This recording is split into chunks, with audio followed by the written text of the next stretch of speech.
We know our 6 contenders for the playoffs. The question is, who is going to join SK Gaming at the top of the table? They are going to continue the top of the table charge, and what an immense turnaround for SK Gaming. So we're number 1 in the regular season. We knew we could do it. He's going to get caught around. The damage combined from Gambit is huge. Today is our last match. We want to win this game. A double kill for Zoas, and Fnatic take down Gambit. We just gotta beat Rocket and we lock down that second place spot. It's the last 5 games of Superweek. Today is our last chance to secure the top 2. We still feel pretty good because we secured our spot in the playoffs. There's definitely potential for tiebreaker this split. Everybody vying to get those last spots. Who's gonna lock in second place? We're gonna find out today.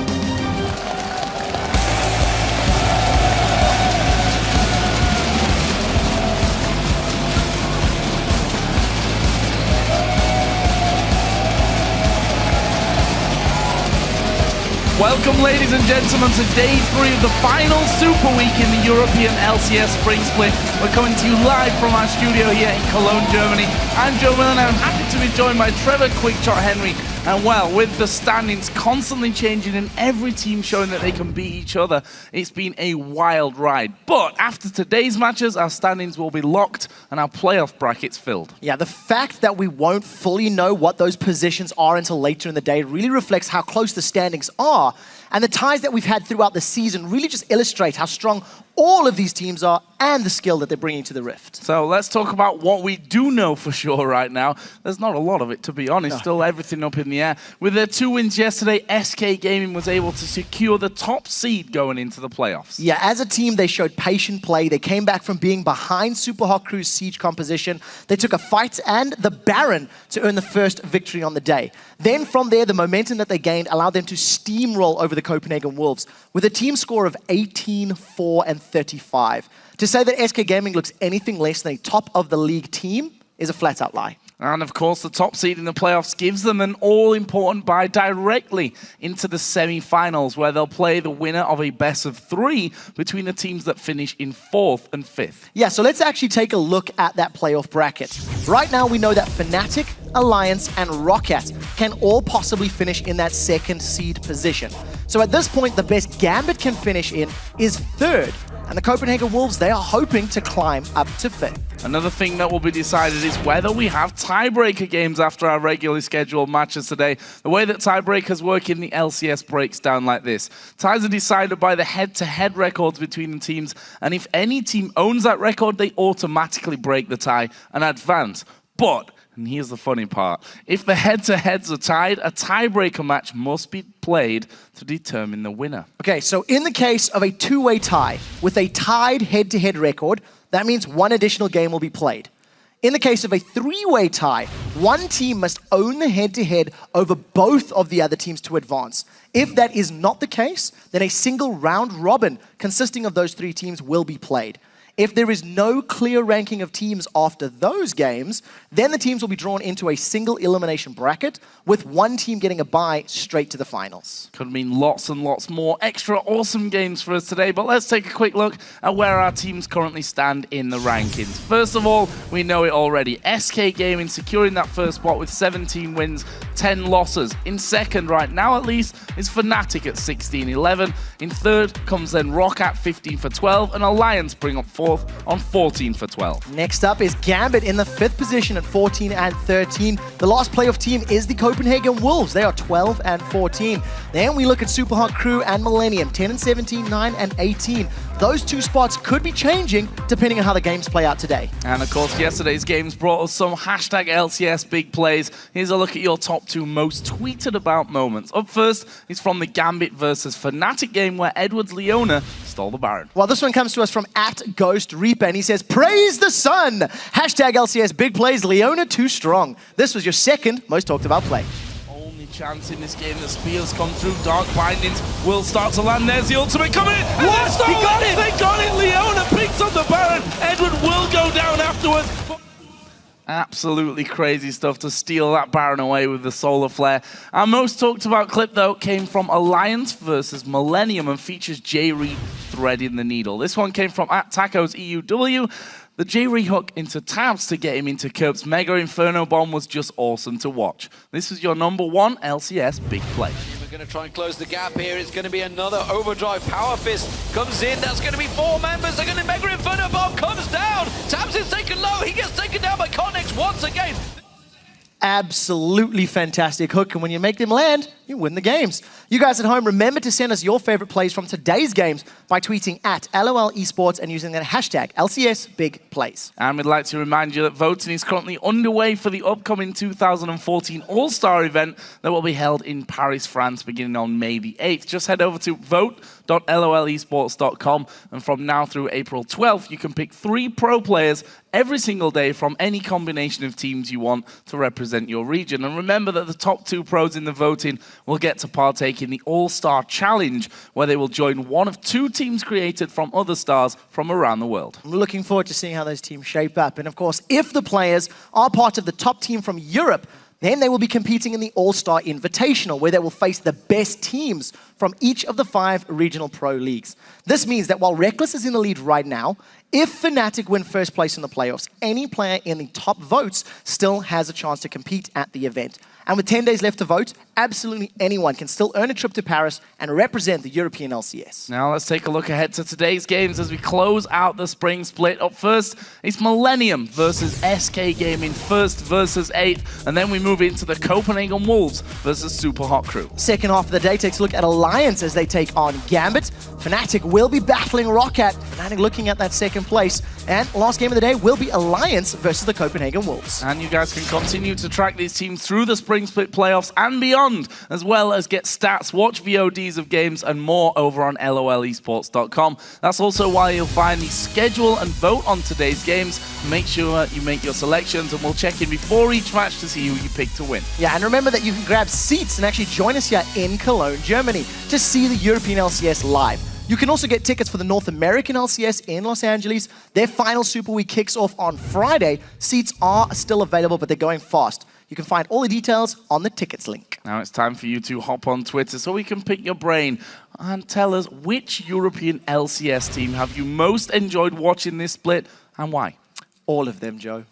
That was the easy answer, wasn't it? You guys at home can send us your answers to @LOL Esports, and be sure to mark them with the hashtag LCS so Shox can see them and read our favorite responses later in the day. Well, let's head over to Shox, who's standing by with 2 players who will face each other across the rift in our second game today.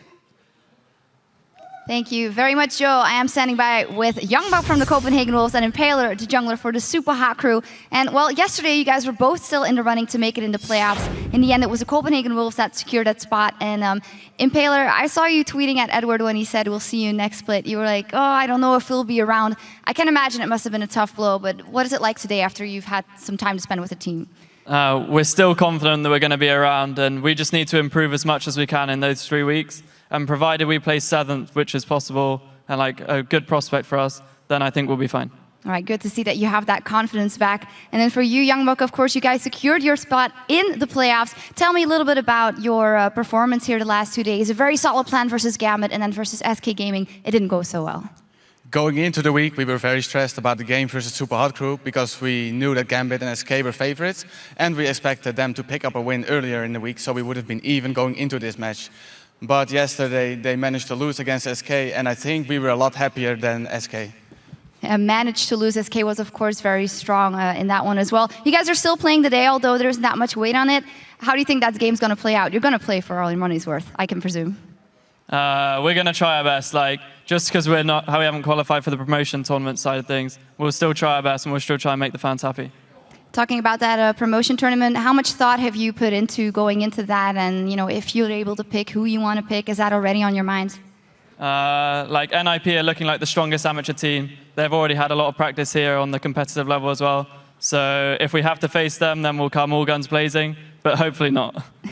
And as for you, Youngbuck, going into the playoffs, after what you've seen here from all the teams that are also going to those playoffs, how do you expect you can do?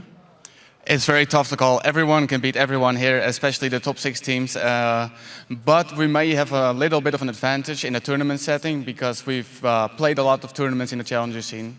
Yeah, absolutely. And Impaler, you guys, of course, had made a roster change a couple of weeks ago to maybe avoid going into promotion tournament. How do you reflect on how it's gone with Selfie going 0-3 here so far? Is of course not the ideal scenario.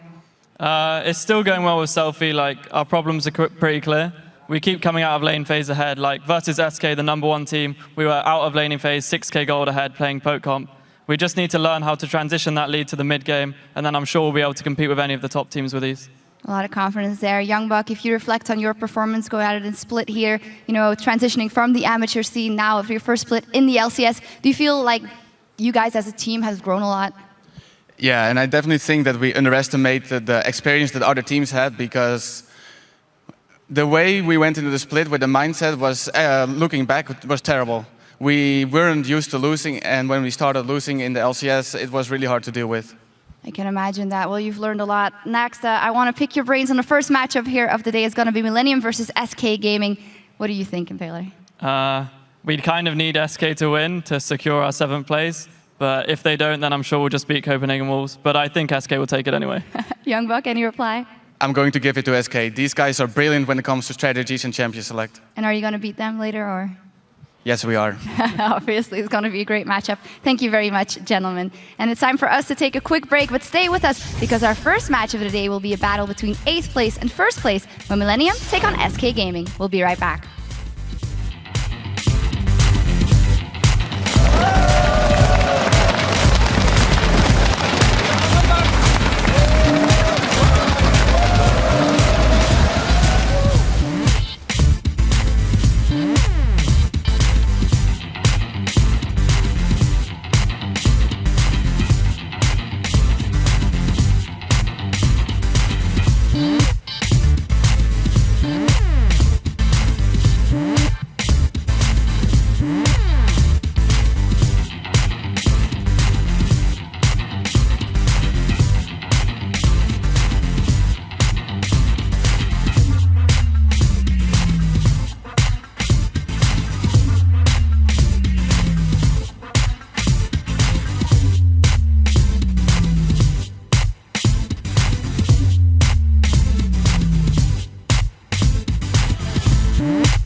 to the European LCS for our first match of the last day as Millennium take on SK Gaming. Millennium may be in 8th place, but they have pulled off some big wins recently and still have a shot at improving their chances in the promotion tournament. Yeah, so at this point, this match has become a fight for Millennium to overtake the Super Hot Crew in 7th place. What that would mean is it will allow them to choose their opponents in the summer promotion match. After, of course, the team that finishes 6th, the 6th place in the playoffs has selected their team. So for this to happen, Millennium needs to win this match, and they have to have Super Hot Crew lose their game when they face the Copenhagen Wolves in our next match of the day. Now, Millennium, you can't deny it. They've performed very well this week. They took down the Super Hot Crew on Tuesday. They beat Alliance yesterday, but unfortunately they fell prey to Roccat later on in the day. This week's games have been a bit of an eye-opener, I think we can say, for Millennium, and a massive reason for that success has been Cottonex, the new jungler on Kha'Zix. I completely agree. When Cottonex played Kha'Zix against Super Hot Crew and Alliance, he got 11 kills in each game. His ability to find targets and pick the right moment to join the fight was absolutely fantastic. But unfortunately for Cottonex, it didn't continue when he played Wukong against Roccat. He was much less successful. You can see by the KDA. In general, Millennium have had a strong early game, and they've had a pretty solid mid game this week. And I think very importantly for me, they've actually shown an ability to control dragons and to push the map to gain further advantages and to have that 2-1 record on the week so far. And SK Gaming, on the other hand, secured 1st place, guaranteed themselves a top seed going into the playoffs. They took out Fnatic, the Super Hot Crew, and the Copenhagen Wolves, and they're looking for their first ever 4-0 Super Week. But the games have been far from easy, I think we have to say. SK fell behind against Fnatic in the laning phase, and they were a whole 6,000 gold behind the Super Hot Crew. In fact, the laning phase for SK overall still seems to be their biggest weakness. Yeah, you are absolutely correct. SK Gaming fall behind often. And not only this week, but all split long, they've been playing behind in the laning phase. But I think due to their very smart picks and bans, they always have reliable wave clear, which they use to defend and stall out the mid game, which is where they're strongest, and they look for ways to bring themselves back into the match. To give you an idea, they've lost all 4 first dragons against Super Hot Crew. They also have the second lowest number of first blood secured in the LCS at 10 out of all 27 games. So it's just showing you they're not able to get that early kill lead, but their map play in the mid game is what's helping them win all these matches. So for more on this matchup, let's send it over to Demon, who is standing by with Millennium's former jungler, Aranea.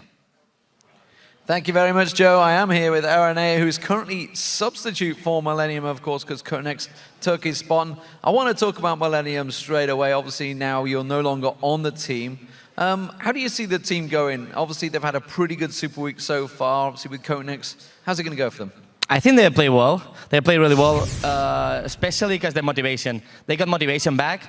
They really want to beat now every team, and they are showing up in the Summer Rift. They are actually playing much better than in the past.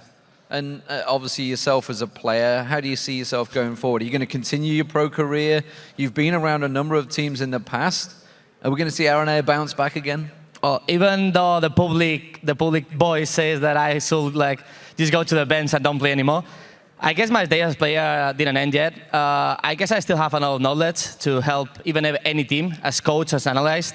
And I can even keep playing on any region, not only in Europe. I can even go to America, or to Brazil, or to whatever, to keep playing, because I believe that my skill is not over yet. So we could see a Brazilian Aranea. We'll see how that one works out. What is next for you as a person, of course, outside of League of Legends? You've been fairly outspoken about everything you've done. Everyone that follows you on Twitter will know you're pretty brash, pretty man out there. You've done even analysis work for us last year. Anything planned? Well, it's been for me already 3 years on the top. It's been 3 years playing for SK, playing for Millennium, playing for a lot of teams, alternate as well. And it's been kind of successful for me. I was always on the top. And I can't forget that times. For me, it's a really enjoyable times, beautiful times that I would like to at some point come back. But at the moment, I will try to focus on my studies. I will end my engineering and try to, with that engineering and my esport career, try to work in somehow around esports.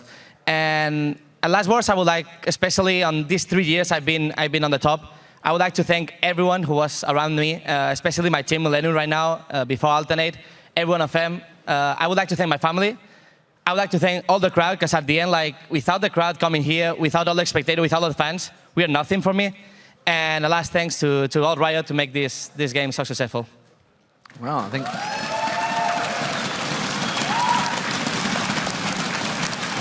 think that says it all for you, and I hope to see you on the stage once again someday, Aaron, because it's always a pleasure to have you around. You will. Overall, I think everybody's pretty much happy with seeing Aaron. It's good to hear from him, but for now, we're going to get the games underway, so back to Joe and Quickshot to start things off. Thank you very much, guys. Always great to hear from Aaron. Yeah, very heartfelt. And, you know, emotional player, been around for a long time, and he's been to Worlds, was there Season 2, been around the block.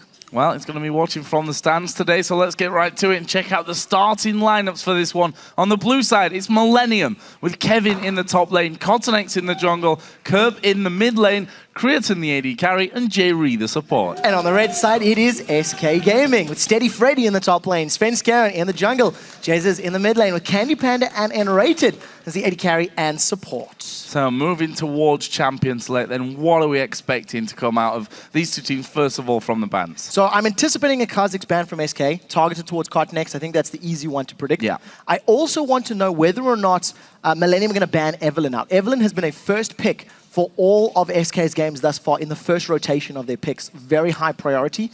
If they can get their hands on Karma, it's also been first pick twice. So N-Rated's shown a little bit of favoritism towards that particular champion this week. Yeah, really excited to see if anything new comes out, because at the end of the day, the pressure is completely gone for SK Gaming. They have that top spot no matter what happens.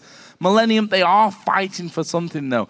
But again, it's not fully in their hands. They can win here. They then have to have the Super Hot Crew actually lose out a little bit later on against the Wolves. So it's not fully in their hands, but a good performance here is the best that they can do with it. Yeah, there's no room for error. If Millennium do not pick up a victory here, there is no chance of placing in 7th position, which would allow them to pick a challenger team to play against. So we'll see how they handle themselves and how they actually play this game out.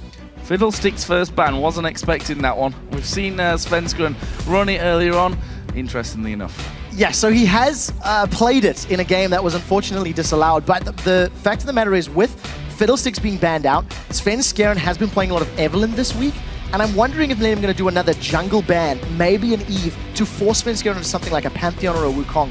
If they don't, then I think this is a little bit of an oddball ban, and they probably could have got a little more from it. Well, I didn't want laughing about that one, so I'm wondering if they didn't quite hit the wrong buttons. They do take away Evelynn as their third and final ban. Kha'Zix, of course, taken away from Cottonex. That's been his real go-to, and to be honest, he's been so good on these Kha'Zix games that we've seen from him this week against Alliance and the Super Hot Crew. So straight up focus from Millennium, they are saying they want to reduce Sven Skaren's effective power in the early game. With Ziggs being banned out, it means Gragas is still up and available, and you know, we've seen both Kerp and Jez playing a large amount of those two champions. I think for the junglers, you have to consider the likes of Pantheon or Wukong as top tier. You've still got Lee Sin, who's available as well, but neither Cottonex or Sven Skaren have trended towards Lee Sin all that much this split. So Lulu was left open and available, and it looks like Millennium going to take that one. They did play it in their last game against Roccat. Of course, they lost that one. 0-3-1 was the performance that Kurt brought to the table. But over on the other side, what are SK going to lock in? No messing around for Freddy. He wants that trundle against Kevin, and he's going to get it there as the first pick. Svenskeren hovering currently over Elise. So Freddy's played Trundle a couple of times this week already. What we've also seen from SK is a Jinx and a Karma, generally being the combos they work around that. You've got strong engage, you've got strong disengage. You can chase with those champions. Trundle's actually good on the front foot and on the back foot. So knowing that they are still up, if we see Millennium locking in champions that are going to be a little more difficult to get to the back line, a little more difficult to get past Trundle's pillars, Candy Panda could just lock in that Jinx. So we'll see what he decides to train with. Creatin a super safe pick. Didn't even hesitate. That was as close to insta-lock Lucian as you can get. And he's just going to be on a comfort champion right now. So what are we going to go with here as a second and third? Lucian was locked in there for Creatin and taking the Rise as well. Now, we've seen that Lulu and Rise can swap positions between that top lane and mid lane, so it'll be interesting to see whether Freddy ends up getting his hands on the Rise or the Lulu by the end of it. Yeah, the Lulu also was played support yesterday, and I'm trying to rack my brain who it was that ran it. Might have been Millennium, actually. Lulu, Shyvana, Lucian, Wukong, Leona. It was Super Hot Crew. It was Super Hot Crew, ran it as that support champion. So the possibility is there, knowing that you can put Rise in Kevin's hands or in Kerb's hands, and having that versatility to swap them around. We'll see how they play it out. So Leona, Twitch, the 2 picks here for SK Gaming, and we actually saw Twitch yesterday as well. We were just talking about the Super Hot Crew. They played it along with Lulu against SK Gaming. Candy Panda in the past has played a lot of Twitch in there as well, and I'll tell you what, if Enrated has half as good a game as with Leona than he did yesterday, that's scary news for Millennium. I completely agree, and when you combine Solar Flare plus the Trundle Pillar of Ice, that allows you to line up your spray and pray much more effectively. The Twitch yesterday from Super Hot Crew, I feel, was not an optimal pick because they had a long-range siege poke kind of champions. They were trying to rotate around the map and take towers, and they didn't, Twitch doesn't really benefit those comps all that well. What you're also seeing from the side of Millennium, Rise and Lulu want to be running at you. They want to be, they're fairly linear in their approaches, which allows you to set up a good zone and good positioning on that spray and pray. So I think it's a smart choice this time around once we get to those team fights. And Morgana was locked in here as well, and not played much Morgana actually has Jerry. In fact, to my mind, only played it once, and that was way back against the Copenhagen Wolves again that they end up losing out on. Pantheon will be the jungler of choice here, though, for Cottonex. So we need to see now how Millennium are going to play this comp out. They've got pretty strong scaling, with both Lulu and Rise going to do very, very well as the game goes on. And to supplement their weaker laning phases, you've got a very strong ganking jungler in the form of Pantheon. His on-hit stun and his level 6 Grand Skyfall can turn the tide of those lanes. But on the same token, SK Gaming have got very good scaling champions as well. Trundle's going to do well the later you go. Orianna's always going to hit a point where shockwaves have the ability to kill people, but you need to land them. And I've not been particularly impressed with many Oriannas actually in the last few weeks. I don't want to call Jesus out in particular, but as a champion, she's not shone well. You do have a good wombo combo setup. Pillar, Solar Flare, Shockwave, Spray and Pray, everyone's dead. If they all land. If they all land, and that's the key point on this one. If we look back to SK's victories, the one against the Copenhagen Wolves in particular, against Gambit last week, even Leona was a great pick for Enrated. He wasn't missing much of anything. If you can start that fight off perfectly, you're in good stead for the rest of it. Yeah, and I think it's the same token actually for both of these teams. Both of these teams have got pretty hard CC, they've got pretty good damage, but the key is going to be, can they begin the fight on the right terms, in the right location? And that's going to determine who can win those fights. Well, let's check in and see how you guys predict this match will play out. According to the votes, you think SK will win by almost 3/4, 74%. It's a big number. For me, it's first against 8. That number could have been bigger. I think I probably would have thought it would have been bigger. I mean, SK are 17-10. In the overall wins and losses, you're looking at Millennium who are 9-18. But I must admit, Millennium have been looking better this week. Their games have actually impressed me. Yesterday's Wukong from Cottonex left a lot to be desired. And this is the first time we're going to see him on Pantheon in the LCS. So let's see how he handles himself. Well, we are going to be getting into game here. It's Millennium taking on SK Gaming. The final game of the split for both of these teams. For Millennium, it's a difference between a possible 7th and 8th. They've got to win this one to still have the chance to land in 7th, but it also requires the Super Hot Crew to lose later on in the day. SK, they have that first position. There's no pressure on them. Now, there's nothing for SK to lose. So knowing that they're playing for bragging rights, knowing that they're playing to basically deny Millennium a chance, we'll see how that affects their gameplay. SK are grouped up, going towards the river. Now, Kevin is playing zone. If he tries to bait members of SK in, a Dark Binding could be a long enough route to secure kills, especially if Pantheon commits to his Aegis of Zonia, the W stun. That could be somebody deaded very quickly. Deaded. Spiders are best deaded as well, if you ask me. Svenskron is just holding on there. Millennium have spotted him out. You can see a lot of pings coming in. Are they going to try something funky?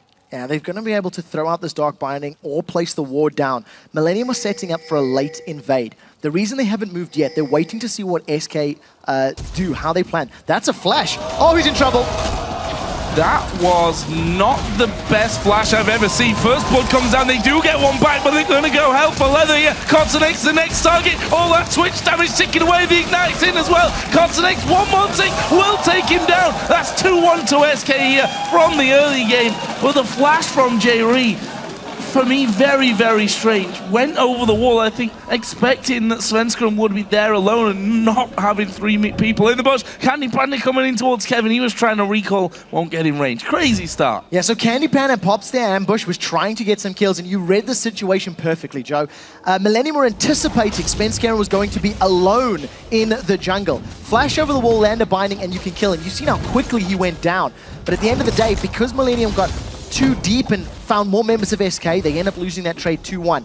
Kills were secured on the junglers as well as the support. So, believe it or not the worst thing to happen. Before 2 minutes in the game, First Blood is worth 60% of the regular value, which is 400 gold. So it's only 200 gold to your supports or your junglers. So it's not game-changing, but it will help them get to their first item quicker. You see the lane swaps coming in as well. The duos, Creaton and Jerry against Candy Panda and Enrated will be in this top lane, which will leave Kevin and Freddy to duke it out down bottom. There's a dark binding landing from Jerry, and he's definitely had mixed performances, Jerry. I'd say a lot better these last week in the Super Week. Millennium as an entire unit have performed, I think, better than the level that we've really seen them before this Super Week. I agree. I think Millennium, they needed some time to settle in with Cottonex. The first week that he played, Millennium still had teething problems, I think is the best way to describe it. You know, they struggled at different portions of the game. This week, those issues aren't there. Now, we do see Candy Panda and Enrated.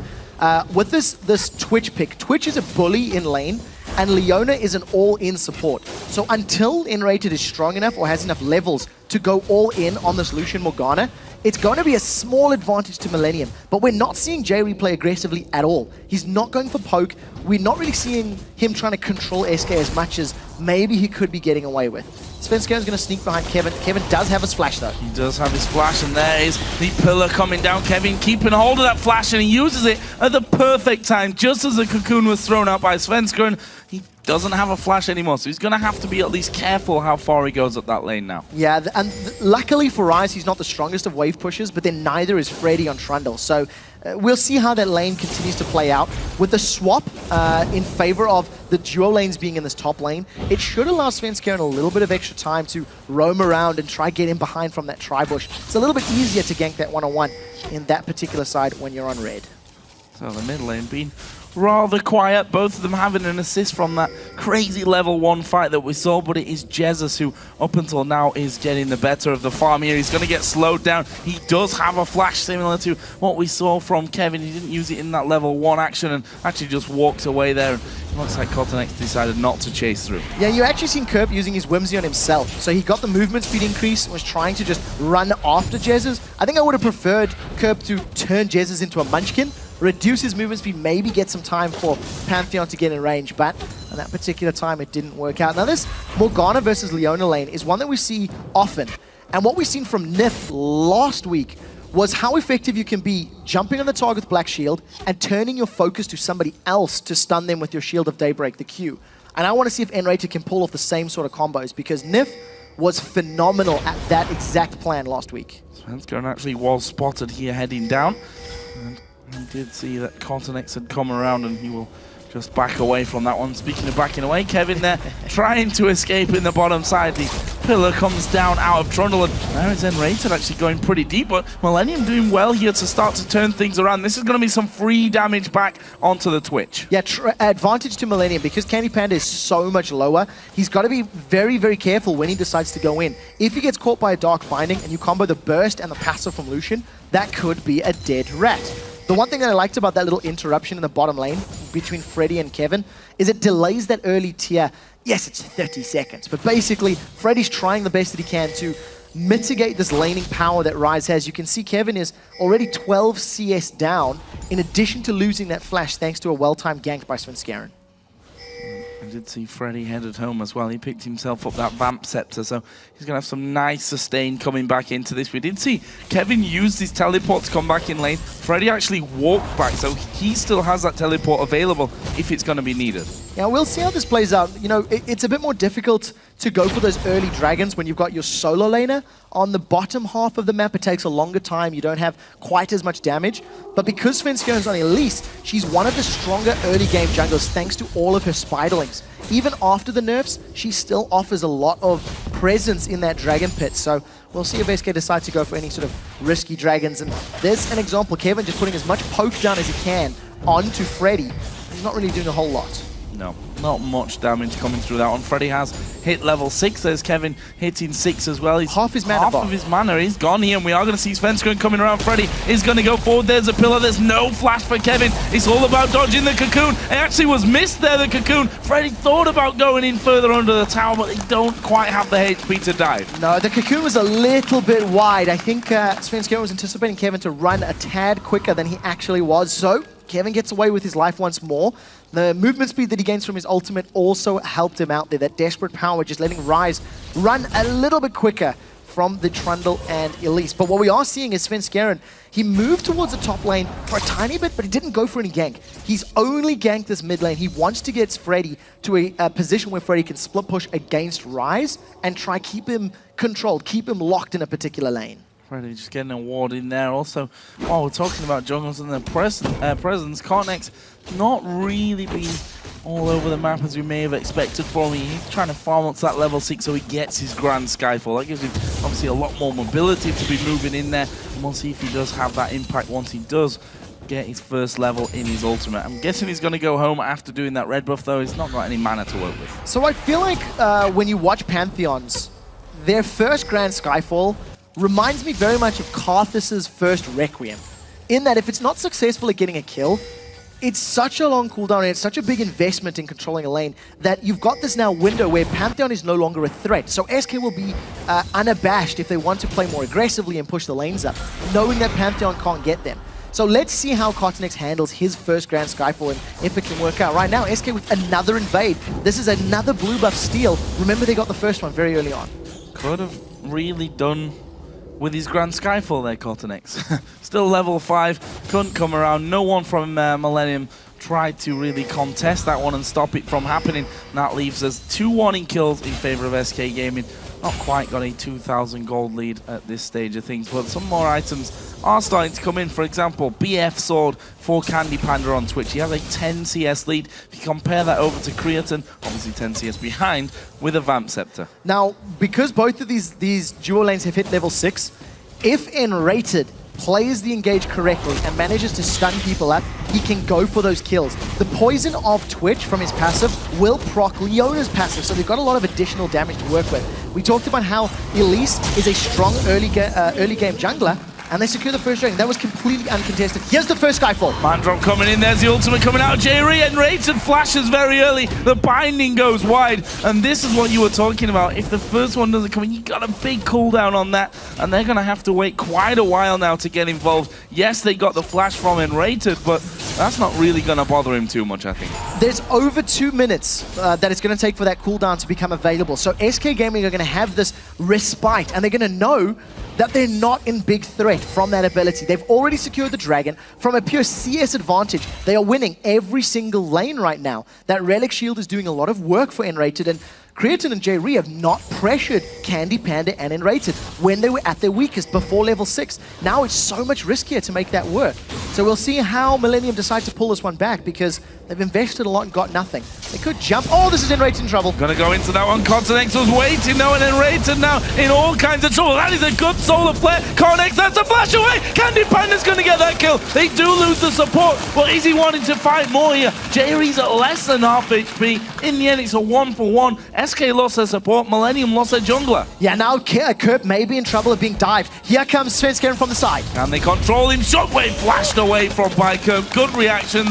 That would have almost certainly been the death of him. The turret will go down, though. Yeah, at the end of the day, SK are going to be happy with that one. They didn't need to burn in any of their flashes, and Candy Panda is playing brave against Jerry and Creatine. Oh, he's in all kinds of trouble here. There is a colleague coming out. Candy Panda trying to walk off, actually using his barrier, and he stayed alive for a while, but honestly, the barrier, I'm not sure it was needed. That was so good between Creatine and Jerry. They kept landing damage, and thanks to the Tormented Soil on the ground, it prevented Candy Panda from getting into ambush. There is a delay on ambush if you are taking damage, so they kept vision on them. We'll get to that in a second as Svenskaren's found Cotton next. And he's going to do a huge amount of damage to him as well. Well, half of his HP just absolutely shredded off. Now they turn it around. Wild Growth goes in. Svenskaren trying to escape. Kirp's not really got much mana here, but Svenskaren is pretty low. There's the command protect, and Sven can walk off. So Freddy was making his way through the jungle, and that was where the hesitation came from on Kotinex and Kirp's side. You also seen Jesus making his way to the jungle. The knock-up from Kotinex with the Wild Growth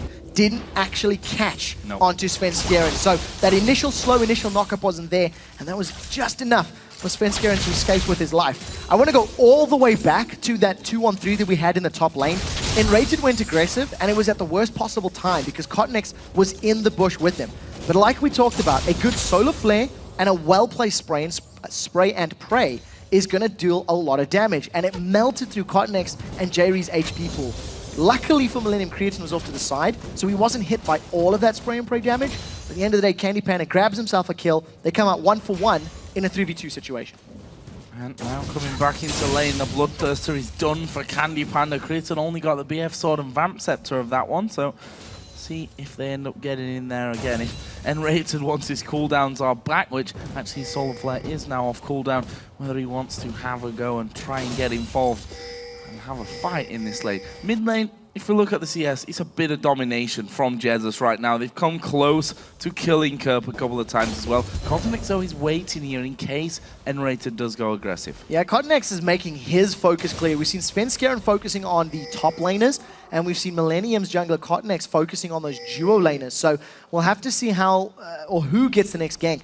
Kotinex has just backed away. He was sitting in this bush for 15 or so seconds, and typical, the moment he leaves, all of a sudden Svenskaren's here, and the timing is perfect. Blue buff should be respawning in the not too distant future, and I think SK are going to try to get some more control. There's already vision, and we'll see how they play out the buff steal. Well, why not? They've had it that last time, so might as well take it away again and prevent that going over to Kirp. They're going to push out that top lane. First of all, we can see that Kirp is actually moving up towards the top as well, just in case they do get called into action. SK had backed away from blue. The blue has now spawned. They've got the vision of it, but the top lane is coming around. Yeah, this could be so bad if Jerry can stun them up. Oh, he's caught Svenskaren! Oh, Svenskaren in all kinds of trouble here. It's going to repel, but where's he going to go? Actually comes out of the side of them. Is he going to get away? Too much shockwave! Spray and pray comes around the side, and that's Candy Panda taking down Jerry. It will be a 2-for-1 in the end. The blue buff actually was smited by Kotinex, so although SK didn't get it, Millennium were forced to put it onto their jungler again. That was a phenomenal spray and pray. Once again, we talked about the positioning. If Millennium group up, spray and pray's damage gets multiplied. Now, even though Svenskaren gets caught out here, I wonder if it's not blue between getting the kill on Svenskaren regardless. Smart play by Sven. Shockwave comes in, it only catches 2 thanks to a flash from Creatine. And look at the damage. That was 2 shots of a spray and pray. They get the kill on J. Reed, get the kill on Kirpin, just out of range for that Zenith Blade means let him get away unscathed. But that's the 3rd blue buff in a row that has been secured for SK Gaming. That is the 2nd kill now for Candy Panda on Twitch, and he started himself off very well this game. Easy, crazy game so far. 5-4 in kills. SK holding that gold lead out though.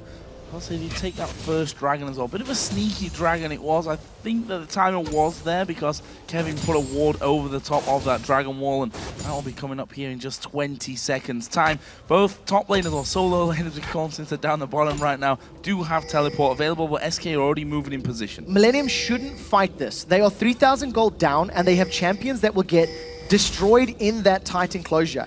If they get caught by the solar flare or the shockwave, it just amplifies everything else that SK is going to be doing, and they can get zoned away.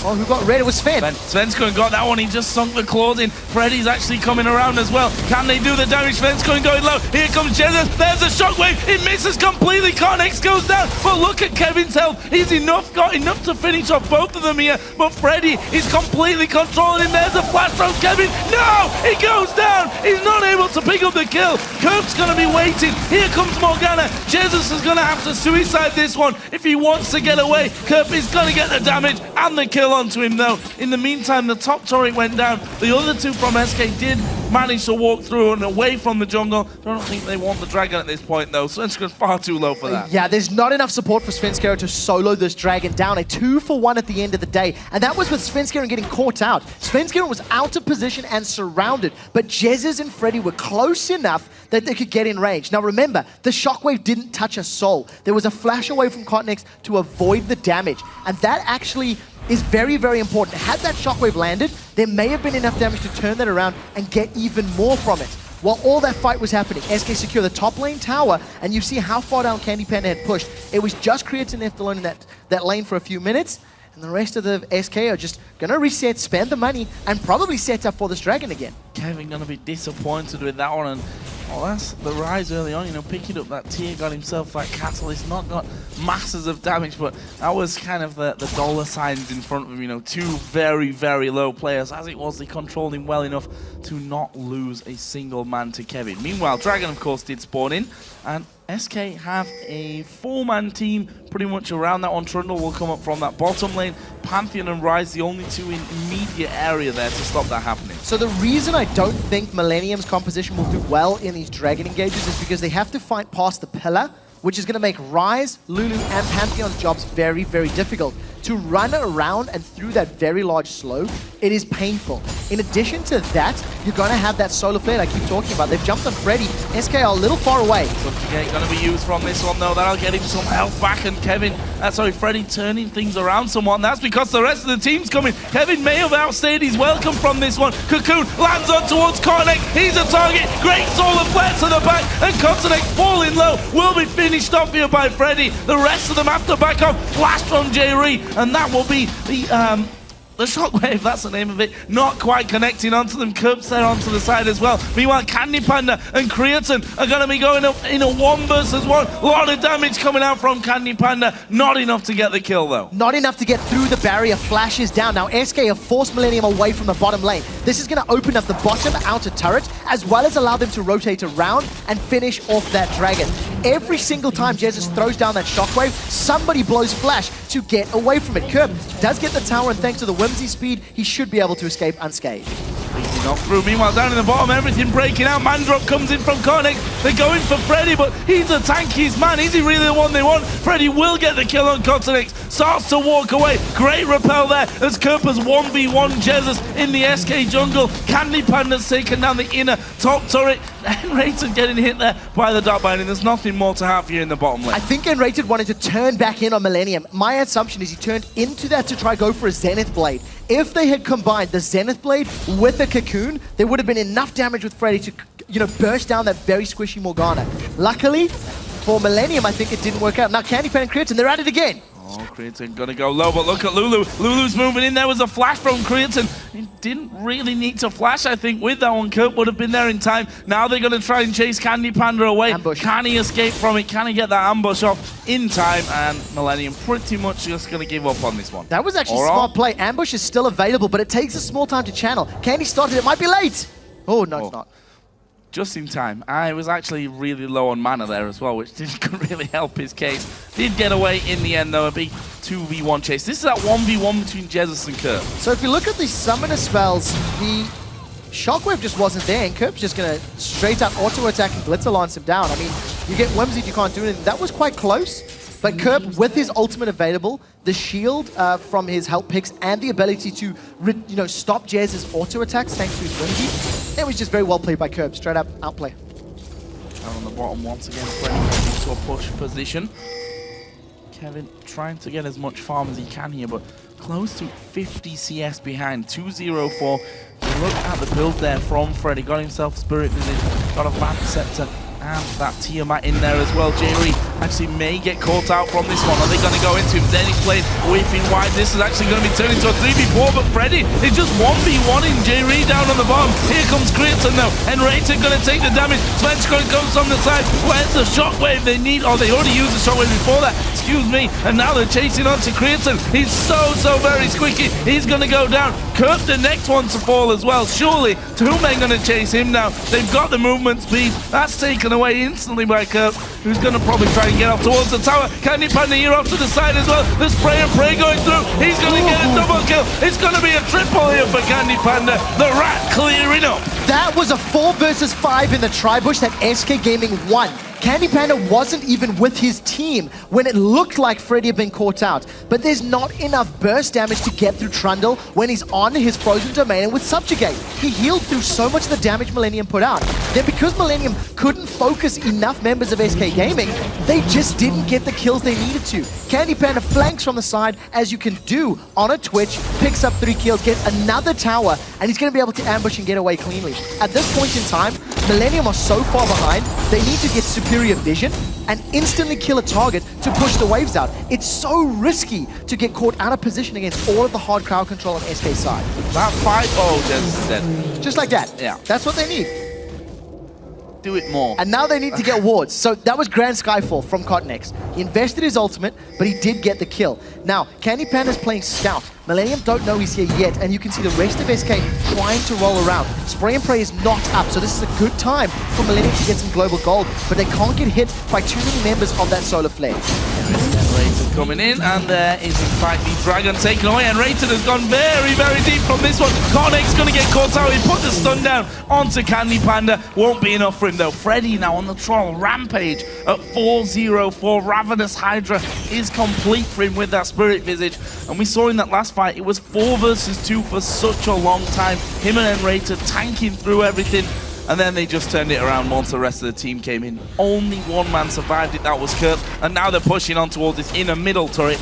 It's going to be down to the base here of Millennium. Millennium need to set up a defense on these inhibitor turrets. They do have pretty good wave clear with that Lulu. Get Lulu to use her glitter lancers to take the wave out, and then you've got the Culling for backup as well as Rise. His Desperate Power gives a lot of AoE, and because the rest of his spells reduce the cooldown on his ultimate by a second with each cast, it is available very, very frequently. The problem is they're both pretty short range. Lulu has to commit help picks to a minion and then line it up in a perfect way. So it's a pretty difficult wave clear, and we'll see if Millennium can siege out. SK have shown no hesitation to dive, no hesitation to go all in. So Millennium are going to be hard-pressed to defend these turrets if SK say, we want to fight now, when you consider they've got double the kills, 5 more towers, and a bunch of dragons as well. And the items coming in, Rabadon's Death Cap for Orianna, for Jesus there. Phantom Dancer actually now complete for both AD carries. The difference being that there's almost the last Whisper done here for Candy Panda as well. And we've seen how much damage he comes in with, pretty much just executing everyone as they got low from that little fight before it. So SK definitely in the driving seat of this one. They're not too far away from having a 10,000 gold lead. You have to expect that that's probably going to happen to them at some point. Kevin has got Rod of Ages. He's got himself another Blasting Wand in there as well to move up towards that Archangel staff, but I don't think Freddy's even remotely scared of him. I think they're going to go in for this one. Candy Panda going to meet Kurt. This is bad news for Candy Panda, or is it? The rest of the team are now coming in here. Kurt falls low. Kurt shut down by Candy Panda, and Freddy tanking out 3 men again at the bottom. Got Kevin low. Solar Flare completely missing there though from Enrated. Question is, will they feel confident enough to just stick around and have a go on the tower? Yes, they will. There's no doubt they will. They've caught Kevin. They've caught Kevin. Shockwave is going to miss. That was Kevin once again flashing away. Seems to be the story of the day here for Jesus and Orianna. Jerry's going to go low. He has to flash out of the fight. That inhibitor is going to fall as Candy Panda goes aggressive again. Can't get any more kills though. SK Gaming, they had the option to continue pushing on the towers. There was still a dead Kurt, but wisely they're going to back away. They've got an inhibitor down at the 24-minute mark, and it just seems like SK Gaming are playing super aggressively. Yesterday we talked about how they were playing from behind after the laning phase, and after today's discussion, that's not the case. That's a man drop on Candy Panda. Man drop coming in, it's Candy Panda that's the focus, but Svenskern and Enrated are there off to the side. Cornex has been 1v1'd here. Just managed to get the shutdown though onto Candy Panda, and Rated goes low. There is Creaton helping out to get the kill onto Jesus, but Creaton will fall. It's the Troll in the middle of the team that's doing all the work here for SK Gaming, and Rated now coming across the side. Kurt gonna try and speed himself up, turns around, goes to Svenskern. Has he got enough damage here to finish up? Svenskern flashes and he stays alive. Svenskern gets away from the glitter lance by the skin of his teeth. It ends up being a 4-for-3 trade. Millennium were very, very brave to engage on that one. They had no vision in the jungle. Look at the blue wards that's around Sven. There are none. That was a blind fight engaged that Millennium were just feeling desperation, feeling the power to pull something back. They overcommitted. Yes, they still got 3 kills. They also got the shutdown gold from Candy Panda. So at the end of the day, when you're 10,000 gold down and you're giving 300 gold to your opponents, that's not going to be as impactful as getting that 300 or 400 or 500 gold for yourself. So there's a small win, but they need to be more calculated in those decisions because that was very deep and very aggressive. We have over 10,000 gold now, the lead for SK Gaming Millennium. Moving up to get some wards around the Baron. And that man there, Freddy, the troll at 605, working himself up towards Randuin's Omen now. Already shown that he's pretty much unkillable, or you're going to have to throw everything at him really to take him down. No, I'll say unkillable. I'll say unkillable. Unless Freddy commits 1v5, I think he's unkillable. He's got so much regen with that Spirit Visage. He's fully tanking Baron right now. We'll see if Millennium can even interrupt this one. And the moment Subjugate gets thrown down, there's a lot of stats and regen that Freddy's going to secure. Kevin hasn't even started building tanky on Rise yet. We're at 27 minutes in, and Kevin has got a Rod of Ages, and that's it. He still hasn't finished his Archangel Staff, still working towards Seraphs. Got no additional armor, no additional MR. So yeah, that's not ideal, but when he does start building it, it's just going to get stolen by Subjugate anyway. So this late game Rise is going to be a super late game Rise because of how well SK have dealt with him. They were hyper aggressive, they ganked him often, and Rise is not a threat right now. Not even remotely. Freddy, he's pushed this mid lane all the way to the inhibitor turret. 4 men from SK Gaming and moving in towards the top lane inhibitor turret. Question is, can they stop them right now? Dark Binding comes over, hits the siege minion there at the back. Man Drop is going to come in. This could be a last ditch effort for Millennium. Cornex is in the middle. Wild Growth goes on to him. The shockwave at the back again was flashed away from. Kevin gets locked up. That's 2 men down here. Next focus is going to be J-Ree. Creatine as well being damaged. Zenith Blade at max range. Double kill for Candy Panda. Only 2 men left alive to defend for Millennium. SK can win the game right here. They've got super minions coming in from that bottom lane. They don't need no super minions though. Freddy is too damn tanky right now. They're just going to tank out these Nexus turrets. Curb's trying to get in towards Jesus. It's Creatine that gets that kill. He will go straight down afterwards. Curb still stalks around the backside, but the Nexus will get focused down here. Or will they? Will they want to kill Curb? They want Curb, and they get Curb as well. And Rayton will have that one for free. The Nexus will fall, and SK celebrate that first place position going into the playoff with a dominant win over Millennium. 24 kills in 28 minutes. And that wasn't kills that were gifted to them. SK Gaming found those kills and earned those kills. The ganks, the roams, the decision-making was absolutely flawless. That is the most aggressive SK we've seen all split. I do not think SK Gaming have played a more in-your-face style of game in any of their other 27 matches this year so far, and it was beautiful to behold. And that's the thing, there was not a single ounce of pressure on them coming into this game. Even to lose didn't really matter to them. But you want to finish the split with a win either way. They played it aggressively. They played. Now sometimes we've seen SK and they might look a little bit unsure here, and maybe, I don't know if scared is the right word to use, but cautious. Afraid, maybe cautious. That's the one. That's the one right in the middle where I was looking for. Cautious to pull off these moves, but there they didn't hold back whatsoever. It cost them a couple of kills here and there where they didn't back off fast enough, but honestly, there was not really a chance for Millennium. No, there wasn't. And the thing is, even those little kills that they did give up, it didn't result in further objectives. Yeah. So every time they were making those risky plays or those dives or those aggressive moves, it resulted in a tower or a dragon or buff steal. For the first 4 blue buffs of the game, those were SKs. That was sitting on the side of Millennium, and they had zero control of their own jungle. Thanks to the lane swap, and then accurately using the lane swap to invade. Every time blue was up, you noticed that Enrated and Candy Panda were ready to respond. Jesus was always close by. And the support just wasn't there for Cottonex on Pantheon because, hell, he was facing 3 or 4 members at every invade for the first 15 minutes. And the fact is, a sad fact almost for Millennium, 1 tower is all they got in that game. That was the middle outer turret. Just want to touch on a few individual performances here. I'm going to start with the Brit in the top lane. Freddy, 708 on Trundle, almost 100 CS ahead of his solo lane counterpart, Kevin. And you just couldn't kill him. As you said, in those team fights, you couldn't kill him. He had damage. He was stealing all the life back. Perfectly played from him. So what I like about that is there was a very clear game plan from SK. We knew that Lulu and Rise were going to scale. We knew they were going to get better and better. And Sven Skjern repeatedly ganked bottom lane. He made Kevin's life very difficult. He was jumped on a bunch of times. And the super aggressive Trundle from Freddy is actually a little atypical. We don't normally see that out of Trundles, the champion in particular. Yeah. But when you've got the backup of Sven Skjern on Elise and you can continue to go in over and over and over, you shut down Ryze. That game was over with Ryze only having a Seraph's Embrace and a Rod of Ages. He had no extra armor. He had no tankiness because you generally only get that from 25 to 40 minutes.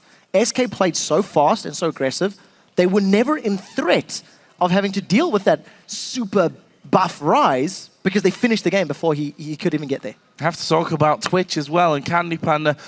With Twitch doing things that Candy Panda did, your position has to be spot on every single time. And we saw in that big fight where he cleaned up on the bottom side of things with spray and pray, he was just in the right place at the right time for most of those fights. So the funny thing about that particular fight, he was late to join the rest of his team. Now, he was sitting in the mid lane when there was a fight by Tribush, and 4 members of SK took on 5 members of Millennium, who were also scattered around in different places. So it wasn't an ideal fight by any means for Millennium. Candy was late. Luckily, his team was far enough ahead that it didn't matter. And as the rest of Millennium were running away, feeling they're safe because there's still a duel going on elsewhere on the map, Candy just pops up from the side, says, "Hi guys, spray and pray, see ya," walks away with a triple kill. But that's what you need to do with Twitch. It's very different to somebody like Lucian, who needs to be sort of on the front line, needs to be just behind his teammates. You want to be positioned in such a way with Twitch that your spray and pray is unexpected and lines up with multiple members. So the consequences of that loss then, we already knew that Millennium would go into the promotion tournament. This, though, confirms that they do that in 8th spot, which means they don't have a choice of who they play. Obviously, the team which finishes 6th from the playoffs will get first choice of who they play from the challenger scene. Then the 7th place team, which will be Super Hot Crew now, will get the second choice. Millennium get who are left, which you don't have to be that much of a genius to wonder if that is just straight up NIP versus Millennium. Yeah, Ninjas in Pajamas or Cloud9 Eclipse, I think, is going to be the two. They're the top 2 challenger teams right now. We'll be seeing those playoffs later, but it's a tough position to be in. That is a tough loss as well. I felt Millennium were looking much more confident this week, and that was a battering, and we'll have to see how they bounce back. Well, Trox and Deficio are standing by with SK Gaming Sven Skjern, so let's send it over to them. Thank you very much, Joe. Indeed, joined by Sven Skjern after that game. Not only does SK Gaming lock in first place, but 4-0, very impressive. Can you summarize that game in your own words? Because it seemed a pretty straightforward win for you guys. We played this game. We got what we wanted in Champ Select. We decided we wanted Elise when they banned Eve, so we got the better jungler, at least for early, and then we just play our game. So, #1 in Europe, 4-0 this Super Week. Why is SK Gaming so good? I believe we just practiced hard. Everyone have been tryharding in scrims and stuff. Even though we usually always lose in scrims, like, I don't know why, but we always do well in LCS, but do bad in scrims. And then I can ask, why is Sven Skjern so good? Because you are really performing as one of the best junglers in Europe at the moment. I guess because I just play a ton of solo queue and team practice as well. Now, if you practice a lot, obviously you're going to get better, but do you gel particularly well with some of the members in the team? Are their playstyles compatible to yours more than used to be in NIP maybe? Is that one of the factors? I don't think so. I think it's just that we're pretty good friends. We just play good together. And we talk about the game together and stuff, so it just fits together. And coming into playoffs then, what do you actually expect from this? Obviously you guys already have a bye, so you're straight into the semi-final. Can you take it all the way, or how do you feel about the playoffs? Is there any team you don't want to face, for instance? Playoffs is pretty tricky, I feel, because it's best of 3, and I don't know. I think we have pretty good chances at finishing #1 at playoffs, but I'm not sure yet. What about if you guys go to All-Star then? How would it be for you? I mean, obviously coming in here, SK Gaming, new form team. I'm not sure you guys expect actually to win this season when everything started here, and now you have the chance to go to All-Star. How do you feel about it? It would be pretty nice to represent Europe at All-Star. But again, we hear a lot on Reddit that no one wants SK to represent like Europe. Even though we're #1, then people don't think we're that good. So it's pretty nice to like show all the haters that we actually could do something. Yeah, simple. Just prove them wrong and go all the way. Final question for you guys here. Next game coming up on stage is the Super Hot Crew versus the Copenhagen Wolves. I think I know what you're going to say, Fischer, but who do you think will win it? I'll give it to Copenhagen Wolves. I mean, Super Hot Crew now locked in on 7th place, so for them, they're just playing it out to, of course, practice and see what they can do here, and of course, show for the fans how strong they are. So, but Copenhagen Wolves, I got to give them the win. Svenskeren, what do you think? I think Super Hot Crew is going to win. All right, 1 vote for each. Thank you very much, gentlemen, and congratulations once again. Svenskeren and SK first place and 4-0. Very impressive. We'll step off the Rift for just a moment, and when we return, Copenhagen Wolves will take on the Super Hot Crew. But first, tiebreakers are nothing new over here in the European LCS. Let's take a trip down memory lane and look back at last summer's incredible 4-way tie for 2nd place. So towards the end of the summer split for 2013, we had tie. We were so close to not having anything. And then Fnatic beat Gambit in the last game. 5 men are still alive here for Fnatic. They're going to take down the Nexus here, and they're going to beat Gambit, and that's going to force us into this 4-way tie for 2nd position. So it is a straight 4-way playoff. The winners will play the winners, the losers play the losers, then the winners play each other, and the losers play each other, then the winner of the losers plays the loser of the winners. So I think you've lost already. We ended up having to do a draw, and suddenly we had about 6 more games to play out. It was an incredibly long day. Everyone was fighting for the 2nd place, which would mean you had a bye week at Gamescom and you were actually 100% secure on getting LCS next year. It was incredibly taxing. We did all of these extra games at the end of a 6-game day, which is at the end of a Super Week, which had been playing for 3 days already. It was a lot of added tension and pressure.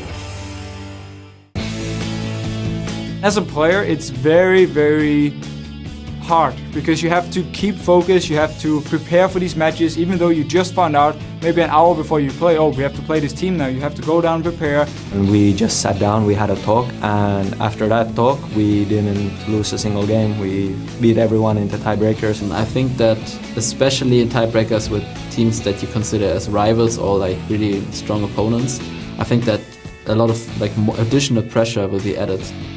And I watched it all, it was amazing, especially the EG game where Cripple played Anivia. Here comes Crepo from the side, they're all stood in it. That is the long-range kill. It all came to us, like once Froggen kept losing with Anivia, I knew I could do better. And I just went for it. The tie is the thing that you don't want to get in, especially if it is 5-way tie or 6-way tie, then there can be a lot of games. I like to play more games. I mean, I don't mind playing like 10 more games in that day. Watching tiebreaker games is quite fun as a spectator, especially seeing people play their hearts out and see how full their tanks are. But those teams have to keep playing and playing and playing, and then it's fun to see who can last longer. More games, more fun for fans.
With the end of the split coming, the tensions are definitely rising because everyone wants to stay in here and just prove everyone that we're not just one-day wonders.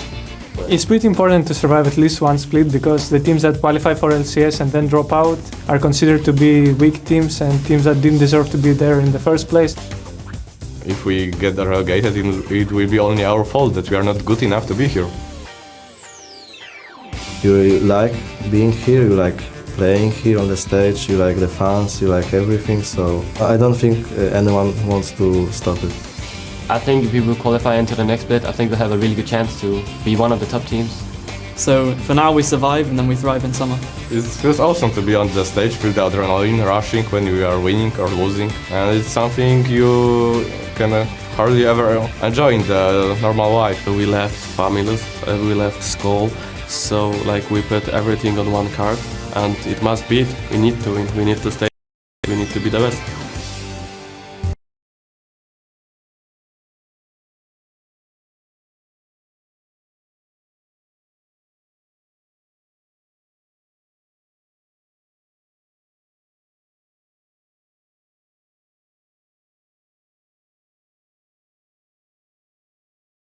Interrupt their strategy.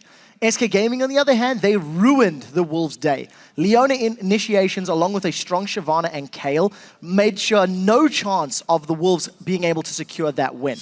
Now, on the other side of the coin, you have to think that the Wolves, they just got outplayed, and they need to avoid that against Superhot Crew. Well, the Superhot Crew themselves started the week as a hopeful to make it into the playoffs, but their hopes were quickly squashed as they lost to Roccat, Millennium, and SK Gaming. Now, in those two losses to Roccat and Millennium, they never really had a chance, if we're being honest. But against SK Gaming, the Superhot Crew had a 6,000 gold lead before giving it away with individual mistakes and getting caught out. Yeah, so I broke down some of the negatives that the Superhot Crew faced yesterday, but what it boils down to is their problems in the early and mid game. They lost their lanes to Roccat and Millennium, and they simply didn't know how to stall the game out in the mid game to defend and create opportunities for themselves. Now, on the other side against SK, they did win the early game. They secured first blood, the first tower. They were winning in the jungle, mid, and bot lane CS at the 10-minute mark. But then they demonstrated their mid-game decision-making wasn't 100% up to par. Let me put it that way. So at this point, I feel like the Superhot Crew needs to focus on leveling up their decision-making when they're playing from both ahead and from behind. As this is Superhot Crew's last regular match of the split, we might as well check in on Mix's death count.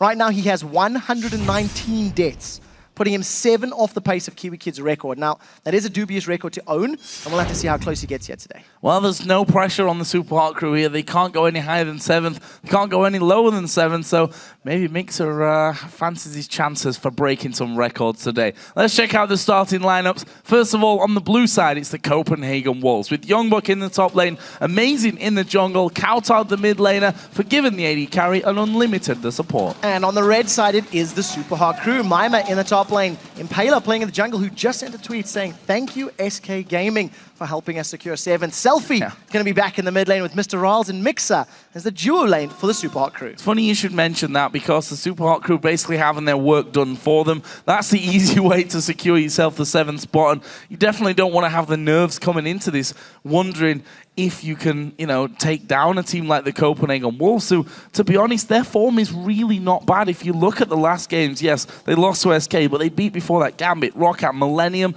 then lost to Fnatic and SK. So their form is not that bad whatsoever. What I like about the Wolves is they are another team here in Europe that started off fairly weakly, built up in the mid-game, and now they've stabilized at a fairly high point. I haven't felt like the Copenhagen Wolves are a top-of-the-table contender in all of their games, but they're definitely going to make the teams at the top of the table really struggle for their wins.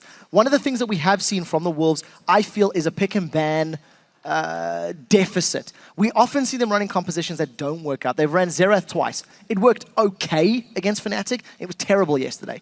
We've seen them running, champions that don't necessarily synergize or as well as maybe they would like to. And I feel like if they can work on their pick and ban phase, the rest of the game is fairly solid. Well, let's have a butchers because we are seeing the bans coming out here. Yasuo and Nidalee, the first two bans out for the Copenhagen Wolves against Selfie. On the other side, take Lee Sin away from Amazing. That's a pretty standard thing to do these days against the Copenhagen Wolves. Also taking Caitlyn away from Forgiven. Now, on the other side, Kha'Zix was banned out against Impaler. Lulu was banned as well. First pick was Evelyn.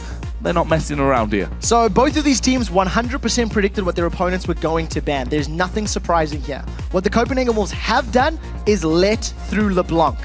Now this is the moment that Super Hot Crew sit there and say, hang on a minute, why have they let LeBlanc through? What do Copenhagen Wolves have in their back pocket that they want to run into that champion? We'll see what Super Hot Crew decide to lock in for their first round, but giving that Evelyn to Amazing is a smart play. It gives you a strong early game, allows you to put pressure on the Super Hot Crew's lanes, and that could be a good start for the Wolves. Disrupt the Super Hot Crew's lanes, prevent them getting into a strong mid game, and then you can just win the mid game because the Wolves are better at it. Right now we see Impaler hovering over Vi. Now, if you think back, Vi at the start of the season was a very, very popular champion, played by both of them. It's going to be switched away from though, so I'm not going to dwell on that for too long. LeBlanc, as you thought, coming in here for Selfie. Lucian also taken for Mr. Rals. What will the Copenhagen Wolves reply with? So the Wolves have got a few options available, knowing that Gragas is up, Ziggs is up. They can go for those farm mid laners and play it safe. Alternatively, you could see them picking something a little bit more obscure and fun. You know, Wolves are one of the teams that do have some other interesting picks to run in that mid lane. I'm not expecting Xerath. LeBlanc's going to make his life hell. And I'm not expecting a Heimerdinger either. Even if the Heimer wants to go top lane, I think LeBlanc should be able to get past the turrets and get kills. So it's a risky pick because what it means is if Selfie gets a little bit ahead, he has the option to kill this, roam around and kill Heimer. I don't know, they could be having fun, they could be quite serious, but I do think LeBlanc has the option to kill her. Yeah. Good call. Switching out there to Varus will still not rule out the Heimerdinger. The Super Hot Crew themselves might even play that one. Varus switched there for Forgiven. Now, trying to think back, I don't believe he's played any Varus. I think he's... No, he's not. No Varus up until now for the Copenhagen Wolves. So that's a new pick here coming out for Forgiven. Only played 4 times overall in the LCS. So we've seen Varus do well at different stages. Genja at IM, for example, managing to keep Gambit alive with some great piercing arrows. What I like from the Copenhagen Wolves is some very, very strong AoE. You've got piercing arrows that hit multiple targets. That's great for sieging and for zoning. Ziggs does the exact same job. Anybody gets low from their poke, Evelyn's just going to engage with her Agony's Embrace, and that's going to be a free kill, basically. You chain that all together with a Chain of Corruption, and you've got a lot of synergy between just those 3 picks alone. So I think it's quite smart, but we need to see how they're going to round out the rest of the composition with maybe a Trundle top lane, which would sort of supplement and give them that front line to work along with this Evelyn. And Lise and Thresh, though, were the 2 picks for the Super Hot Crew, and actually they were hovering over a few different things. Vi again made an appearance. They were thinking possibly about bringing Hecarim to the table, a champion again that we saw a lot of last season, then he just faded out completely and has not really been back since. Yeah, he's playing in ultra rapid fire mode right now, but not in the LCS, unfortunately. He's pretty strong, by the way. I've been chased by many a horse this last week. On the topic, though, Impaler's going to be playing this Elise. This will actually be the 5th time that he's played Elise. He has 0 victories on that champion. I'm not particularly blown away by Impaler on this champion because I feel like he doesn't take advantage of her early game strengths quickly enough. So I'd like to see how he decides to gank and how he decides to roam on that champion this game, especially because with the Heimerdinger locked in now, Elise and a LeBlanc, if they roam to the top lane, they can get onto Heimer. The weakness of Heimer is champions that can run through you. A Ryze and an Udyr are very easy to predict and land those grenades on. It's much more difficult against an Elise and a LeBlanc. So we'll see how they play this one out. What are they going to finish off with the Super Hot Crew? I'd like to see some different picks coming out from this. As I said, there's no pressure on the Super Hot Crew. Obviously, they're basically training at this point in anticipation of their promotion games later on, but they are going to be picking Renekton. Mima feeling like he wants that extra time on the Renekton. That's going to be going up against Young Bucks Heimerdinger. So I'm going to go back to what I said. The reason that Heimer worked so well against Gambit was that he was able to create a good zone of control and prevent people coming to him. Now, in a situation where you have Varus and Ziggs and Morgana backing you up, yes, it's going to be very difficult to jump on that little Yordle because you're going to have minefields, you're going to have dark bindings, there's always going to be the ever-present threat of a chain of corruption. Renekton with his slice and dice, Elise with repel, and LeBlanc with her distortion are going to be able to close the gap, dodge the stun from the grenade, and get on Youngbuck. But they need to coordinate. They need to do it together. They need to be putting pressure on Youngbuck and not let him get to a power position as early as he did against Gambit. So while the tools are there for Superhot Crew to shut down the Wolves, they have to execute flawlessly to make it work. So a quick refreshment then of where we are. Superhot Crew, 7th place, locked in, can't go any higher, any lower. The Copenhagen Wolves, though, they have to perform here if they want to move up from that 6th position into the 5th. That also relies on a few other things to be happening throughout the day, so we'll keep you up to speed with that. But with the champions ready to hit the rift, let's have a look how you guys called this game. According to LOLesports.com, 69% of you have gone with the Wolves. And again, it's just recent form. You know, the Wolves have looked pretty good. They pulled out the Donga. You know, showed it to the world, and it was fantastic. You know, it really delivered. It was everything that we were hoping Heimer would be in the top lane, and now they're doing it again. I'm a little less convinced in this particular composition. I do feel like if Copenhagen Wolves get ahead, their siege is beyond godlike. With the poke damage from Ziggs and from Varus, and having that safety zone with the turrets and an ever-present Evelynn, I think they have a very good siege comp. But they need to get there first. So let's see if they can survive the laning phase and put the pressure on the Superhot Crew. Well, here we go. We're going to get into game. It's the Copenhagen Wolves versus the Superhot Crew. And this is the Superhot Crew's final game of the split. Of course, we do have the Wolves still to play Alliance later on, but they've got to get the job done here first against SHC. Question is, we saw it in that last game, crazy level 1.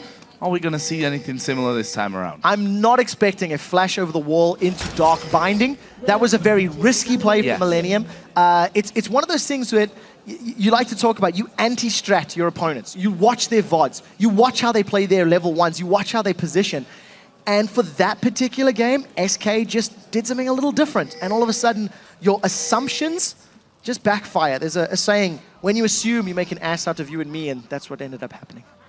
I think that's one of your sayings. Impaler waiting there in that brush. That is the brush that they flashed into earlier on with J-Ree. Don't think it's going to happen this time around. Wouldn't be sad to see it, but I don't think it's going to happen. Just to quickly touch on summoner spells here, the single teleport that we have in the game is with Youngbuck's Heimerdinger in that top lane. So we'll see how that all works out for him. He's gone for a Doran's Ring start. And Mimer with that Renekton. Excited to see how he does up against Heimerdinger in the top lane. The Wolves, we said there might not be any level 1 action, but they may prove us wrong. So we talked about Heimer yesterday. He went triple Doran's Rings as his first items. They've caught Amazing out. Let's see any CC lands. Oh, this is really bad for him. Amazing going to go very low, but they've landed the Dark Binding onto Impaler. Is he going to get away from this one? So very low. He will walk off, and that was a fantastic start. Very anticlimactic, though, as they just walk away. A couple of men on low health. Not enough crowd control. That was just pure damage onto Amazing, and you've seen that Selfie started with his W, so he couldn't lock Amazing in place. Also to note, Mixer did not connect with that death sentence. So because of the fact that he wasn't able to hold anybody down for Superhot Crew to focus, no first blood. That early invade that we were talking about did not happen for the Copenhagen Wolves. And this is a super smart start by Youngbuck, grabbing himself a level 1 white. All them turrets doing the work for Youngbuck. Gets himself white, and that's because this lane switch is happening here. The Copenhagen Wolves sending their duo up against Renekton, feeling that Youngbuck can handle this one 2v1. And it's because Youngbuck doesn't want to be in a head-to-head against Renekton. Because Renekton can slice through a turret, then dice onto Youngbuck, get Cull the Meat, get the stun down, etc. Youngbuck doesn't want to be in that position. Combine the fact that the Copenhagen Wolves do more lane swaps than any other team in the LCS. This is the Wolves trying to counter the weaknesses of their composition, in addition to playing to their team's strengths. You'll notice Mr. Rolls and Mixer haven't actually started pushing that bottom lane just yet. The minion wave is only about to get to the turret. So Youngbuck hasn't even necessarily lost a massive amount of CS and XP if he can get to that tower to leech up that XP and grab some of the gold. Well, he's just waiting for that wave to come pushing through. The Wolves have already put some pressure onto this top lane. When Forgiven there with Unlimited, and that's going to be a big wave going in. Mima probably going to take some damage if he tries to step too far out here and claim some of that farm back. There is Youngbuck trying to defend. Meanwhile, Selfie has gone very, very low in the mid lane. That's the pressure that a Ziggs can do, especially at level 3 when he's got all 3 spells to harass with. Yeah, I expect Ziggs to still be winning that lane until level 6, when the kill pressure from Selfie is going to skyrocket. Once Selfie's got the Mimic of his ultimate to get some damage and apply some kill pressure on Counter, he's got to be a bit more cautious. You've got to give props to Selfie though, he's only 2 CS down, even though he was low on HP and mana. He is still farming relatively well. So I want to see how Impaler makes his first gank happen. At the moment, he's opted to help defend top lane. He's been hovering around for a little while, but hasn't committed to a course of action. Counter once again going in. Selfie actually going to dive his way. Chains will go off, and that's going to force the barrier out of Counter. So again, good play. Oh, they've caught Unlimited. They've caught Unlimited. I'm not sure he can escape this one either. He doesn't have his flash. He already used it earlier on in the engagement, and that is first blood to Mima. Forgiven has to back away. He knows that he would be in trouble as well. He does still have flash and barrier available. Amazing's going to come up and see if he can get anything back. He's got to be so careful. If Amazing can dodge the crowd control from Impaler, that's going to be his way in. And we'll see how Super Hot Crew react. They have the opportunity to single out a target, and there's a lot of damage on both of these champions. So Amazing cannot afford to play this. Cocoon is down. There's a small window of opportunity. He's going to catch Impaler. And he's going to face check straight into their one. Is the repel actually going straight over onto Forgiven? And he has to flash away. That was a great move. And that demonstrates the power and mobility of Elise. If that was a Heimerdinger, it would be able to jump on him. Now Selfie's sticking around on low HP. This is brave. Oh, Satchel. Oh, minion. He also attacked the minion. That's not what he wanted to do. Selfie there just dodging around, trying to recall. That was so close. I'm not quite sure it would have killed Selfie, but it would have gotten so close, and there was enough mana from Counter to get one more bouncing bomb out just a few seconds later. It manages to pull a turret towards Mixer and Mr. Rolls, but they're just trying to focus the tower down as best as possible. If you look down the CS, now all of a sudden Selfie is struggling. He went in at level 4 aggressive on Counter, but because of the additional damage he had taken and burned through his pots, he's backed away. He's 18 CS behind. Kind of hard to hook the Dinger when he's stood behind these turrets, you know? I mean, you're never going to be able to get through all that. The Copenhagen Wolves here are continuing to pressure this top lane, and that turret is taking a bit of a beating up until now. Unlimited using that Black Shield. Actually going to land a binding here. That's a lot of damage that they get for free onto Mima with this wave. That was a very, very good binding. With 50% of Mima's HP gone, he's close to level 6, but he doesn't have Dominus available at this exact moment in time. So the next wave or 2 should be enough for Forgiven and Unlimited to secure the tower. I think that the Super Hot Crew are probably in the same boat. They've got a lot of good damage in this bottom wave, and if Youngbuck can clear the wave quickly enough, it'll at least delay, maybe buy enough time for Copenhagen Wolves to defend. Impaler won't let that happen though, because they're going aggressive. There's the flame. There is the flame, but it's going to be a lot of damage onto Mixer. He actually has to flash away. He's going to come back in there. I think he kind of turned back and forth, wondering if he was still in turret range. Wasn't. That's a perfectly executed 3-man dive. Very well played indeed. What I like to see from Impaler and Elise is securing that first gank, that first real presence in lane. They get the tower. It was to even out the towers as Copenhagen will secure the top lane, but they haven't stopped pushing. Impaler is still sticking around in the bottom lane, and Mima left to defend top against 2 members of the Wolves. Need to be careful here though with that amount of HP. Heimerdinger can still put a good amount of damage, especially now with a triple Doran's ring, Mixer shield, but Youngbuck snipes him with the rockets. Doesn't quite get a stun there onto Impaler, who comes back in behind him. Youngbuck's gonna chase. Here comes Amazing from the side. Mr. Royals trying to do the work with a flash follow-on from Amazing. Gets him a kill. Yeah, Super Hoku stuck around a little more than they needed to. Mega Inferno Bomb was available by Coutard, and he's going on Selfie a little bit. They're trading back and forth. Now, if Selfie goes forward, Amazing can flank from behind and grab the kill. He wants to. You can see Amazing. He's inching as close as he dares before revealing the vision. He has everything off cooldown. His ulti, not quite though, for another 10 seconds, but honestly, if he lands all 3, then he can probably finish off Coutard, especially with that Ignite available to use. And, well, that all kind of peters out the possibility of action there with these blue buffs coming up on both sides of the map. Both mid laners want to make sure they're in the right position to get that. So I like what Copenhagen Wolves have done to respond to that early dive and early deficit. Thanks to the presence of that Mega Inferno Bomb, you know, Super Hot Crew just I felt the wave was going to get killed, and because Youngbuck got in range close enough, he actually secured a kill onto Mixer. Mr. Ralls now is down in CS. He's got a big wave to farm in front of himself, and we do see that Forgiven and Unlimited have now reset to move to this bottom half of the map. Knowing that Impaler's on Elise, and knowing that the tower's down, Super Hard Crew have actually got slightly superior Dragon execution power, but if Copenhagen Wolves can get some turrets down in the pits and get all of their AoE from, well, everyone, that is some very, very good pit team fight power. So the Wolves want to stay grouped, and they can challenge Super Hard Crew very effectively. And Youngbuck doesn't really care about the presence of the Super Hot Crew there. He just says, okay, I'm just going to keep you away from this one. Got my turrets down to protect the start of the Dragon. Will the Super Hot Crew be able to stop this one from happening? I don't think so. No, they can't. Mimer's not there. Mimer's pushing the top lane. Impaler was nowhere near. And I think the lack of deeper vision didn't give Super Hot Crew enough of a time to respond. So very smart play by Copenhagen Wolves. What I like is they grouped up. Now Kartod's going to get poked. Wow, he was expecting more, and that's barrier blown. Was expecting the ultimate from Selfie. He didn't come in.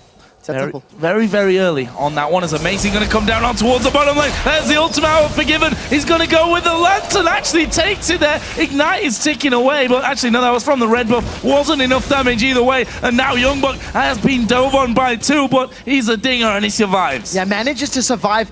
That was what I'm going to assume is a failed dive. You'll notice Mime has blown his dominance but didn't use Ignite. Mr. Rawls makes it away from that bottom lane fight thanks to Mixer positioning correctly with the Lantern. But now this bottom tower is going to take a massive amount of damage. Forgiven and Unlimited deciding just to farm up the wave instead, actually. Opting not to auto-attack. Death Sentence once again goes wide, and Unlimited doing a very good job at poking Mixer down.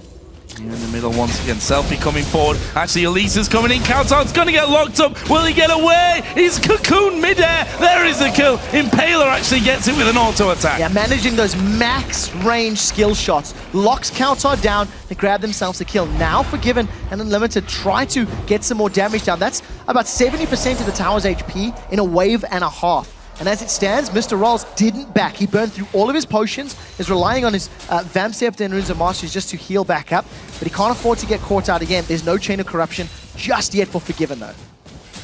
So, again, Forgiven holds a solid CS lead, something that we always experience from Forgiven, and doing it this time on a new champion in his pool. Not played Varus up until now, and I think we can safely say it's working out for him. So regardless of the fact that Copenhagen Wolves have a gold lead, their composition is going to be better as long as they can avoid giving picks to Super Hot Crew. Super Hot Crew are so reliant on Renekton, Elise, and LeBlanc diving into a fight and blowing somebody up quickly that if they do not do that now and get to a point where they can do that effectively, Copenhagen Wolves comp has all the tools that they need to counter that of Super Hot Crew.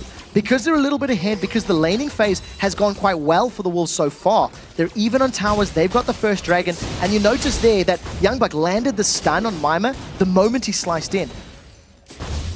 It's not looking great for Super Hot Crew, and their window of opportunity to scale and find those picks is being reduced. So you'll notice now Selfie and Impaler, they're roaming around, they're looking for opportunities, trying to get vision control, trying to find places to find picks and find kills.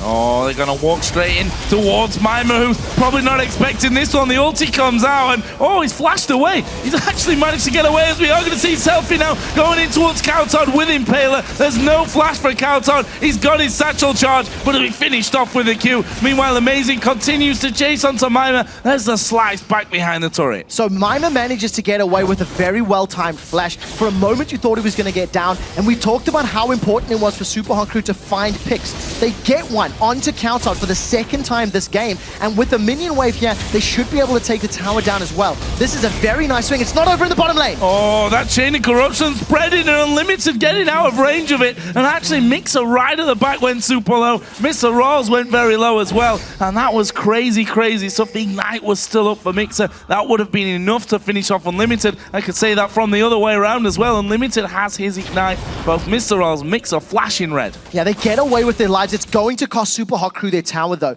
This is very, very important for the Wolves. Because of the fact that their team comp does so well in these siege comps, if Copenhagen Wolves can start setting up some vision in the jungle of Super Hot Crew and rely on the zoning and the poke of their own comp to avoid and prevent Super Hot Crew diving on them, it's a great way to stamp authority on this match, and we'll see how they play this up. Both their top and bottom tower are down.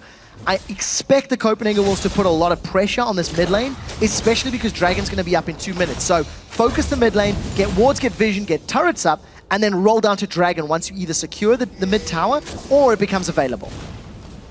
Looking at the actions of those two mid laners, both got the Athene's Unholy Grail. Kautar actually went for boots at this stage, knowing that he has to be able to run away from Selfie. We're going to see a big pile coming in Unlimited as his ultimate running. Impaler will repel, but he's still going to get stunned up from that one. Does finally come back down and has to flash away into the Dragon Pit. And look at all the poke that is being landed. Selfie has, he did jump into the team there a moment ago, but he's eaten 2 bouncing bombs and a piercing arrow, and he's just getting shredded down.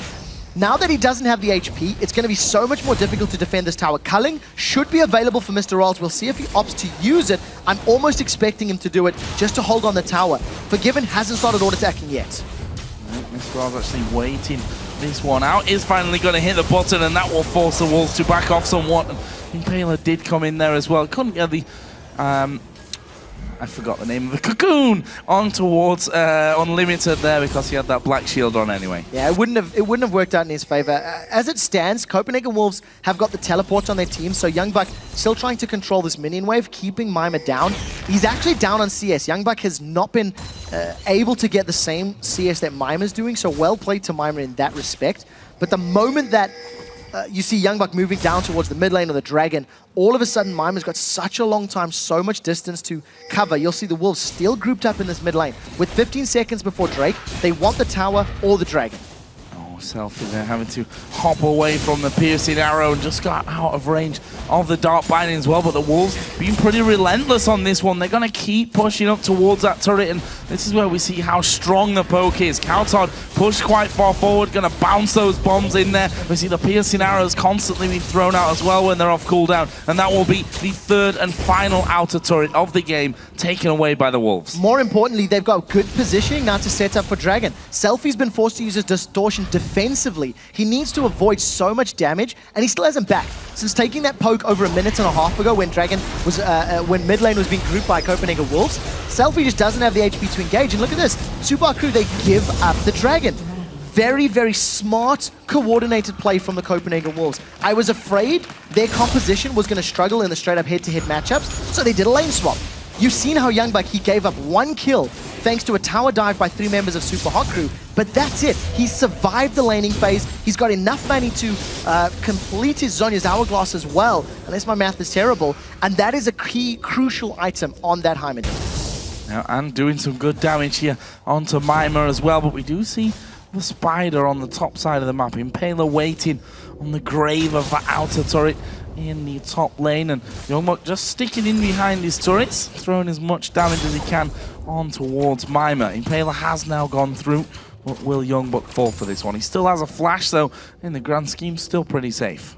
We'll have to see. I mean, Cocoon and a stun, it's going to be risky. Impaler, he's looking for Youngbuck to get on the other side of the minion wave, but more importantly, Amazing and Unlimited are nearby. They know this is going to happen. Now all of a sudden, Super Crew, they're in trouble. Going on towards Mima. Here comes Unlimited from the backside. Mima is going to go south, and then Impaler just said, I'm running away from this one. It's Youngbuck that picks up his second kill of the game. Meanwhile, Unlimited did land the Dark Binding, but there's the Thresh Lantern. Makes it will bring his teammate to safety. Again, really good decision-making from the Copenhagen Wolves. You have to feel that Youngbuck knew something was up. He knew that Mima was sticking around a little longer than maybe he should have.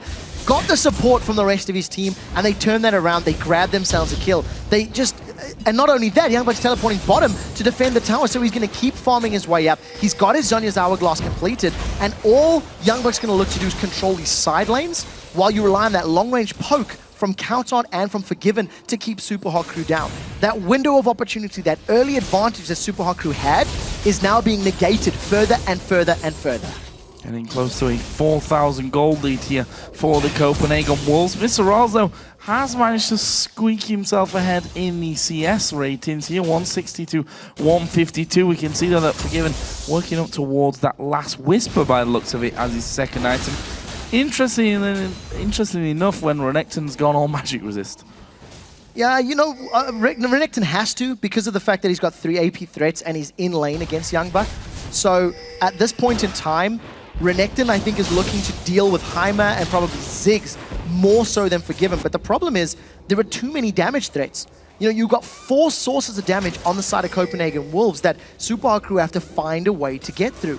What I like about Unlimited is thanks to the global gold that he's picked up and the fairly safe laning phase that Unlimited and Forgiven have been in, he's got himself in Mikhail's Crucible very quickly. So these single target stuns from the Death Sentence, the Cocoon, etc. is immediately going to be cleansed, and Copenhagen Wolves can get away from that threat of somebody being instantly burst out. Now, we do see Selfie flanking from behind. If they don't kill someone instantly, this is going to go so badly wrong for Super Hot Crew. Moving back on that one, Mixer looking to get in. They've put a bit of damage on towards Amazing, but there is a flash hook. It lands onto Amazing. Well, they turn around. Mixer's going to fall. Mimer's right in the middle of the team. He will have to try and dash away. That will be a 1-for-1 in the end. And, well, it was the Super Hot Crew that got that one started off. The Wolves pulling away perfectly. Yes, they did lose Amazing, but only because of the hook. Yeah, very good flash hook from Mixer. Selfie needed to use his abilities to dodge the Wolves. He pulled enough focus from the Wolves to keep them to stick around, but you keep noticing that Selfie is using his distortion as a damage prevention ability. He's using it to dodge skill shots and prevent getting locked up. He's not using it to combo with his Sigil of Silence and combo for his full burst damage. So at this point in time, Selfie's basically running interference. And as long as the Wolves can't stick to him or lock him down, it's doing an okay job, but a 1-for-1 and no objectives means it's not the end of the world. The Wolves still have map control. The Wolves still have presence around the map. Now Mimer and Impaler are trying to set something up on Counterhard. It didn't work last time, and I think wisely they're going to back away. Yeah, backing straight off from that one. We've got 1 minute 50 until we see the Dragon re-entering the map. And there is Counterhard waiting around, Mimer wisely backing off as well. See the last Whisper now done. One thing that we didn't think about on that one as well, the fact is Forgiven's not going to be auto-attacking. The Wolves want to be pushing these towers down, and that's going to make his piercing arrow hurt all the more. It's the strength of the Copenhagen Wolves comp. You want to be landing piercing arrows, and it's actually a very pretty wide missile length. So in those corridors where you've got Ziggs bombs being thrown at you, piercing arrows, and you've got a minefield to dodge, it makes your life so much easier to land those skill shots. And Forgiven is not an AD carry that misses skill shots often. He is arguably one of the best AD carries in Europe right now, and he's doing a phenomenal job this game. Because Super Hot Crew didn't find enough kills or didn't find enough picks early on, they now have to suffer the power of the Seed comp. This is 3 members of Copenhagen Wolves pushed all the way down the mid lane because Renekton's not there, because LeBlanc's not there, and now they've got the support of Evelyn to back them up. I think the Copenhagen Wolves can stick around as long as they have vision on Renekton and LeBlanc. Interesting choice here. Heimerdinger went top. Selfie is going to take the inner bottom turret here. Inner middle turret, though, is surely going to go down to the Copenhagen Wolves. See, putting up as much defense. The hook just swinging by there, not quite catching Counterhard. And that will be a turret for 2, technically, in favor of the Super Hot Crew, but they might not stop at that. So because Youngbuck is pushing the top lane, Copenhagen Wolves have the ability to peel away, ward up Super Hot Crew's jungle, and then go for that top turret. Super Hot Crew will most likely not be able to defend this one in time. They don't have a teleport. They're not in position. So 2 towers for 2, but those are 2 inner turrets in reply for just that one in the top lane. So Copenhagen Wolves, again, extending control. Look at all of the vision on the blue side, on the red side of the map in favor of the Wolves. They are going to have so much information to work with. Mr. Riles, I feel like you're a dead man. You need to back away, and I think he's moving back at least towards Selfie, but that was very brave. It looked like he was going to get collapsed on by the Wolves. Counterhard using his satchel to just jump out of that scenario. Selfie waiting, can he catch anyone out? And, well, he misses the chains onto Youngbuck. Lands his Q, but nothing to really follow up through with that one. There's that Banshee's Veil, of course, that was picked up earlier for Mimer. Gonna get popped in the lead up to this Dragon fight. I'm not sure how much of a fight it's really going to be. I think the Wolves are far enough ahead to feel comfortable. It's all depending possibly on how Mixer can really control this fight. Yeah, they've not really got close. There is lands onto Youngbuck, but it doesn't really matter. He's got himself a Zhonya's. There is Youngbuck now on a killing spree. Mimer goes low. Mr. Rolls got caught with a chain of corruption. They force him away from it. They can take that Dragon. If Super Hot Crew wanted to engage, they needed to jump in much quicker. If Super Hot Crew were looking for a fight, they need to surprise the Copenhagen Wolves. If they sit there and they eat all of that poke, that's it. It's the end of the story. And they did take the Dragon as well. I totally missed that one. But Youngbuck was sitting in the back line. They didn't really even need all of the Wolves to defend because, like we said, there's just there's no kill threat, there's no kill pressure from the Super Hot crew. So for for SHC to pull this back, they need to have wards, deny the vision of the Wolves. You see they've got 4 sweepers. Once they deny the vision of the Copenhagen Wolves, they can jump in from the side. And very importantly, Selfie's going to land his hooks. He needs to get those ethereal chains down. He looked for it on Youngbuk, but he didn't connect. And obviously, if you don't connect those skill shots, then the threat of getting kills is much lower. There's so much gold with the Copenhagen Wolves now as well. Actually, Kautar did already spend up. He finished off that Rabadon's death cap, and the rest of the team sitting on between 1,200 and 2,000 gold there as they go back home to spend. That's scary, scary stuff here for the Super Hot crew. We'll see what the rest of the team start to pick up as they move through. We see another BF sword added in for Forgiven. There's a Giant's belt for Evelyn as well. Not good times for the SHC. Now, Copenhagen Wolves, with the vision that they got from the red buff area of Super Hot Crew, want to regain that control. You'll see the sweepers are all available for Super Hot Crew. They're trying to clear out their jungle as best as possible. And I like the fact that the Wolves are sticking together as a unit when they're invading for those wards. You've seen Amazing was in that top lane. The rest, the other 3 members of the team were by Baron Pit. And only Youngbuk is split pushing because he's the one that teleports. Selfie is waiting for Amazing to get by, and Amazing just such smart play. He recalls out of vision of both champions, and Super Hot Crew, they don't manage to string together a kill. They're looking for picks. That's what their comp does. A lot of damage there. Mixer forced to flash away. Doesn't want to go down. He's died 3 times. We should do a bit of an update here on in terms of Mixer and 122. the most death record. So 122 current deaths in 28 games for Mixer.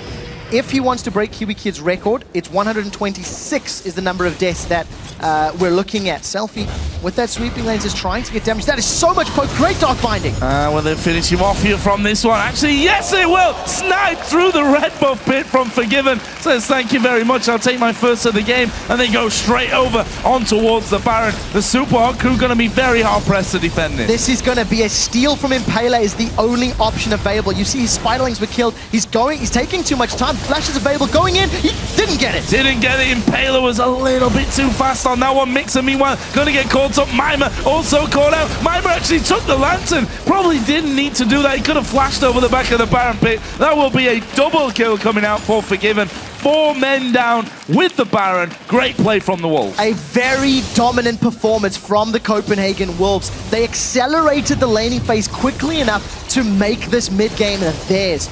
Now we do see an attempted steal from Impaler. One bouncing bomb from Cowtard actually kills all of the Spiderlings from Elise. She tries to repel in, but it's just too little too late. Very well timed from Amazing and the rest of his team.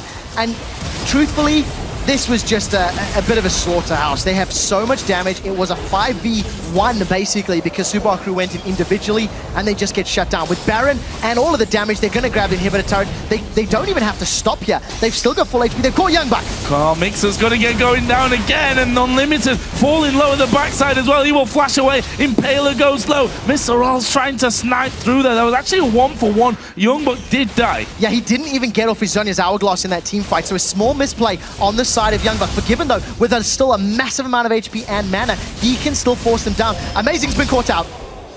Yeah, I went a little bit too deep on that one. I think Mimer actually looking to get in there. His Selfie from the side. Forgiven going to take a lot of damage. Double kill for Selfie. The Cocoon has landed as well. Forgiven going to be hard pressed to do this one. Does get one on the way out though. That gives him another double kill. Yeah, I'm not sure Mr. Rolls needed to flash for that one. He really thought he would catch Forgiven off guard, but ends up just getting melted himself. 4 members of the Wolves have lost their Baron buff. Yes, that's not ideal, but they still have super minions streaming through the middle lane. Cowtard is being zoned away by Selfie, and if Selfie eats a bouncing bomb, he's going to go down. He can't run the risk of, engaging in this one. Finds a Hyman turret. Not going to be able to secure a kill. Cowtard gets his blue buff, and Selfie is still on the hunt. This is very, very risky for Selfie. Oh, he's going to face check straight into this one. Cowtard is going to get silenced up and locked up. Selfie, no, not quite got the damage. Does get the kill in the end though, thanks to that Ignite. Shut down. The silence was so important because Cowtard just couldn't get that spell reel off. He manages to at least remove the last Baron buff from the members of Copenhagen Wolves. So all 5 of them have gone down in the last minute. And as we talked about, map control and map presence is all in favor of Wolves. And because of the champions that the Wolves are playing, the fact that super minions are in that middle lane is worth more to them than the Baron buff. The Baron buff is nice, great. But because they can rely on the super minis in the middle lane, you notice how the Wolves are just pushing bottom lane. This is how they want to play the comp. And Unlimited, he's going all in on Pela. And there is the repel, but where you're going to go down on top of Heimerdinger, and he's going to blow you to pieces. Amazing actually stealing it with the hate spike there in the end, but that is another kill, and they're going to take another turret. I don't know why Mimer's in the top lane. It's pretty obvious that the team is pushing towers. Mixer's going in. I think he wants the record. I think he wants the record, and he might just get it at this rate. However, he may set some things up for his team. Selfie does get caught out. He will be finished off in the end. Double kill for Amazing, and now Mr. Rolls trying to chase onto Unlimited. Surely has the damage, but a big blast from Heimerdinger at the back will send him back. Yeah, Amazing was also flanking around the side. If Mr. Rolls had continued that chase, it would have backfired for him. So at this point in time, another tower secured for Copenhagen Wolves. They get towers and objectives at the cost of giving up kills. I don't think it's too bad for them, especially because they are, just so far ahead in map control. 10,000 gold, going to secure yet another dragon. Super Hot Crew haven't so much as touched the dragon this game. 4 out of 4 and a Baron for the Wolves. You just have to think top or bottom lane. They're going to pick one, begin sieging it up, get the poke, and look to finish the game. 11,000 gold to lead. Oh, that was close. Lyman just put in the ward down on top of Amazing, but he was able to recall out of there. 2 more deaths for Mixer gives him the overall record. That is correct. 119. He was 119 coming into this game with his 6 current deaths. That puts him at 125. Kiwi Kid set the record at 126 as a top laner. And it's something we talked about. With that many deaths as a top laner last year, his team didn't even face the summer promotion tournament. So it says a lot, but nevertheless, Kiwi Kid's been moved to the support role and not dying as often this time around. You have to admit, Mixer, a lot of those deaths actually comes from the laning phase. And I think he's the sacrificial land for his team. Generally, when he goes down, the rest of his team has been able to pick up kills and work around him. And it's even the case this time around. They've still got 11 kills to their name. Oh. Yeah. Oh, he flash plays in there. He's going to go down once again here. But Selfie actually doing some good work. Unlimited's going to get caught between 3 of them. There is the ultimate. Will he be finished off? Inferno Bomb comes over. That did get them a kill. Heimerdinger's gone down. Forgiven doesn't quite land his ultimate. He was flashed away by Mimer. They take down Impaler there in the end. That's actually a 4 for 2. The Wolves might be able to finish off here. They've got super minions moving through the middle lane. They've also got a massive wave of minions on this bottom half of the map. So they should be able to get themselves at least the inhibitor. I don't know when the middle inhibitors respawn. It is right now, in fact. So both inhibitors can be secured. There's not the longest of death timings on the side of Super Hot Crew, so I think the Wolves will get both inhibs and then back away. Well, one is going to fall. They'll switch over towards that mid lane. Few members of the team, well, few being 2, that's technically a couple of them spawning in, Mixer and Mimer to defend that one, but the Wolves playing this one safe as we expected. They're just going to back away. They must have a good amount of gold to spend. 2,500 on the mid lane, 1,200 on the jungler and the AD carry. That's more big items. Yeah, if you look at those gold differences, it's like 2,000 to 3,000 between each individual lane.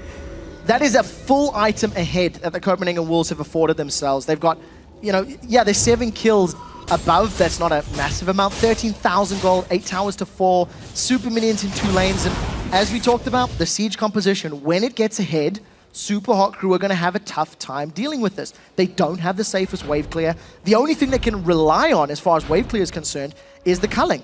And that's going to deal 1 wave. That'll deal with 1 wave of minions. And unfortunately, Super Hot Crew, they needed to have predicted that lane swap. This could be it. This could be the record. It looks like it's going to be as well. Mixer does get the flayback, puts down the box, but Countdown will get the kill. And there is a new record for the amount of deaths in a single split for Mixer. It's an award. I'm not sure it's really an award that you want to be proud of, but he's got it nonetheless. I can tell you right now that Mixer was clapping when that death went down. At the very least, he's in positive spirits, making the best of a bad situation, I guess. Remember, Super Hot Crew are in 7th place regardless of the outcome of this match. So can they make one last ditch effort? Can they steal this Baron? It is a 5-on-5 with Impaler getting rooted. It's going to make his life so much more difficult. Colin coming across the side and actually force them to back away somewhat from the Baron. Impaler is going to look to steal this one, and therefore the Wolves are a little bit scared of going over. The Dark Binding did land, and here comes Elise over the top. They're just going to wait. They get the Baron. They're going to kill Impaler as well. Meanwhile, the Super Minions are actually hammering away on the Nexus turrets, and it's now a 5 versus 4. Although Kautard is pretty low, he's probably going to have to go home and heal himself up before coming in. They got Minions pushing the top wave as well. Yeah, Super Hot Crew are in all defense mode. Impaler is down, and Limited is going to get killed at least, so Selfie finds 1 kill. Young Buck just a little bit short there, underestimating the range of that distortion. So we did see Selfie getting away with his life, and now Copenhagen Wolves, they don't have an AD carry with them. They're just letting the minions do the work. It's just a matter of time before they close this game out.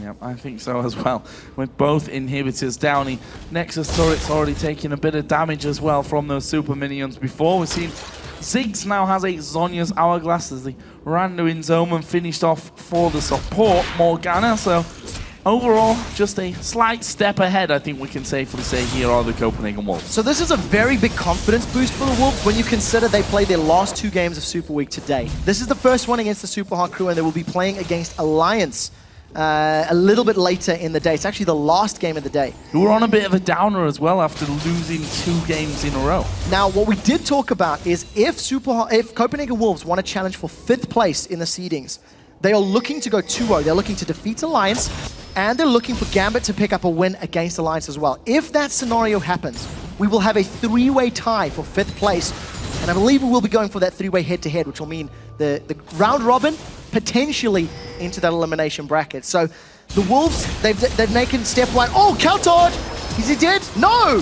Flash away from that one. Here comes the Inferno Bomb, and the Culling actually coming out. Forgiven goes very, very low. Young Bucks at the front. He's got the stun off onto Mr. Rolls. They focus down Mima to half HP as well. They're surely going to have this turret away. Amazing. He's still full HP and can just stand at the front there and tank things out. That is the final inhibitor turret going down for the Copenhagen Wolves. But here come the Super Hot Crew. They've all healed up. Mixer is coming to the front. He manages to land the hook. Kautard going to use his Zhonya's. The box is down. Unlimited is low. Mima's actually falling pretty low as well. He's all on his own here at the front, and Kautard being ignited does somehow hold on to his life at the end. There is a flash in. Selfie, well, he went on to Youngbuck, managed to pop his GA, and then he gets finished off. There is a Dark Binding as well onto Mr. Riles. He won't survive that one, and now it's all on Impaler to save the day. Another dominant performance here in the LCS. SK Gaming did it in game 1, destroying Millennium, and the Copenhagen Wolves, they came out swinging. They landed every single bit of poke that they needed to, and they got through the laning phase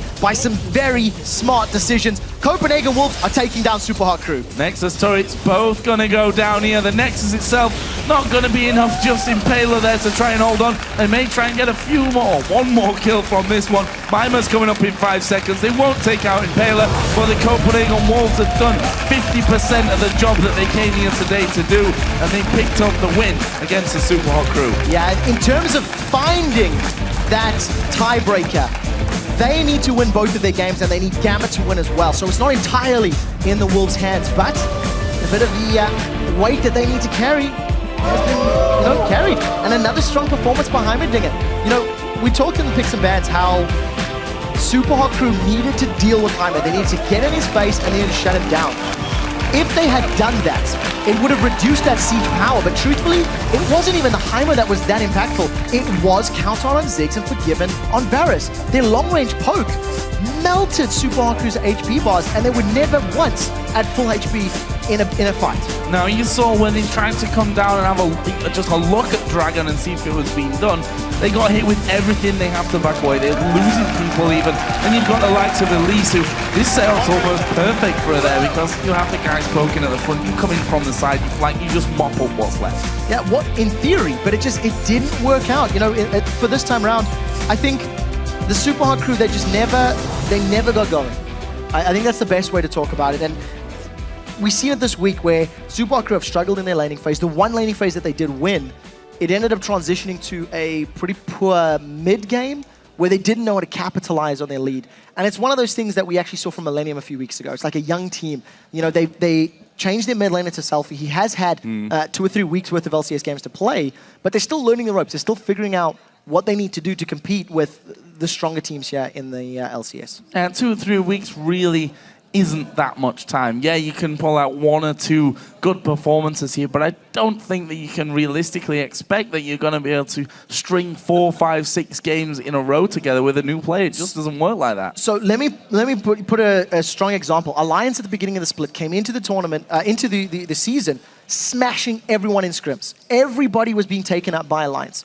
You get on the big stage, all of a sudden it's a different environment. Decisions are much more serious. The lights, the screams, everything changes. And it took Alliance 6 weeks to get their stuff together. 6 weeks to become a team that could win games back to back to back. And after a few weeks of control, they're now 0-2 this week. That's true. It's one of those things where, yes, Selfie only came in 3 weeks ago. But again, what you do online in your gaming house from the comfort of your gaming chair and what you do on that chair in front of this crowd, it's very different and it's much more difficult. Much more difficult. And the Super Hot Crew, not all bad news for them today. Yes, they only had this 1 single game. They needed, well, I say they needed the win. They didn't, as it turned out, because of the Millennium loss early on. That would have changed, obviously, if Millennium had won that game. There would have been a lot more pressure on them this game. I don't think Mixer would have been looking so handily towards the most deaths record if there was a little bit more on the line from that one. But they get the 7th spot. They have the choice of the team that they're going to play after, of course, the team which loses in playoffs. The 6th place team in the end has their choice. Yeah, it's very crucial for them. And I think now all eyes for both Millennium and the Super Hot Crew are fully set on the promotion tournament. The LCS is now finished for them. They can just turn to practicing comms, practicing things that they haven't done on this stage. Because one of the things that you have to remember is the Challenger teams have been watching these guys for 11 weeks now. They know their strengths, they know their weaknesses, and they can theorize how to beat them in a couple of weeks' time when we do get to that summer promotion tournament. Well, dominating performance and victory for the Copenhagen Wolves. We're going to head over to Shox and Deficio. We're ready to talk to Amazing from the Wolves.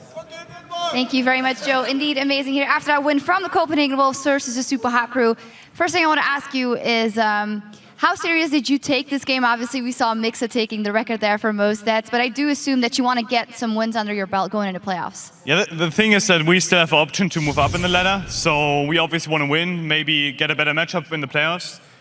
So we actually took it quite serious, but after the early game, which went kind of weirdly, we got an advantage at some point after we took some drakes, took some turrets. They didn't take it that serious anymore, and we just wanted to get kills as well. And how important is it actually for you guys to get the 5th place? Is there any team you really want to face in this playoff?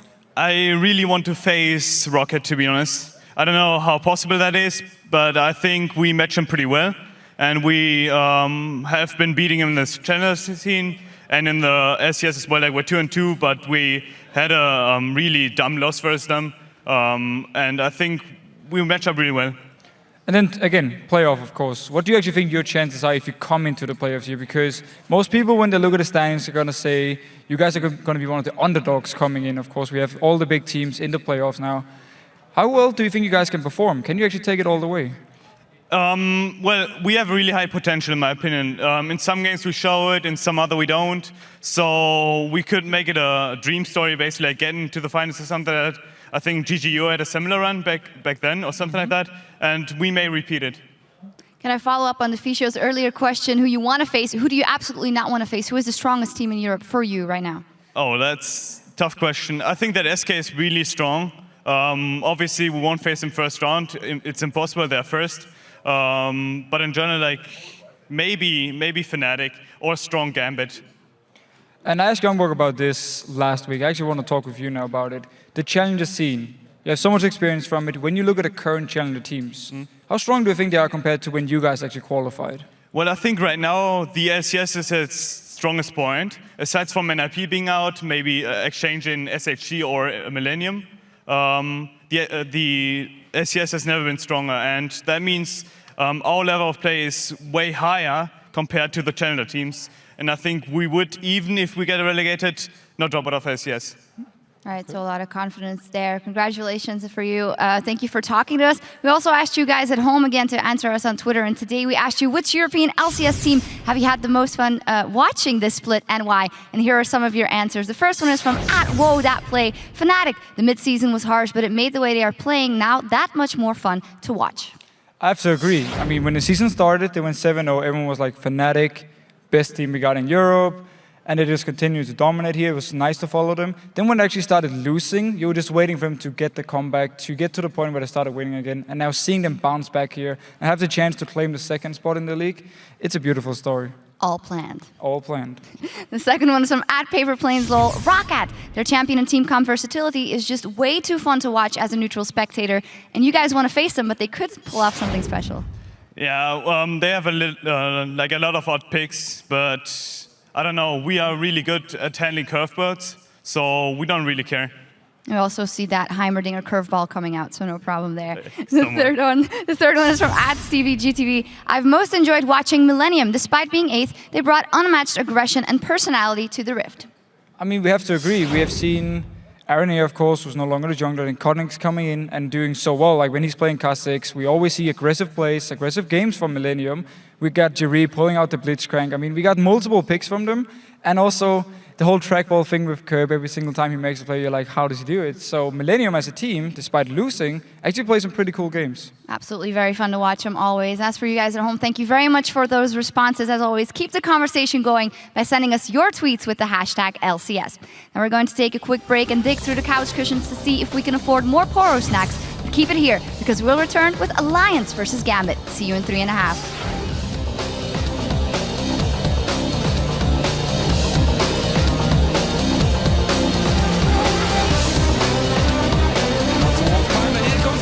From the backside, Maimer is going to go south, and then Paler just said, I'm running away from this one. It's Youngbuck that picks up his second kill. That is so much fun. Great dog finding. Will they finish him off here from this one? Actually, yes, it will. Snipe through the red buff pit from Forgiven.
back, ladies and gentlemen. Now with the first 2 games of the day in our match history, let's have a look at the current standings.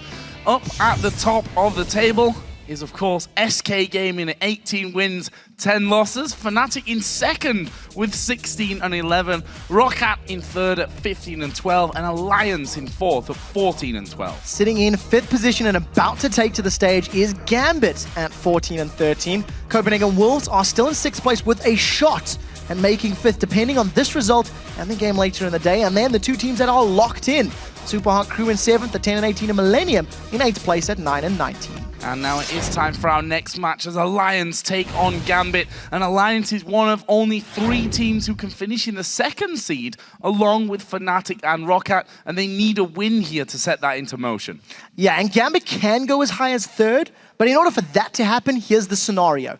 They need to beat Alliance here, Fnatic needs to beat Roccat, and Alliance need to beat Wolves at the end of the day. That would result in a 3-way tiebreaker and give Gambit a shot at the 3rd seed if they win. Gambit did have an unauthorized pause yesterday in their game against Fnatic. All teams give the referees a sign-off on their settings before the start of the game, and pauses mid-game to change settings will result in a penalty. So due to this pause, it does mean that Gambit will lose 1 ban in this game, which could really affect things for the team. Considering how important it is for teams to get the ability to pick their preferred champions or counter-pick their opponents, we'll have to see how this picks and bans plays out. Well, coming into this game, Alliance are, of course, they lost both of their previous games. They were on track to break Fnatic's all-time winning record of 9 games back-to-back, and to break that record, they would have actually had to take down Fnatic themselves, funnily enough. Alliance did put up one hell of a fight, but simply didn't manage to beat them. Now, yesterday, Alliance lost to Millennium in a game that was much closer for a longer period of time, but they couldn't contain Kotanex again on that Kha'Zix, and they played 2 games today and could still possibly take that 2nd place in the table. So it's not all bad for Alliance, but in general, they haven't gone down without a fight. In all of their losses, they've been outplayed by their opponents. To break it down, the loss against Fnatic, I feel like Alliance were chasing fights longer than they needed to, and those extended chases allowed Fnatic to grab advantages and eventually the win. Now remember the stat that we had earlier with Gambit winning the 2nd most games in the 30 to 40 minute mark, and Alliance winning the most? It ties into the fact that both of their games this week have been over 45 minutes. Yeah. This is uncharted territory for the team. And you know, at the start of the season, Alliance didn't know how to play the late game. So this could be a symptom of coming back to haunt them. So I just want to say that I do feel like Alliance didn't create enough opportunities for themselves against Millennium yesterday. They were controlled by the aggressive plays and were unable to get past Blitzcrank hooks and Kotanex Kha'Zix cleanups. So we'll have to see how they do today. Both of the games were lost for completely different reasons. One to Fnatic, one to Millennium. Alliance just needs to calm their nerves, get back into their groove, and come into this game with a clear head. And Gambit come into their last game of the regular season at 14 wins, 13 losses, and are currently 1 win and 2 losses against Alliance. Now, starting with their win against Roccat, the fact of the matter is that they just completely smashed them. The game ended in under 25 minutes and Alex landed every single spear as Nidalee. However, in their 2 losses this week, the stories were very different. The Wolves controlled Gambit with Heimerdinger and exhibited great zone and map control, whereas Fnatic secured smaller objectives 1 by 1 until they had Gambit run the ropes and they had no way out. Yeah, so in general, Gambit continue to do what Gambit do best. They win a game in absolutely convincing fashion, but then drop games because of unorthodox picks like UD in the jungle or simply getting outplayed like they did against Fnatic. Now, they've been near the top of the standings for many, many weeks, but I've never felt any sort of prolonged dominance like we've seen from other teams like Fnatic, Roccat, Alliance, and even SK Gaming. And now this is their last chance to pick up a win before heading into the playoffs. And I guess I'm still really waiting to see a consistent, high level of gameplay coming out of Gambit. Both teams thrive on strong jungle and mid lane team play, and the players predict this could be the deciding factor in the upcoming game. If you want to beat Gambit, you have to have a good early game, so you have the advantage. Alliance is really hard team to beat right now because they're playing really strong. I think that Wicked stepped up his game as well as the bot lane. The pick and bans are really good at most of the time, and sometimes they're completely derp and then you free win the game, but mostly they're really good at pick and bans and they'll often outpick their opponents. It's some kind of Froggen-oriented team. So overall, they are playing really good duo with Shook and Froggen. That's why Froggen is getting ahead. And then if the other lanes are not losing, then this helps to win the game. Gambit's playstyle is a lot of teamfight oriented, I think. Like they have a tank top lane who can tank a lot in teamfights, usually dives really far in the teamfights for the AD carry or the AP, usually with Diamond together because they're both really tanky and Diamond gets a lot of farm. And then like in mid lane they have an assassin or they have a heavy AP hero. It's really hard to find their weak spots right now, and I think that the super team hype is coming to truth. And it's hard to disagree with that whole mid lane and jungler synergy that we've seen from Gambit for years now, and something that Alliance are doing really well. Yeah, Shook has really stepped up in recent weeks. He's becoming a very important member of the Alliance team. And I think if you look at Gambit, if you beat them in the laning phase, you can't count that as a complete win, because at IEM, they lost all the laning phases and still made it to the semifinals. So we'll have to see how Alliance do here today. Well, let's check out the lineups for our two teams, starting with the blue side and Alliance. They're, of course, Wicked in the top lane, Shook in the jungle, Froggen in the mid, Tabs the AD carry, and Nif the support. And on the red side, it is Gambit Gaming. Darian up top, Diamond in the jungle, Alex in the mid, with Genji as AD carry, and Edward playing support. And our featured matchup today centers on the supports, Nif and Edward, who both love to wield the hook and the lantern. Both players have impressive numbers on Thresh, some of the best, in fact, in Europe, and Nif has had an extra game on the Chain Warden, but Eddie keeps it very close in their stat lines. Yeah, and while Thresh may be a hotly contested pick or ban for these teams, we've actually seen both players perform on a multitude of support picks. Edward has played 5 games on Annie and picked up a 3.4 KDA, and we've seen Nif go a little bit tankier with his picks, with 7 games played on Leona, acquiring that 2.4 KDA of his own. I think even though Edward leads the league in kills, he secured them for the support role at 39. He has yet to score a kill versus Alliance. This is something that Nif has done against Gambit, as he's picked up 3 kills. In terms of the head-to-head KDA stats on Thresh, I think this is a champion that Nif has been much better with in recent weeks. Edward has had 1 game that really stands out to me as impactful, and I'm not expecting it to make it through picks and bans. I absolutely love when we have Edward in the featured matchup and we focus on how many kills he's got. That's just typical Edward style. You know, we always said he was the Thresh Prince. We'll see if that makes it through the bans, because we are going to be moving into Champion Select here very shortly. What are you expecting to see? So jungle bans and probably mid bans would be a priority. Thresh could be fairly high up. I don't know if either team want to ban it out, but I would say Kha'Zix, Evelynn, maybe getting rid of the Nidalee. We've seen how good Alex is when he dismantled Rockcat on Tuesday this week. He just landed every single spear. So I think that has to be a priority, and you do have to remember Gambit do have 1 ban removed for that unauthorized pause yesterday. First ban coming out will be Evelynn for Alliance, funnily enough. Obviously showing that they don't want to first pick that one. The fact is that Shook has done incredibly well with Evelynn so far. If you tally up some of his wins there, he's way into double figures in terms of the kills that he's pulled off from that one.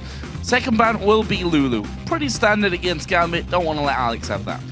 Yeah, you know, it's actually something that we see a lot of targeted towards Alex. Yesterday, Froggen ran Lulu. He first picked it as well, if memory serves, and it was somewhat uninspiring. I think that the problem with Lulu now, with the changes to the Lich Bane, is just how long it takes for her to hit that power spike. She can no longer get to that power position with just an Athena's on Holy Grail and a Lich Bane. She needs to get a Death Cap thrown there as well. So that mid-game boost that you get from Lulu's is not quite as impactful anymore. What comes next? Nidalee taken away from Froggen. Stay with mid lane here in terms of bans, as LeBlanc is removed from Gambit and Alex Ich. What is their second ban going to be? Their final ban as well. So Kha'Zix is still available. You've still got the likes of Gragas up there as well. It's a difficult one to call. I would expect maybe a jungle ban, maybe force Shook into something that's a little less comfortable for him. We might see Lee Sin being played, as both Shook and Diamond have played Lee Sin this split and had pretty good moments actually for both of them. So we'll see, and at the end of the day, they decide not to ban anything. They're leaving it open. They're leaving more champions open. And it's not the first time that we've actually seen Gambit do this. They have already once this season thrown away a ban. It's gonna give Kha'Zix over to Alliance, and I believe that was Wicked who was laughing in the background pretty loudly on seeing that. They're going to get their hands on Kha'Zix, but this is not something that Gambit will do lightly. They've got plans. So the thing is, you've got so many options. You can go Lucian Thresh, you can go Lee Sin, you can lock in Renekton now if they want to go for that safe pick where, you know, we've been seeing Wicked actually picking, you know, Trundle and Shyvana a lot. there's options here for Gambit. If we do see Caitlyn, I was looking at some stats. I think Genja had not played Caitlyn until this week. Yeah. For over 8 months in the LCS at the top tier level. So it's nice to see him adding the champion to his champion pool, and it's also a fairly safe champion. You can do well in lane. But now we need to see, do Alliance, what do they want to lock in? What mid lane are they going to go for? I'm almost expecting farm-heavy mid laners for both Froggen and Alex. Although Zed's up. Let me just throw that out there. Zed is up there. We know that Alex plays it. We've seen Froggen venturing into Zed territory, and that was in their win against SK last week, where he actually ended 9-1-7. So we know that Froggen can pull it out, can do the business with the Zed. For now, though, it seems like Alliance are quite happy to settle and take the Lucian, and there is the Zed. They've still got 40 seconds, although they might change things up from that. As you mentioned, only the second time in a very long time that we're going to be seeing Genja playing Caitlyn. I don't think the Zed will be locked in, and my reason for this is when we do interviews with Froggen and we discuss their particular champion picks, he almost always includes a discussion like, the magic damage in our team came from our jungler, that's why we played Evelyn. The physical damage from our team came from mid lane, that's why we played Zed. And noticing that Lucian's being hovered over with Kha'Zix as a jungle, I am expecting a ability power-based mid laner. Gragas is up, Ziggs is up. There are some picks from Orianna's still there. Hell, Froggen could get his hands on Karthus if he felt it would work, because we know how much he likes that champion. He raves about it all the time. And he is Ignite Flash, which he's told us before that's exactly how he likes to run his Karthus. In the end, though, it is going to be Lucian and Nami actually picked up here. We have already seen Nami earlier on in the season. In fact, the last time they played Nami was against Gambit. So it's a safe pickup. I mean, she offers a whole lot to your team. You do have sustain, you've got the bubble for CC, it's all skill shot dependent. And as it stands, Thresh and Caitlyn are, I don't want to say predictable, but you know, you see a lantern landing, you can throw the bubble down, you can knock them up. Alternatively, you can try catch Caitlyn out. I don't know if Alliance will be looking for a straight 2v2 because Thresh and Caitlyn are going to outpoke Lucian and Nami, and it's going to be up to Nif to keep Tabs healed up with that ebb and flow. Try keep him topped off as the lane progresses. So next champion's coming in, Ziggs for Alexich and Lee Sin in the jungle for Diamond. And we've seen Diamond, in fact, in the last game, they played it against Fnatic, 2-1-4, not the biggest of impacts. I mean, if you look at the only win that they've got this week is against Roccat. He finished 7-0-1 on Kha'Zix. He carried Gambit to that victory. I completely agree with you. And I think if Diamond is on form, he can do incredible things with Lee Sin. But he needs to make sure he gets off to a good start. As it stands, Gambit have got a fairly well-rounded composition. The only thing they're really lacking right now is hard engage. In order to jump onto Alliance, they need to land a Death Sentence, they need to land a Sonic Wave, and they need to commit. But they do a very good poke. Gambit have got Ziggs, they have got Caitlyn. They can siege well, they can defend well. And as it stands, with Alliance's composition, they're going for an 90% attack damage based composition. Kha'Zix is 80, Shyvana's 80. Yes, there's some magic from a Burnout and a Dragon's Descent, but not that much to write off. For Alliance, they are going to be looking for for bursts to jump in there, blow somebody up with that Zed, with Shyvana and Kha'Zix to clean up, and then running the rest of the team down. Hoping that the tidal wave is going to be enough disruption to buy them the couple of precious seconds they need to assassinate someone. And if this will see us bringing out the Trundle once again, get yourself just completely armor tanky, steal away some stats from your opponents and run right in the middle of the fights. Currently they're hovering over Vel'Koz. They've already got a support and a mid laner in there, so don't expect that Darien all of a sudden is going to play Vel'Koz. Immobile champions are not his thing. No, Renekton and Trundle would probably be, options 1 and 2. We have seen Darien playing Ryze a whole bunch this week. I don't know if he wants to go Ryze into the double AD and the early aggression from Alliance, so probably going for the safe pick. And like I said, I think Gambit have got your de facto 2014 season composition. Lee Sin in the jungle, aggressive early game jungler, farm heavy AP mid laner with a safe duo lane of Caitlyn and Thresh. The only thing Gambit are lacking, as are Alliance on the same token, is a reliable hard engage. What I do like though is on the side of Gambit, I feel the composition is more well-rounded, and if they don't fall behind Zed, they can do pretty well. Ziggs is good wave control. Alliance are going to be looking to split push. Alliance are going to be looking to play the map, let Zed stay in one lane, let Shyvana stay in the other lane, and just try to keep Gambit guessing as to where they're going to be pushing. So an important game here for both teams. Still a lot to be decided around this midpoint of the table and basically how everyone moves into these playoffs in the seedings. You guys, of course, have been voting on which teams will win today, so let's check in and see how this match tallies up. With 58% of the vote, Gambit holds a slight lead over Alliance. And, well, I think this is about as close to 50-50 as we've got for most of the season, and I think it's about right as well. Yeah, super important game for both of these teams. This is Gambit's last match on Superweek. Alliance are currently 0-2, so Alliance are going to be looking to at least get a win on the board, get some confidence before they face the Copenhagen Wolves later today. And Alliance are still battling for second place. If Alliance get some wins together, they can challenge for second. On the other side of the coin, Gambit's best case scenario is third place. So there is quite a lot on the line. That's a first round bye for Alliance if stars align and all of these tiebreaker scenarios work in their favor. Now, we do have people behind the scenes making sure that we get everything right when it comes to you know, our math, because we're just rubbish at that. So thankfully we've got It's a 2,000 gold lead, 3,000 gold lead, 2,000 gold lead. Exactly. Yeah. We've got some guys in the background helping us out with that one, so we'll keep you filled in as we go throughout the day as to what's going to be happening and how many, if any, tiebreakers will come after our regular games. But for now, we're in game Alliance versus Gambit. I'm going to ask about level 1 again, because our previous 2 games we have seen fights at level 1. The first game we did see blood there as well. Second one, close to seeing first blood, but no kills actually came down. So both of these teams have actually got skills that could help you in level 1. If you go for the Aqua Prism from Nami, that is some very strong, reliable CC, and you do have pretty good damage from the rest of the team. On the other side of the coin, you've got a Death Sentence. What we do see from these level 1s, though, is they tend to be delayed. You don't often see teams going straight out the gate, rushing as 5 into a bush, and then, you know, invading. We've seen from game 1 of the day, Millennium were just hiding out in this river until about 2 minutes when we seen J-Ree flash over the wall. So as it stands, defensive starts. We see a lane swap coming up from Gambit already. They've thrown Caitlyn and Thresh to the top lane. When they beat Rocket, they did the same thing, and they did a hard push on the tower. Let's see if they try play the similar style. It's different champions, but they have the ability to play the same style. Get good poke down, get a good number of towers, and prevent Alliance from safely farming their lanes in the mid-game.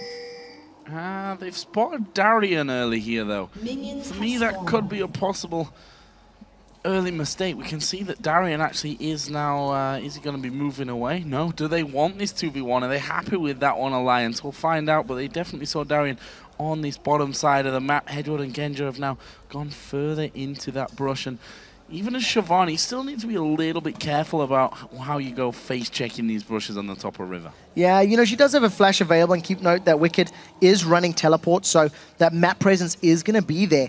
We have seen Gambit doing the customary Gambit invade. When they do a lane swap, Edward and Genja will always check their opponent's blue bush. And when you look at other teams like Fnatic punish it better than anybody else. Edward has even joked in post-game interviews saying, yeah, we gave up first blood on our blue invade like we always do. And it's just something that as a team, Gambit are actually very predictable with. So they ended up going for, they get some early vision. You'll notice that Shook is not on his blue. He's clearing out the Wraith camp, and there's some support now for Diamond as they steal away this objective. There is a ward in that brush, though, so we'll see Alliance having complete vision over this one, but that blue's going to go down far too quickly for them to do anything about it. The question now is, can Shook steal away the Gambit blue as well? It's going to be a little bit... Well, it's kind of safer in some ways because Alliance, if they have any sort of engages, Tabs and Nif are closer to react. And for Darian and for Alex to respond, they're going to be giving up a lot of presence in that lane. So as it stands, it's completely uncontested. They're going to even out that invade. You'll notice that Diamond is still sticking around in Alliance's jungle. Finally decides to back away. Didn't see if he actually cleared that Wolf camp out. But at the end of the day, even it up. Trade steal 1 buff for steal 1 buff. So we see the push of these 2v1s. Nif and Tabs already getting a decent wave pushed on towards Darian's turret. Those bottom turrets, they want to dive in. Are a little bit easier to take down, and they are going to be jumping in from this one. That blue buff was with Shook. He jumps in. Darian flashes away, but lost more than half of his health. Now Diamond is coming back around. That'd still leave a 3-on-2. There's still a minion wave there as well behind them to protect them. They don't have to tank the turret or anything as they run back in. Successful gank, managing to get the flash down. If an Aqua Prison lands on Darian, he is in kill threat. You'll notice Nif is level 3, has got 1 point in each of his abilities. Let's see if they can land the CC. As it stands, though, Alliance have made no attempt to go for the kill. They just want the objective. They want the tower. And they're going to get it here, aren't they? There's 5 or so caster minions in there, and there is a turret going down. There's a bubble, and Diamond has to flash away from it. Yeah, again, Diamond and Darian, I think they were maybe a little greedy with the XP. They stuck around for their tower as long as they could. 2 flashes burned. Early advantage to Alliance. If Shook and Froggen manage to catch anybody out, it'll play in their favor. We do see Wicked already returning with some potions as well as that cloth armor. But Gambit are doing a good job. This tower's below half hit points, and remember, it still has that damage reduction before 8 minutes. They should be able to get rid of it in the next couple of waves. Tabs, Shook, and Nif continue the pressure on the bottom lane. They're going to be 3 men hammering away on that inner turret. Diamond continues to stick around just in case he can get involved. Yeah, this is a risky defense for Darian and Diamond. Not only are they facing 3 members of Alliance, neither of them have their flashes. So if they make a misstep at all, there is the possibility to grab first blood. The one thing that is a little frustrating for Alliance, they don't have a ranged jungler, so defending the tower, taking the tower is going to be more difficult. Look at the damage on Wicked. Yeah, there's a flayback, and we see the flash from Wicked. Had to use that one. If he'd have tried to run off, he would have gone down there. And Gambit continue to pressure this top side of the map. There's another wave now coming in with them, and it looks like actually they've been forced back on this bottom lane, finally. So Alliance going to recall him from that one. They will lose their inner tower, though. Yeah, so they're going to end up trading 1 tower for 1 tower as Genja decides to kill this one, denying all of the minions, I'm expecting, and really just trying to hurt Wicked as much as they can. Finally, it goes down. So both of the top laners have hit level 4 at this point in time. 11 CS to 12. And the war of attrition has not necessarily been worse for one team over the other. It is more difficult to take that top tower for Gambit because of the damage reduction. So you could argue who's going to come away with the advantage, but lanes are resetting, and now we're going to see the 2v2 as this Lucian Nami lane is going to be moving into place against Caitlyn and Thresh. Lucian got himself Vamp Scepter, Boots of Speed, and he singled Doran's Blade, and that's exactly what Genja has over on the other side. Between the supports, Coin for Nif plus the Sightstone, all the way around for Edward. He has himself a Sightstone, actually picking up a pink ward just to join in with at this stage. And we thought Genja were going to, and Edward were going to go to that bottom lane. Actually, as it turns out, they've come mid here to go up against Froggen. So we'll see how quickly they can take this tower down. There's no support from the rest of Gambit yet.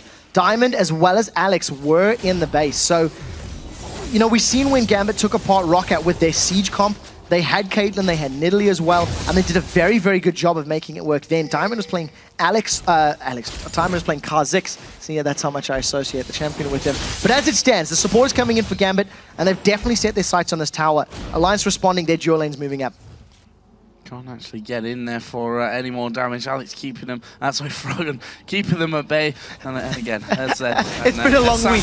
It's been a long week. It has. I mean, you know, the good thing is, Quick Shot, we're only just getting started here tonight, I think. But they continue that pressure. Alex has now joined in with them. Nif has come over to offer a little bit of support as well, and they can clear those waves out pretty quickly. Top lane, Darian is actually putting quite a lot of pressure onto that inner turret, and we can now see that maybe the rest of the team will start to move in. But that Renekton level 6 to level 5 of Wicked Shyvana. This is a very risky pressure because you'll notice the only ward coverage that Gambit have right now is at that sort of river junction towards the blue buff. So Darian is very overextended. He's trying to make use of the strength that Renekton has over Shyvana in the early game, and finally backs away. It is only a trinket ward though, so it's not going to last the longest period of time. First blue buff was taken by Diamond and Gambit, and they're setting themselves up for a 3-man steal, but there's 4 members of Alliance close by. This is a little risky. They've got the blue buff, and Darian, can he get taken out? Smited away is the blue. Will he escape this one? Lantern off to Edward. Hook comes out as well, but that didn't quite have the right trajectory, and Alliance lose out on their second blue buff in a row. Question for me now is, can Gambit protect their own blue buff as well? I think that they can. Genja's already moved down to start pushing out that bottom wave. You notice that in that engage, Froggen was hesitant with his death mark. He didn't want to throw it on Darian's Renekton because it was a calculated risk. Dominus was up and available, so the likelihood of killing Darian was severely reduced. And you'll notice that because Gambit could stay as a nice tight unit and Genja had control of that bottom lane, it just allows them to secure their own blue buff. And we go back to this laning phase. Darian now has vision, had vision of the blue buff side of the jungle, and he's still going to stick around trying to pull pressure. The moment people move up to Darian, I'm expecting the rest of Gambit to go for Dragon, as they always do when Darian pulls pressure. really do with that to come back in the gold here as well. Gambit just hovering around, warding that tri-bush. The ward actually inside of the Dragon Pit from Alliance will in fact time out. And look at this, Diamond, is he going to get things started? He wards that Death Brush. And to be honest, if they did it now, they could take this Dragon without any problem. This is actually quite smart because they have the advantage here. They have, very good AoE. They've got good long-range poke. In order for Alliance to contest that Dragon, they have to all in. They have to throw Wicked in there with his Dragon's Descent. They want Shook and Froggen to be jumping in stealth and with his Death Mark. So quite smart play if they try to force it. Right now, though, they've jumped on Alex. Oh, this could be real bad news. Death Mark goes down, Exhaust is in. Froggen actually, he's not going to go down. He went back to his Shadow, got the first blood with the pop of his Death Mark as well. Yeah, so Alex almost gets the damage through. Doesn't manage to survive. He opted to go for Exhaust over Barrier. I don't think it would have made a big difference that time around. And that was a smart play by Shook. He was moving towards the Dragon Pit thanks to Diamond starting it off. And it was a very easy jump around, throw down the stealth, leap onto Alex's head, and they grab themselves the first kill of the game. That's exactly what Alliance are looking for. And that stops any immediate pressure, at least around the Dragon area. Shook just going to soak up a bit of experience and gold on those middle turrets. And well, it's a big wall. He meant to do it. It's a big wall. Oh, Edward gonna throw out the hook, catches the fish. Has Genji got enough damage here? The play was good. Piltover lands. He does have the ace in the hole and he's got enough mana for it. Knows that Tabs is probably just gonna step in front of that one if he tries. Yeah, so Nif putting himself in a body block position if that ace in the hole came down, and just a good hook from Edward. Didn't secure a kill now, but if you look at that lane presence, because of the Caitlyn Thresh, the range that they offer and the poke, they have a good sizable CS lead. Now, to be fair, there is 10 or 12 CS here, so Tabs is going to be hard pressed to secure all of them under the tower. Started himself off fairly well, but look at the damage that Genji and Edward are putting onto this bottom turret. They're trying to get this down as quickly as possible. I think if you go back to that Dragon play from earlier on, I almost feel like Gambit could have forced it. Gambit were in a position, they had more numbers in the Dragon Pit, and now Froggen's a little bit away. Alex isn't even with Diamond. Now they're going for the Dragon. You have to wonder, why did they stop earlier? What was the decision that prevented them securing it? Regardless, they grab it this time. The longer it goes on, the more it's going to be worth anyway. So now is the first one of the game going over to Gambit, and it puts them 1,000 gold in the lead in the early stages. 1-1 in turrets, of course, of the exchange of top and bottom outer turrets earlier on in the match. If we look down some of the items now as well, Froggen got himself Brutalizer Cutlass. Obviously, Alex, a little bit less damage than you might associate with a Ziggs normally. Ended up going in there for that Seeker's Arm Guard here. He's, of course, going to be working towards these Zhonyas to stay safe from the Zed. Yeah, I think it's a crucial item, not only that for Zed, but for Kha'Zix as well. Reduce the effectiveness of him getting those resets in team fights, and all of a sudden, you wait for Kha'Zix's ultimate to time out and then try to take him down. We've seen that Genji and Edward, they've backed away from that heavy pushing right now, even though Genji's picked up his BF sword. So we'll see how far they can push the lane down.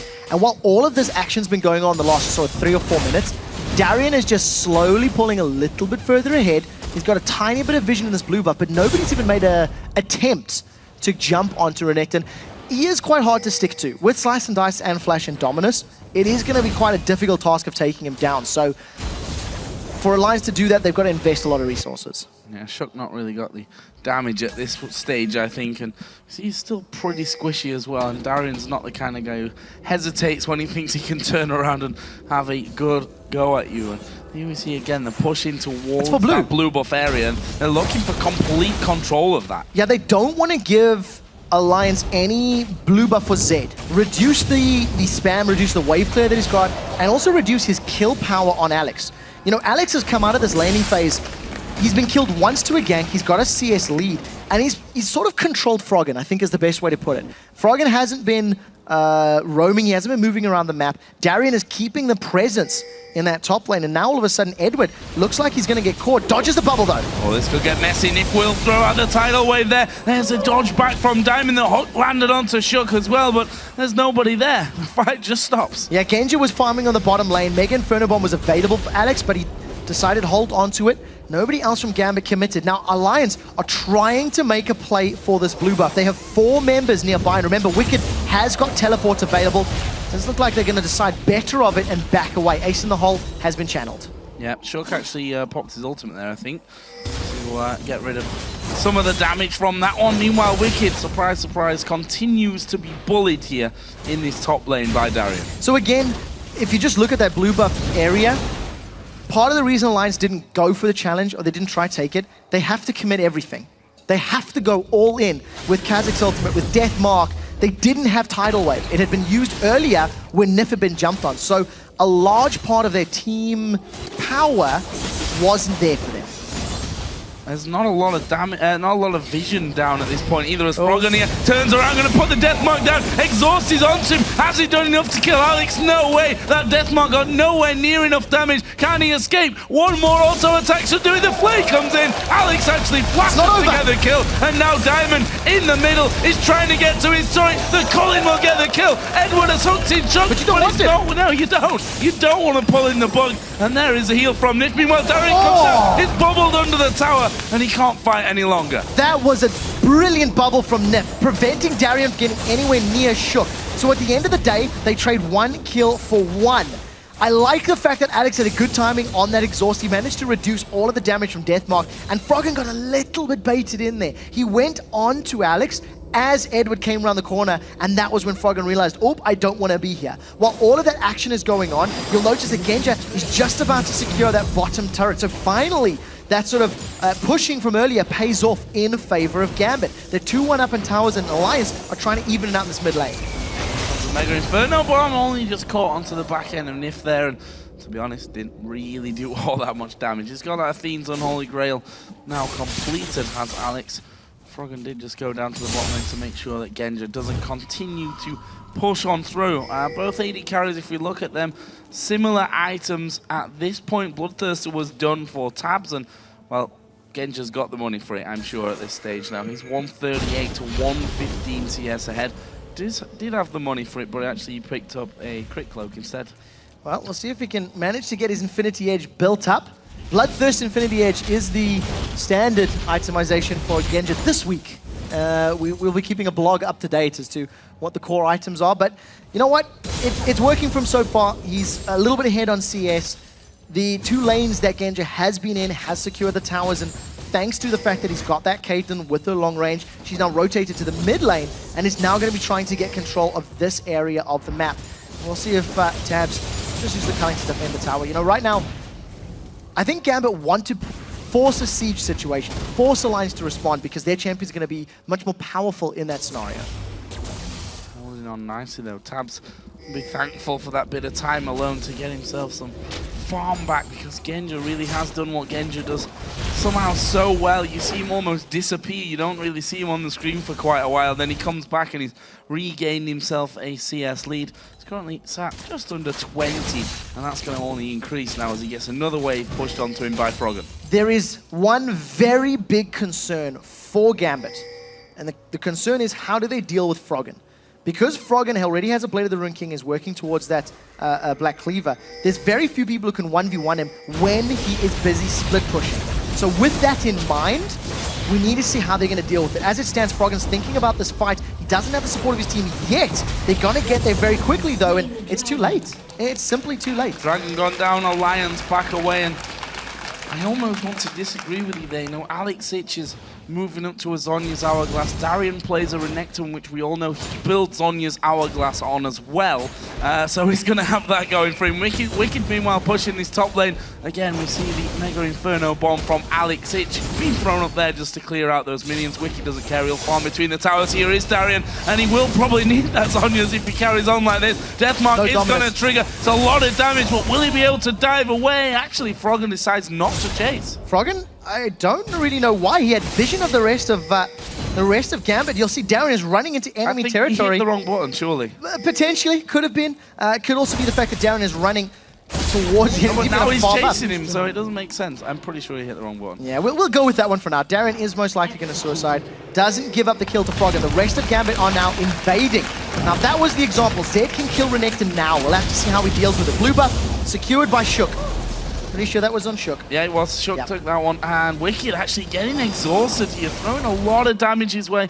He's already decently tanky, though. Got that Sunfire cape in there, as does Darian on Renekton. So the two solo laners, the ones that are going to be getting beefy, well on their way to doing so. So we've seen there, Froggen can already 1v1 Darian. Darian only has that Sunfire cape in his Ninja Tablet. So it's not enough armor to deal with Froggen at the moment. If Darren eventually gets to the Randy and Zoman, maybe Thornmail point, which we are expecting because there's no magic damage threat from Alliance, that's when things can turn in his favor. On the same token, once Alex gets his Hourglass, assuming he outplays with a satchel and a flash maybe, he can stay away from the rest of the auto attacks, and Genji needs a Quicksilver Sash. You know, they have options available to them, but they need the items to get there. So there is still a very big question that Gambit needs to answer. How do you control the split push?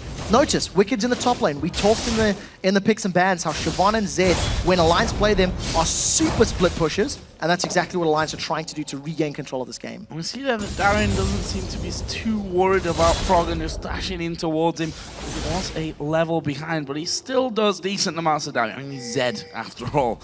And he once again has that death mark available. Look at Darian diving in there. That's because Diamond is actually coming, but here comes the TP. Death mark is down. Wicked gonna join in this party. The death mark doesn't quite get the finisher, and there is the kickback. Froggen won't be able to chase. No, he won't, but Shook wants to. I think Shook used his ulti there. No, did not.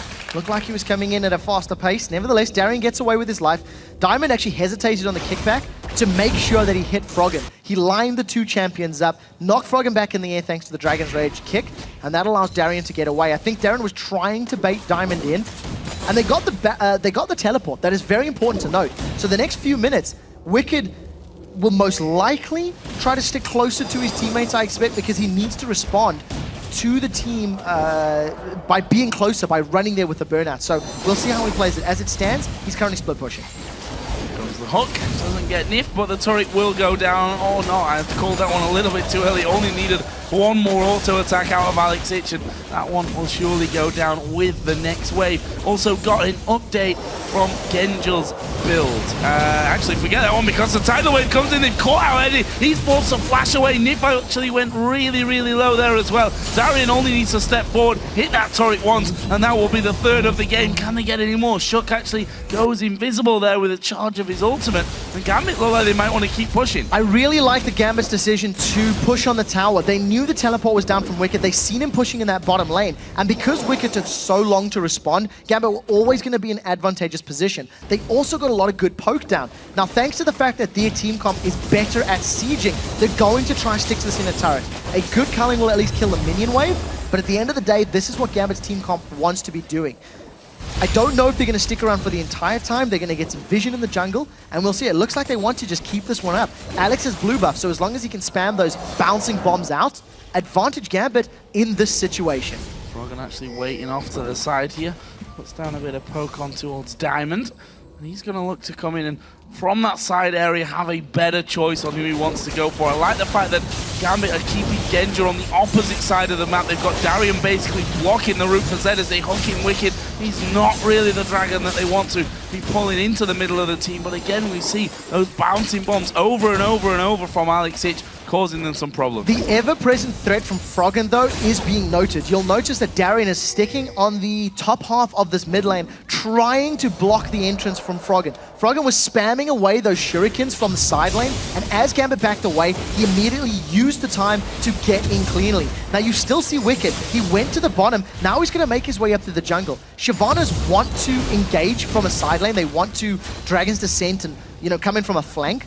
But at this point in time, Gambit decided their power play is over, and it is because that blue buff wore off on Alex. He no longer had the mana regen or the cooldown, so he's backed away, going to spend some of his money and make his way back to this mid lane.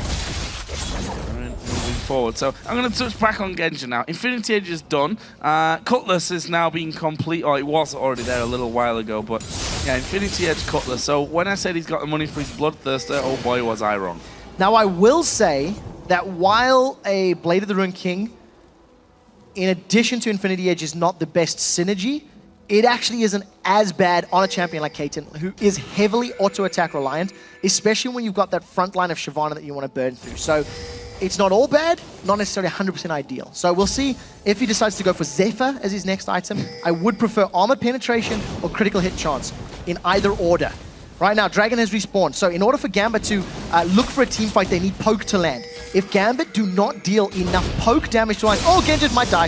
He's got to use his barrier here very, very early, far too early even. The Ignite is ticking away. Is he going to fall? No, survives just from that. I don't know why he used the barrier when he really did to block some of that extra damage from Froggen. As again, the Mega Inferno bomb comes across. They're going to save their turret. So smart play by Froggen to at least try to pick up a kill, but it didn't garner them anything. Because Genjit didn't go down, they now need to be careful. There's no death mark available. Gambit are going to pick up a Dragon, uncontested, and the rest of Alliance may try get on that top inner turret. Froggen is pushing the wave as quickly as possible. They've stolen the red buff away. I don't see any wards being placed down other than on that red buff area. So Alliance, if they had more vision, they could have actually gotten a little bit more out of this, but they may be able to get this tower down. The rest of Gambit are responding, so this is going to be risky. This is a 4-on-4 situation. Genja needs to step forward with him here, though. 4-on-5. Yeah, this is bad news. This is real bad news, actually, for Alliance. Wow. But they just turn it around. Edward gets blown to pieces. The bubble from Nif doing work for them. And as I say, bad news, I mean bad news and good news, obviously, for Alliance as they take down Edward. He was completely surprised by that. If that didn't happen, that would have been terrible. There was actually 3 members of Alliance. I've completely forgot how to count. Froggen had backed away, so he wasn't with the team. He was recalling in the bushes. And the 3 members of Alliance were backing away with 5 members of Gambit surrounding them. But because Edward went down, all of a sudden the tables have turned, and now you've got to try going 1 by 1. So we do see a lot of damage applied to this mid turret, and Alliance, they're playing the map. This is what Alliance have to do. If they ever sit in a siege situation for prolonged periods of time, they can't handle it. Their comp doesn't have the ability to deal. So by rotating top, middle, bottom, trying to get pressure on the towers, that's their key to victory. Another update from Genja's blog. He's got himself a seal now. That's positive. It's positive. We won't judge it. We won't judge it. So we'll see where he decides to go with his build. Looking at some of the rest of the items, Randian's Omen being worked on by Darien. He's getting closer to that point. We see Wicked. He's picked himself up a Bilgewater Cutlass as well. So going to be getting some more attack speed. Shyvana's already a great split pusher with all of the AoE damage from a burnout. And with a Blade of the Ruined King, there's actual kill pressure on her against a champion like Caitlyn or Lee Sin if you can catch them 1 by 1. So a couple of key items being built out. Yeah, also on the other side as well, Trinity Force is done for Tabs, and the Last Whisper was just picked up by Froggen as well, so he's going to be stalking for a few more kills, and Genja there will actually spot him thanks to that ward. Look at the rest of Gambit. They're grouped in the middle. They're trying to siege. And they've not got their AD carry with them right now, which might come back to hurt them, but Diamond is finally moving in there as well. And it's again all about that pressure from Alex. It's just lobbing in the damage from Max Ranger, trying to keep them zoned off the turret. We need to keep a close eye on Alex with blue buff. The 2 times that Alex has had blue buff now in the 18 minutes plus zone, Gambit have grouped up in that mid lane and begun sieging. And we'll see if they back away the moment it ends. Now, it's pretty logical. Mana spam gives you bombs for days plus the cooldown reduction. And because of the strength of their comp, they seem to be in a good position. But Alex is a little overextended. Oh, he jumps away. There comes the wave, and Darian's the only one to surf it, but they're going to keep pushing out here. The culling comes through. Edward tries for a cheeky hook. That doesn't land, and the team's disengaged. That is very important for Gambit. Knowing that the culling's not up means the wave clear is significantly reduced. In addition, it's over a minute before the tidal wave is going to become available. So if Gambit can make use of this window where those ultimates aren't there, they're in a good position. All of the pressure for wave clear is going to be on those arrows and keeping minions in a straight line, and it's working out for now. Piercing lights plus the shurikens, and they defend well, so kudos to Alliance. Yeah, I think Alex Itch being that low was somewhat of a concern, knowing that Froggen is going to be there as well to help and just jump onto him and finish him off without any real problems. Genja, in the meantime, after being down in that bottom lane, actually pushed himself up into the jungle, and he's just going to farm out as much as he possibly can. 239 to the 225 CS of Tabs. 0-0-0 right now. I mean, Gambit obviously only have the 1 kill either way, but he's not really been involved in terms of any pushes with the team. He's been the one that's often distracting someone else from Alliance when that comes around. Until Genja picks up armor penetration, I do not believe he's going to have a very big impact in this game at all.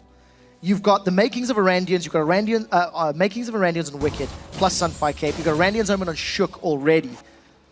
The two of them are going to be in his face so quickly and so often that Genji's going to need some healing and protection from the rest of his team. And if he can't burn through, you know, the 200-odd armor on both of those champions, he's going to be in an incredibly tough spot. Right now, though, Gambit a little bit split up. They've all over the place. Shook, Nif, and Tabs maybe fancy a shot. They've gone in. They've gone in. Edward's going to be the target from this one. Diamond comes around. Shook actually will stealth off. There's a hook onto Shook. Froggen has dove down. There's the Mega Inferno Bomb. Did he use the Death Mark? He did use the Death Mark. It almost killed Diamond, but it just wasn't enough damage. The culling shots were shredding him down on HP, and I think there was a very good Mega Inferno Bomb from Alex. Not only did it get rid of the minions that were sitting by the tower, it did damage to members of Alliance, so they needed to back away. Also props to Edward for landing a very important hook on Shook, preventing him from jumping in there and securing any kills.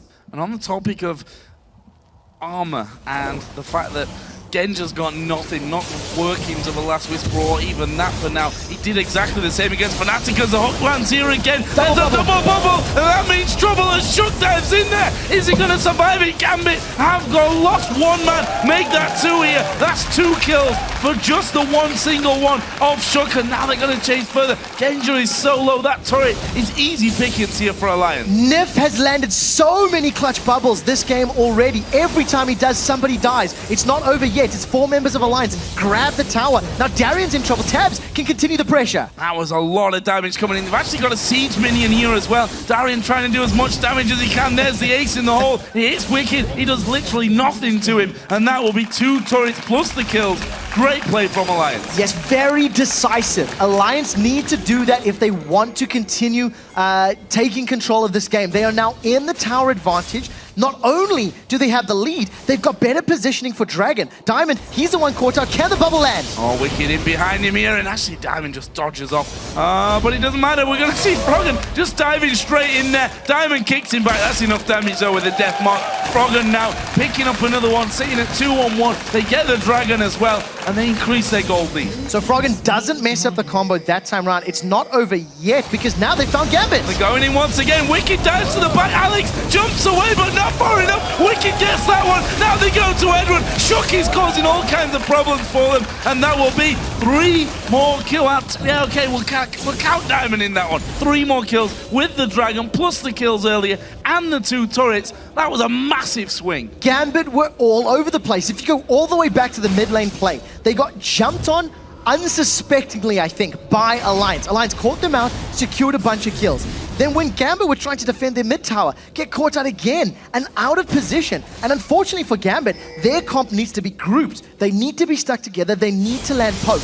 And if they are not poking down Alliance, Alliance has got so many tools to engage with. Zed can chase for days with his Living Shadows and his Death Mark. Kha'Zix is going to leap all over the place, and you're not going to outrun a Shyvana. Nope. So Gambit need to get better wards, and they cannot run the risk of getting caught out of position again, because you've seen how punishing it is. They've lost 2 towers, a Dragon, and 4-5 kills in the last few minutes. And he's especially not going to outrun a Shyvana, who just before that last fight finished the randoms and finished the Blade of the Ruin King. Froggen, though, might just find himself in trouble. Diamond actually missing there. Is Froggen going to start fighting him? Alex is just going to go low. They call it, strips him down. Tabs on a rampage. Meanwhile, Froggen is being chased by 4. He's gone back onto Diamond. Can he get the finisher? No, he can't. Genji gets him down, but Alliance are pushing the turret. Not only are they on their middle lane turret, they've got Wicked pushing the bottom turret. Froggen pulled 4 members of Gambit towards him. Gambit have no idea where they're meant to be right now. They've lost another turret, and Wicked should be able to get the bottom turret as well. Well, not just Wicked, the rest of the team now start to move in. Diamond's going to be the single man from Gambit's side to try and come over and do anything about it. He can't do anything about it. Tabs finishes it off. That's 9-3 in kills. Look at the gold now, 5,000 gold in the last 5 minutes. Alliance have really swung this one. Just like that, Alliance completely arrest control of this game. They find crucial picks onto Gambit, and then Gambit string together numerous positional errors. They were chasing Froggen in the top lane with 4 members, and that's what we talked about earlier. Who is going to deal with Froggen? Who's going to hold him down? Because you need to invest so many resources into killing Froggen, it allows Alliance to get away with it elsewhere. Now Shook is battling with Darien. They're going to turn it back around.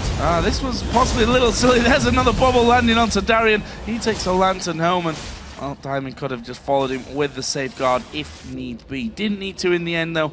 And now Alliance settling, but Wicked just going to keep playing the Shyvana game. Froggen is going to keep doing that play because nobody can deal with Froggen right now one-on-one. And even in 2-on-1 scenarios, there's actually a good chance that if it's anyone other than Darien and Diamond, they can kill him. Froggen is going to keep trying to draw resources towards him. Then when people react to either shut down Froggen, it's going to allow the rest of Alliance to make plays. Maybe go for Baron, maybe invade, get vision in the jungle, for example. As they're doing right now, it's actually Wicked split pushing, and 3 members of Alliance. That's very aggressive. They didn't have Froggen or Wicked with them, but Teleport was available, and, well, Tidal Wave. It was good to look at. I don't really know what else I meant to say. Aggressive play, it didn't work. That's the summary. Froggen did just finish off his Guardian Angel while the rest of his team were having a bit of fun there on the top side of that Gambit jungle, and that makes him even harder to stop. Even if you're drawn to him, you're going to have to kill him twice, hope that he doesn't finish one of you off in the process, and then you've got to calculate where the rest of the team's going to be. Again, Froggen is pushing up this top lane. Look at Wicked on the minimap there. He's already to the steps of the base here of Gambit. This 1-3-1 style that Alliance are going with, somehow Gambit are going to have to try and stop it.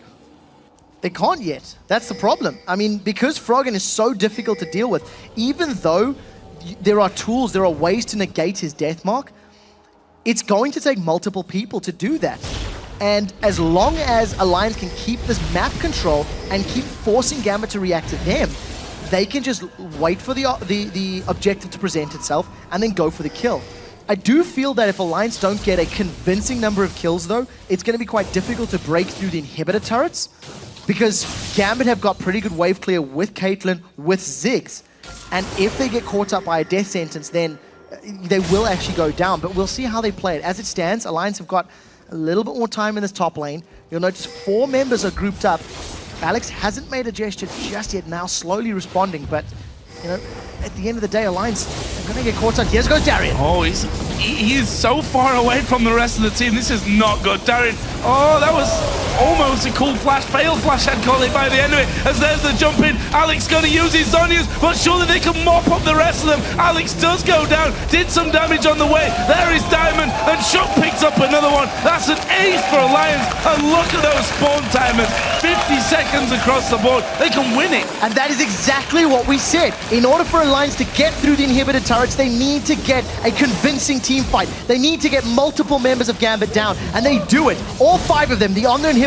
I don't know if they can tank through these Nexus turrets. We'll have to see. There's a lot of time on the clock, and Wicked, actually, he's got so much armor. It looks like they're going for the win. They're going to go for it. We've got 7 seconds until Edward comes back up. They're just splitting out the tanking of these turrets. Tabs used his barrier in there as well. Edward's going to come flying out, lands the hook, but that doesn't matter. The Nexus goes down, and Alliance get back to winning ways just when it counts. For the first time in Super Week, Alliance secure themselves a win.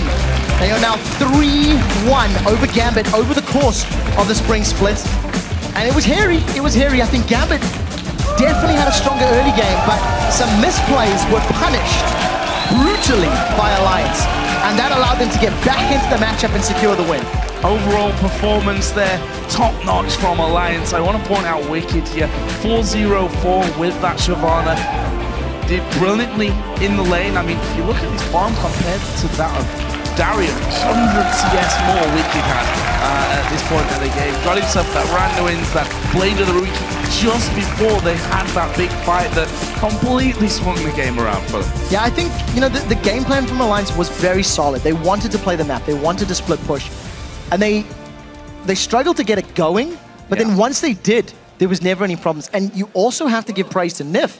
The number of Aqua Prison stuns that led to teamfight victories and avoided them getting collapsed upon was very, very crucial. He got 3 or 4 bubbles that were literally teamfight changing. If those bubbles did not land, it could have been a completely different story. And we've seen in the last couple of days so many compositions that have had the strengths when it comes to sieging. I mean, look at this one. You've got Caitlyn hammering away, Ziggs, the prime example of throwing stuff in there. We said you've got to fight that at some point if you're going to hold on to the game and not fall too far behind.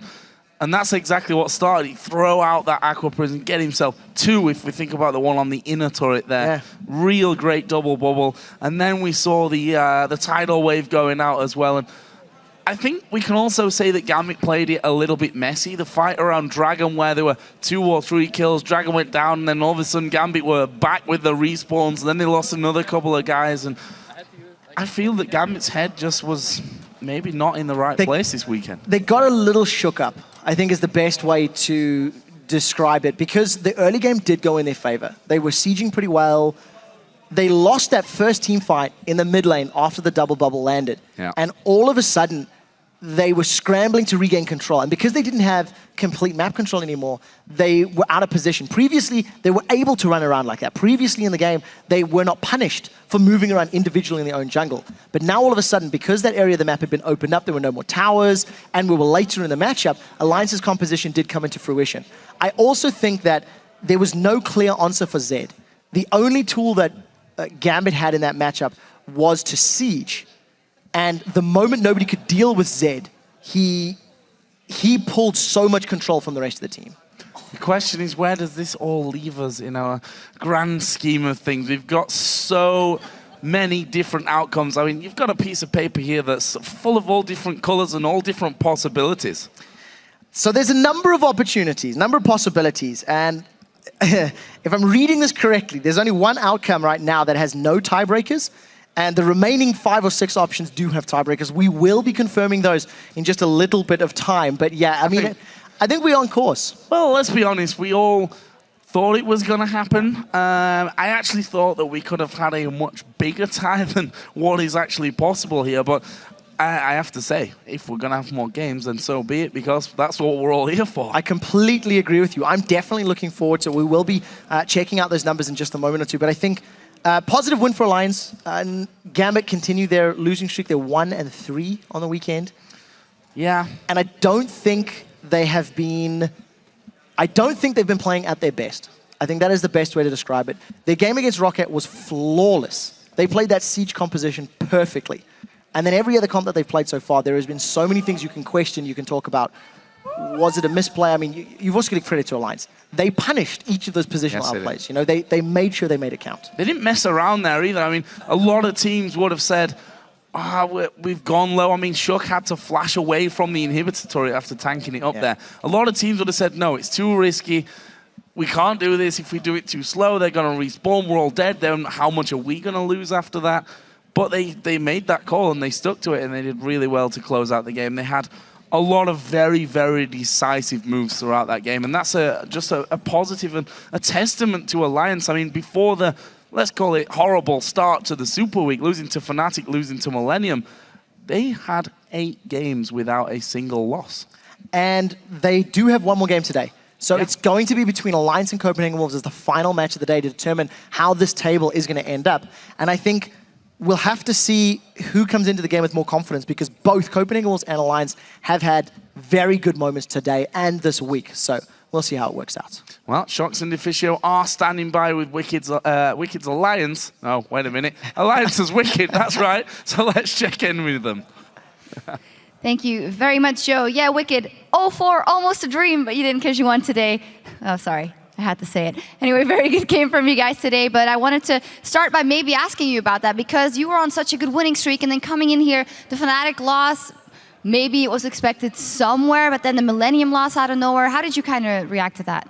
I don't think the Fnatic loss was expected. I actually think we were expected to win because we have been doing so well, but I think we played pretty aggressive before, and then we offer a game we played really bad. I think even in this game today we played bad, and they had all the control in the beginning of the game.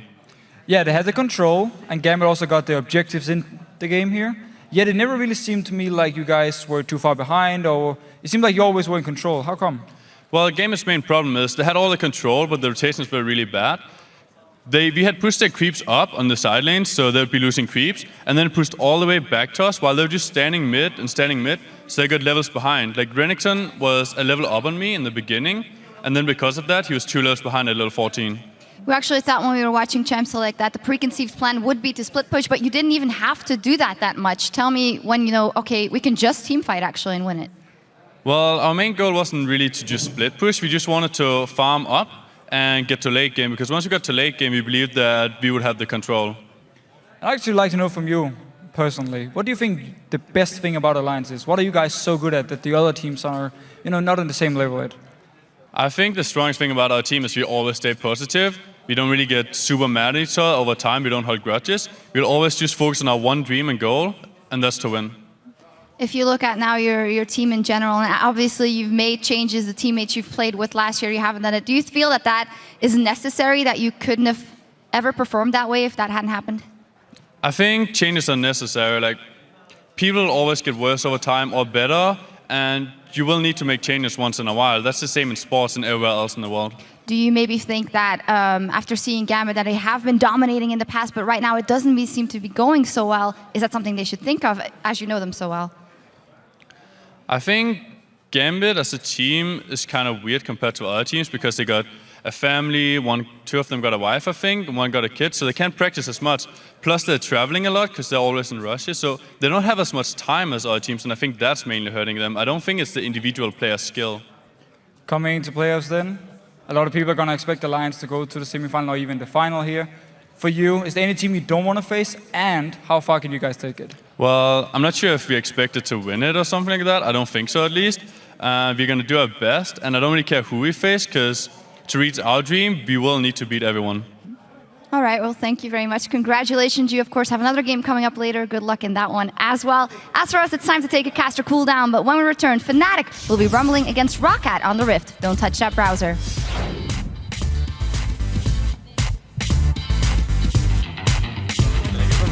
Zone him.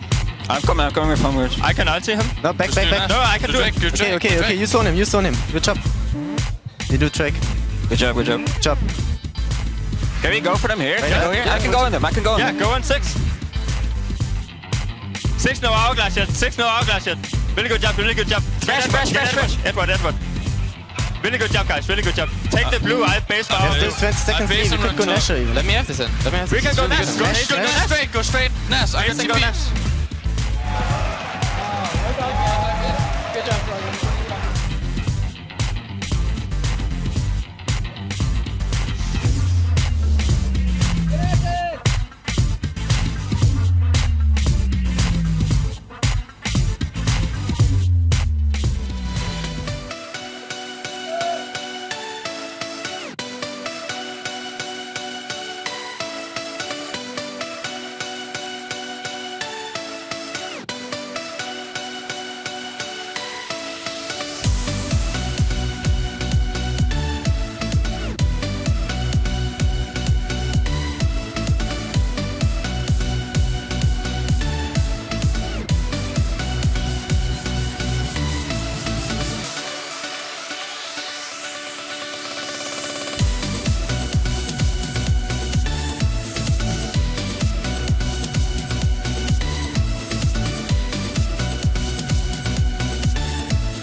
The most interesting thing about Rocket is that they are kind of the new team. Nobody really knew the players that well, and they are still doing really good. At the start, they were having this kind of a boost. They were playing really well, but I think now people have caught up to their playstyle and know a bit how to play against them, and they have lost the boost. Welcome back, ladies and gentlemen, to the final day in our Super Week. I am Lee D-Man Smith, and alongside me is Martin Deficio Linger. And before we head into our last two games, let's check the current standings. So, up in first place, well, you all know it was secured yesterday. It is SK Gaming. They are 18 wins, 10 losses. Second place is not decided yet. Fnatic are currently there, 16 wins, 11 losses, and then there is a tie for third place. That is Alliance and Roccat, both with 15 wins, 12 losses. And then in fifth place, we have Gambit with 14 wins and 14 losses, and they have now secured the 5th seed. Sixth place, we got Copenhagen Wolves with 13 wins and 14 losses, and they will be the 6th seed coming into playoffs. And down, going to relegation, we got Super Hot Crew with 10 wins and 18 losses, and of course Millennium with 9 wins and 19 losses. And of course, that means that we still have a chance of tiebreakers in the forecast. If Roccat beats Fnatic and Alliance win the last match of the day, that would create a 3-way tie for second place, where each team has 16 wins and 12 losses. If Roccat wins and Alliance lose, that means we'll have a tiebreak match between Fnatic and Roccat, as their head-to-head record would be a tie. A lot of things can change, a lot of things, that's for sure. Yep. There's also a chance of no tiebreakers, so we're not out of the woods yet. We'll see how it goes, because right now it is Fnatic facing off against Roccat. And Fnatic, well, they've had a very good Super Week so far, going 2-1, beating out Alliance and Gambit. They only lost to first place Gambit, SK Gaming, sorry, after a fantastic turnaround. They pulled out Yorick yesterday with much success. Peke managed to get Nidalee again, and the Spears created openings they needed to take down the towers. Yeah, Fnatic, they ran a great siege comp around Nidalee, along with Source on Yorick as the frontline tank. And the Yorick pick itself worked out really well for Source, as he bullied out Darren's Rise in the lane and was unkillable when it came to team fights. Fnatic once again showed how to play the map, and they picked up every single dragon and only lost 2 turrets to Gambit, which is actually a team who really never got in the game. And Fnatic, they now come into the playoffs as one of the favorites, beating out both Alliance and Gambit in this Super Week, and really showing great rotations and use of different comps. We have seen a Siege comp, and we also saw a pick comp with LeBlanc and Vayne in their win against Alliance. This means that it's very, very hard to prepare a pick and ban phase against this team. Well, Roccat tried a team comp built around Yasuo against Gambit yesterday, and that backfired horribly. It resulted in a 25-minute defeat. Vander admitted a better choice of mid laner might have worked out better to counter that Nidalee from Alex Sitch. They picked a more comfortable composition against Millennium, taking the Nidalee themselves for overpower this time around, and that resulted in a straightforward victory and set them up for the win. Yeah, Rocket showed they can also play a poke comp around Nidalee with great rotations and map control. And we have seen better early game from Rocket in this Super Week, but they are not consistent enough yet. It's too hit and miss in general, and when they underperform in the early game, we often see them lose their games very, very fast. And this is actually something they really need to sort out before the playoffs. Yangas, though, he keeps showing how important he is for Rocket and their early game. In the game against Gambit, he got shot down as Lee Sin versus Diamond as Kha'Zix, which meant Rocket fell behind and could never recover. But against both Super Hot Crew and Millennium, we saw him dominate with both Lee Sin and Elise, going 7, 2, and 12 combined. And he's a fantastic jungler, and Rocket, they need him to perform in the playoffs if they want to go to the semifinals. Now, let's check out those starting lineups. Over on the blue side, it is Fnatic, of course. Soaz in the top lane, Cyanide in the jungle, Peke in the mid lane, Reckless is AD carry, and Yellowstar on support. On the red side, we have Rocket. Sasus is in the top lane, Yangas in the jungle, Overpower is the mid laner, Celeva AD carry, and Vandalife on support. So what are we expecting from these two teams? Explosive clash could well result in tiebreakers or not. Both these teams looking to try and get that third place locked in. Well, if you look at picks and bans here, I actually feel a little bit sorry for Rocket, because I was trying to do my own picks and bans, and there are so many things I wanted to ban away, because of course Fnatic, with the first pick here, they love to play Nidalee. I feel like you have to ban away against Peke. You don't want to give them this siege comp here, so take away Nidalee. Also, you want to ban LeBlanc. You also want to ban the likes of Lulu because you don't want him to first pick it either. So you have all these options, Kha'Zix, Evelynn, multiple choices here for Rocket to ban away. I think they're going to go with something like Lulu, something like Nidalee, maybe leave LeBlanc open. And then on the other side for Fnatic here, what are you actually scared of? Lee Sin maybe from Jankos, could be an option. Overpow likes to play Ziggs, likes to play Gragas, could also be an option here, but Overpow, he's playing so many different champions, so you never really know what to ban away. I think they may well be aiming at Nidalee after yesterday's Alex's poke and prod setup they had. And we've said it so many times for Roccat, they have to try and win out that lane phase, because if they don't, they barely ever come back from it. Fnatic themselves have also had a few situations, of course, started off the season 7-0, and then it all fell away at 0-8. They have managed to claw their way back into form. Bans starting off here, Evelynn, Ryze being taken away by Fnatic, and LeBlanc and Lulu have been banned out by Roccat. So Fnatic actually the team banning away Nidalee here from Roccat. It could have been going both ways. I mean, both teams have been playing it. Both teams showed the Siege comp they used yesterday, actually. So, wise enough ban. Ryze as well. Take it away from Roccat, because they're one of the teams who really loves to play both in top lane and also in the mid lane here. So, very smart ban. And of course, LeBlanc, Lulu, and wow, also Gragas actually. So, really hitting the mid lane here. And there are very few options left. This is something Roccat do often. If they're going to focus someone, they just completely ban out everything towards them. This time around, it is Peke they've focused, and kind of Fnatic done almost the same thing. It does mean that Kha'Zix has been locked in by Cyanide early on in that jungle. So let's see here what Roccat decides to respond with. Of course, Evelynn is banned away here. It's the normal, the go-to one if Kha'Zix is picked. Lee Sin, of course, for Jankos. Elise could be an option against this Kha'Zix here. We know how strong Kha'Zix jungle is. We know how much Cyanide can do on it. We've seen him play it as well, where in the team fights, once you get some tanky items here, you just run into the face of the enemy and you just continue taking all the damage. You have your 50% damage reduction from your ultimate. So it's very hard to kill him. So it's a very strong pickup for Fnatic. Roccat now deliberating over this one. Discussions from Jankos. It looks like it's going to be the Renekton and Lucian. They've both quickly selected them, and they are waiting for that lock-in. So, Renekton in the top lane. I wonder what Sasus is going to do to respond to that. Well, with this Renekton here, Sasus, every single time it's open, he actually just locks it in. And Celevar didn't look too happy. Celevar did not look happy about having Lucian for some reason. Well, so again, two very standard picks for Roccat. Sasus, he loves to play Renekton, he loves to pick it actually already in the first rotation when it's not banned away. So for him, standard top lane here, he needs to win the laning phase, he needs Jankos to come up and then put up an extra kill or some extra pressure with the Renekton. And of course Celevar, we've seen him play Caitlyn and Lucian so many times, so no surprise here. Now if I was a body language expert, I would look at Celevar and think there's something not going right with that team. He was sat, arms folded when his champion was selected. Though Fnatic locking in Lee Sin and Karma. Such a smart pickup here with Lee Sin for Source up in the top lane. He's able to go toe-to-toe against Renekton, and also they take it away from Jankos, who loves to play Lee Sin.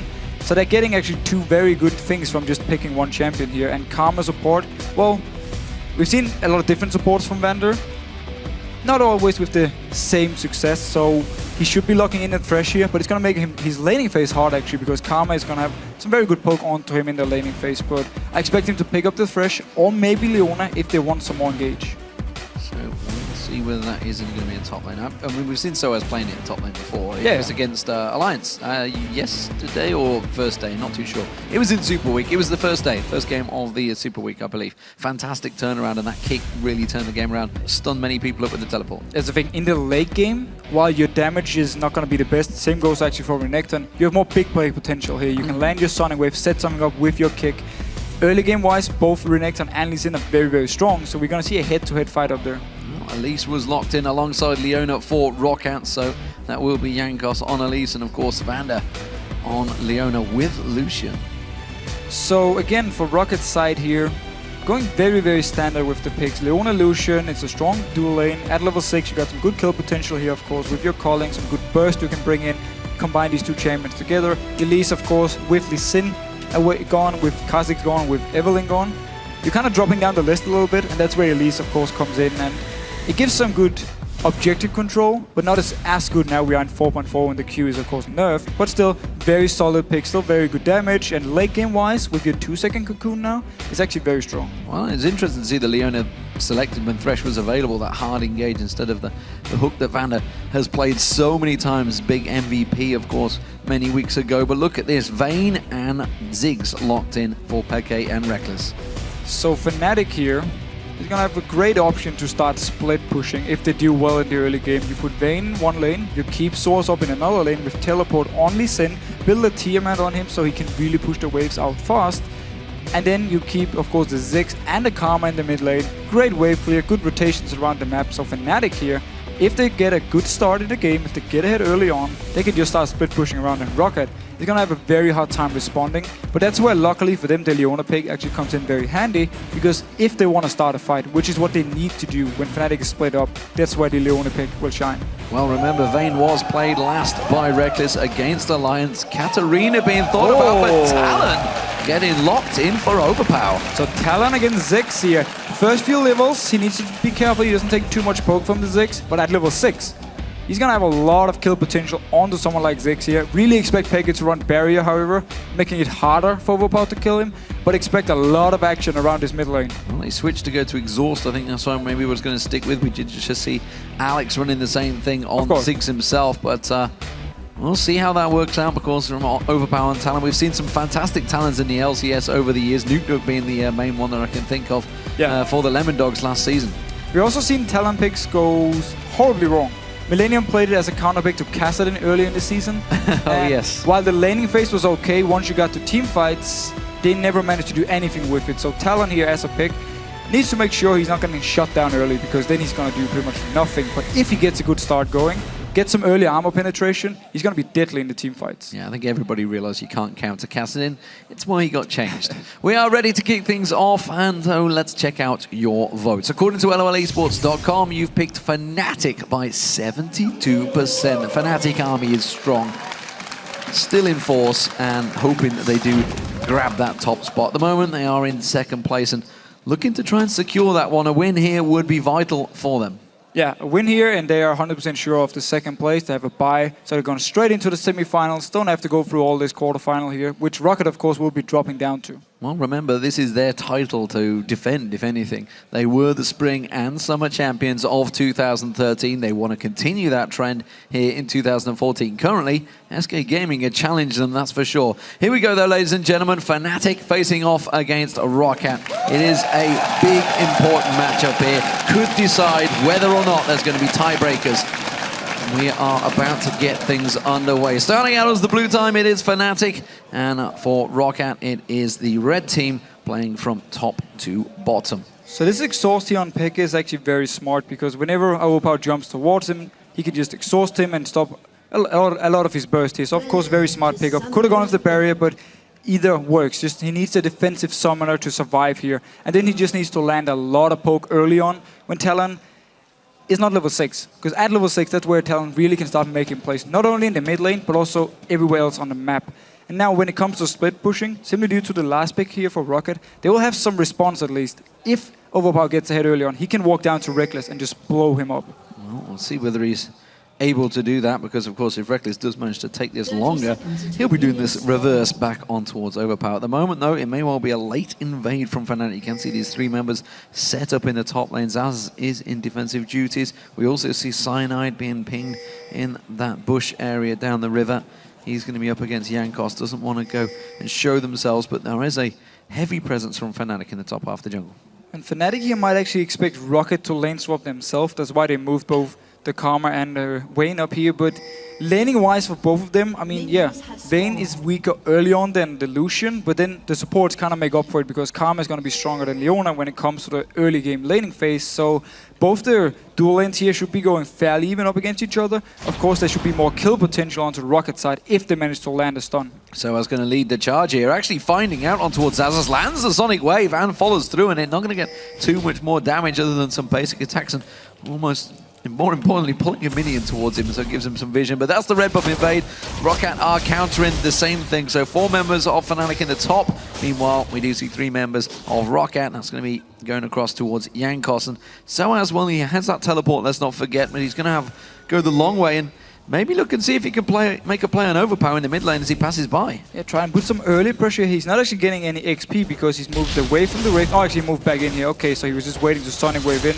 But he's stepped away. So Sana actually getting the full XP, but we just have Source helping around because down in the bottom lane, he's going to get zoned away from all the CS. Overpower's taking a lot of damage from Peke here. He's going to try and bait him in. Jankos comes in. That may be enough bait. There's the explosive satchel. Manages to force him away. He's got some damage down. So as can he land the Sonic Wave? No! The Spiderling was still there. He did that way too early. But still, very, very aggressive start here for both teams. Actually, 3 members from Fnatic around the mid lane. And of course, Jankos, because he took the red buff, could try and gank in from behind onto Peke. The Satchel Pack. I don't want to upset the internet world, by the way. That's what it is. Satchel Charge. But for Satchel Charge, but it's a rubber ducky. That's all we need to care about right now. Overpower is going to be forced out. Vanda's going to follow through, and here they could get a good stun. We do see actually Overpower going very aggressive. So is still only level 1, by the way, yet to get in lane, and actually looking at maybe go for a blue steal here. Crazy. Yeah, he needs to actually get down this bottom lane though, because the wave is about to hit the turret and he don't want to miss out on this early XP. He's gonna lose a few minions here already because they're fairly low, and now Silva can actually try and stone him away. Well, it's a level 3 versus a level 1. That means Silva's going to put a lot of damage down on Soaz, and he is going to be fairly weak in the early stages, and Jankos and Vanda already coming to try and 3v1 him. He's already realized this. He's pushing away. Yeah, so they're forcing him away. Still only level 1 here. Okay. Sasus in the top lane, still level 1 as well, so they're doing a good job zoning him away. Only 2 members from Fnatic. So both top laners with some issues here early on. And this lane swap is actually something Fnatic likes to do with Reckless on Vayne, because it means they can take the turret, and often they actually just let him stay in the lane. Once the turret is gone, Yellowstar starts roaming around, and then Reckless just stays in the lane and solo farms. So he gets ahead in XP, he gets a lot of free farm, and then he's going to be very strong when it comes to split pushing. Yeah, I mean, I don't think Xaxus and Soaz are actually too worried about this. They expected this. Yeah, of course. More importantly, though, Reckless is doing a good job, and this is actually benefiting Reckless so much, the fact that he's off on his own in that lane. Oh, that's a good cocoon on Peke. We're going to see Jankos following through on that one, but Cyanide's there. Does manage to get some claws in. He has got the double buffs on, but didn't follow through. So Peke saved his flash here because he managed to jump over the wall by himself, and now Jankos had to flash away. We actually see Sasus also without the flash here from, of course, earlier on. So a few flashes down from Rocket, a lot of pressure from Fnatic early on here, and a very good start for Reckless on Vayne. Well, Soaz has finally hit level 2. Xaxus yet to get near there. Soaz doing the defensive duties on that bottom turret. They didn't choose to push it and pressure it down, but Xaxus, he doesn't want to go near this one. He has got Cyanide nearby, so he's wise to stick back. He has got that ward vision there, so he can see Cyanide in that jungle area, so wisely staying very much out of the picture here. But Jankos coming into this mid lane, they know where Cyanide is. And this time he does get dived on. He gets stealthed up straight away, silenced out by Overpower. No escape. Tried to use that explosive satchel charge to get away, but it wasn't enough. So Rocket took full advantage of the fact they spotted Cyanide up in the top lane, went in for another gank in the mid lane, and they really show how much focus they put on getting Overpower head on this Talon here, because they know he's going to be the key to stop the split pushing from Fnatic. Well, this is going to be Rocket diving in on Soaz this time around. He hit level 3 though, and he does manage to safeguard away to a ward, a little trinket ward. It's so beneficial to Lee Sin players. As it is, that is the second turret of the game going down this time for Rocket. Cyanide trying his best to get the farm away from the tower in that mid lane. And triple longsword here onto Overpower, so he obviously wants to get the Brutalizer. He could go for a Hexdrinker as well against the Ziggs, or maybe go for some lifesteal early on if he wants to have some more sustain here. So a lot of options from him, of course, with potions and the flask, which he had from level 1. So already got some good built-in sustain. Soaz doing a very good job at keeping his levels going, keeping that experience up, and just staying near enough that he's also causing some problems for Vanda. You saw him just taking a tower hit there. Peke back in his mid lane, continuing to cause problems for Overpower in terms of farm. There's no surprise there. He's going to just bully him out with that range, and of course that passive that Ziggs has will do quite a bit of damage to Overpower, so he doesn't even need to burn that mana down. Reckless and Yellowstar though, look at this in the top lane. They're continuing to push here, and we do see Jankos making a move towards the top. Yeah, both junglers have actually stayed away from these solo laners, at least for the last few minutes, not helping with the extra push. But Jankos going to come up here to try and defend. Cyanide, he's far away, so Fnatic all alone up here, just backing off wisely. And more importantly, they keep Vayne farming at all costs. And and they haven't backed away from this one. Jankos showed himself, and we just saw a quick inner flame blast in from Yellowstar straight into Jankos, basically saying, yeah, we know you're there. You're not going to get close. We're going to slow you down if you try to walk in towards this one. Overpower still taking damage in that mid lane, but he has got the advantage over Peke in terms of kills. Yeah, he's level 6 now, so this is where we can see some action going on. If Jankos joins in, or Vander joins in to lock Peke down, then we can see the full burst from Overpower. There's no ignite, so he's going to miss a little bit, and there is exhaust ready onto Peke.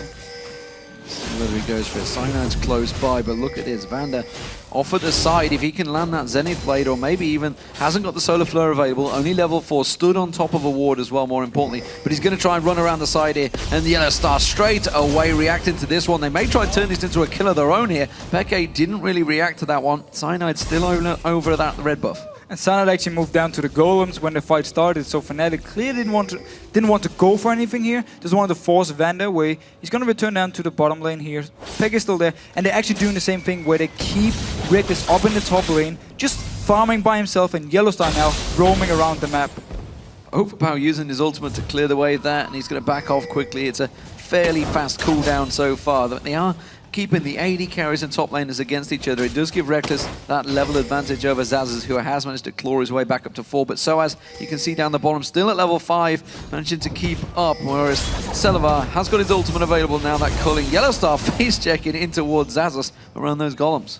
And not only do they get an XP advantage towards the top laners with Reckless here, also due to the fact that Vander stayed with Celavar down the bottom lane, he's actually going to be ahead of the Lucian as well. So they want to make sure to get in a point where nobody can 1v1 Reckless, but of course Overpower here with the early assist at least will be able to do a lot of damage to him. Or will it be enough? He's going to need a few kills before he becomes really strong on his talent. Yeah, Overpower's going to have to get that farm going now, because Peke seems to be on a bit of a mission here. He wants to keep it going. Speaking of farming missions, look at the two AD carries. They've just been in a zone right now. Reckless up to 82, 72 for Celavar. Dragonbeard started off by Fnatic here. They have got a vision here, Fnatic, just at the back, which is why they may try and make an appearance. But this Dragon is going down very quickly. Mega Inferno Bomb's not available, so they can't even go with the steal on that one. It looks like Roccat will take it. And Fnatic they had the ward here, and actually Source was waiting in the base. He could teleport in, but the rest of Fnatic were too far away.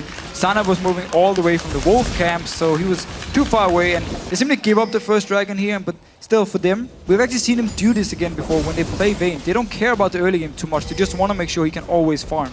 Looking to go for this one. We see Vander moving in, Satchel Charge bounce away from Peke. Cocoon lands on Yellowstar, but those bombs just keep on bouncing straight in towards two members of Roccat. And that's why this Zex pick is going to be so strong for Fnatic, because Peke, he's just going to sit in this mid lane all game long, just continue pushing down the waves, and then if he can get some damage onto the turret, or if he can get someone to go back from Rocket, that's where Fnatic will have the advantage elsewhere on the map. So we can just see him continue doing what he's doing now, get a few hits on the turret, always wave clear. Overpower, not too sure he'd be too happy about having to keep using that ulti to keep that wave cleared though from Peke, keeping him away from that tower. And that Reckless, he is doing a lot of work on this top turret right now. It's almost gone down, this inner turret, which is great, honestly. They are finally having the rotation though. Celavar is making his way in towards that top lane. Jankos making his presence known as well. It is going to force Fnatic back. And 1300 gold onto Reckless at the moment, so he's getting closer and closer to his players to go King, which is really the big point for him. It's very early power spike for Vayne, and it really means someone like Zazas will not be able to do anything against him in a 1v1. Look at the difference though. I mean, you can see the gold. It's what? 200 gold, because we just saw Overpower taking that wave there. 100 gold between them. Roccat have got the kill advantage, the first blood, and they got that dragon advantage. But in terms of lanes, it is all Fnatic so far. They are starting to dominate every single lane in terms of farm. Yeah, they're just farming better at the moment, and also due to the fact with Ziggs in the laning phase against Talon, as we talked about, Ziggs needs to outfarm, needs to poke onto Talon until the point where Overpower can just jump onto Peke and force him out of the lane. Well, they're having a problem at keeping Soaz away from the farm right now. He's up to level 7. It is a level 8 Celavar and still only a level 5 Vander though, so Celavar's been milking that experience, that solo lane experience. Jankos is going to get spotted out by Soaz, so no sneaky gank this time around. Meanwhile, down the bottom, it is a 3-man push from Fnatic on towards that inner turret. They have got the outer one to take first, which I don't think is going to be too many problems. So both teams here just trading turrets. Now you see Source already leaving up here and doesn't want to stay around because there's 3 members from Rocket. Oh, they're moving for the mid. Both of them are just switching around here, but Overpower needs to be careful in here. A lot of members close to him.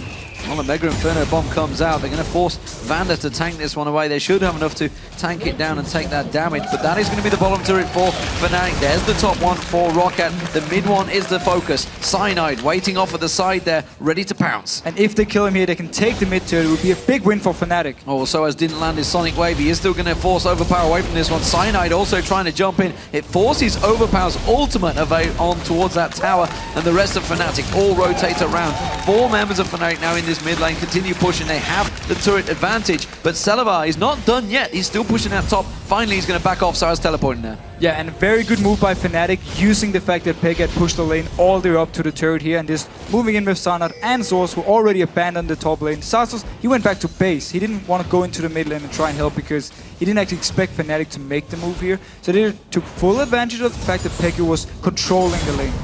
Looks like it's either going to be an early Last Whisper or Ravenous Hydra for Overpower. We'll see which way he goes with that one. At the moment, he has got that pickaxe with that long sword he had early on. Cyanide's going for that red buff.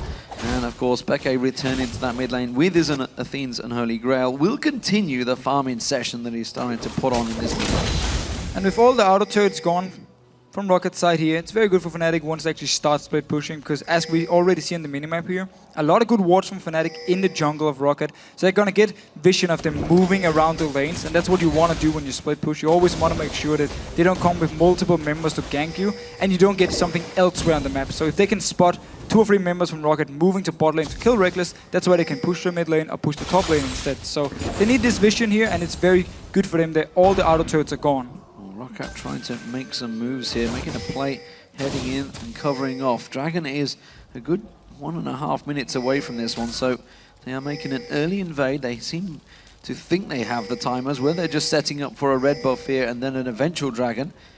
We'll see whether they have that timer. I'm almost certain that Cyanide took that red buff a moment ago, so it's not going to be available. They've just warded out the entire bottom half of the jungle. They're buying time for Zazas to completely farm that bottom. Yeah, and they're also doing the same thing Fnatic did. Go deep in, get some good vision so you can see the movement from them. So Rocket now want to push the lanes down. They need to worry though about this top lane because there's a massive wave and a Vayne pushing in towards the turret. And that turret only needs a few hits to go down. Yeah, it's already been taken very low. We do see Selavar heading his way up there, and already we see Reckless heading down. There's a minute till Dragon. Looks like Fnatic is going to start positioning for this one. There's the blue buff to Peke. Everything is set up and ready for both of these teams to go at it.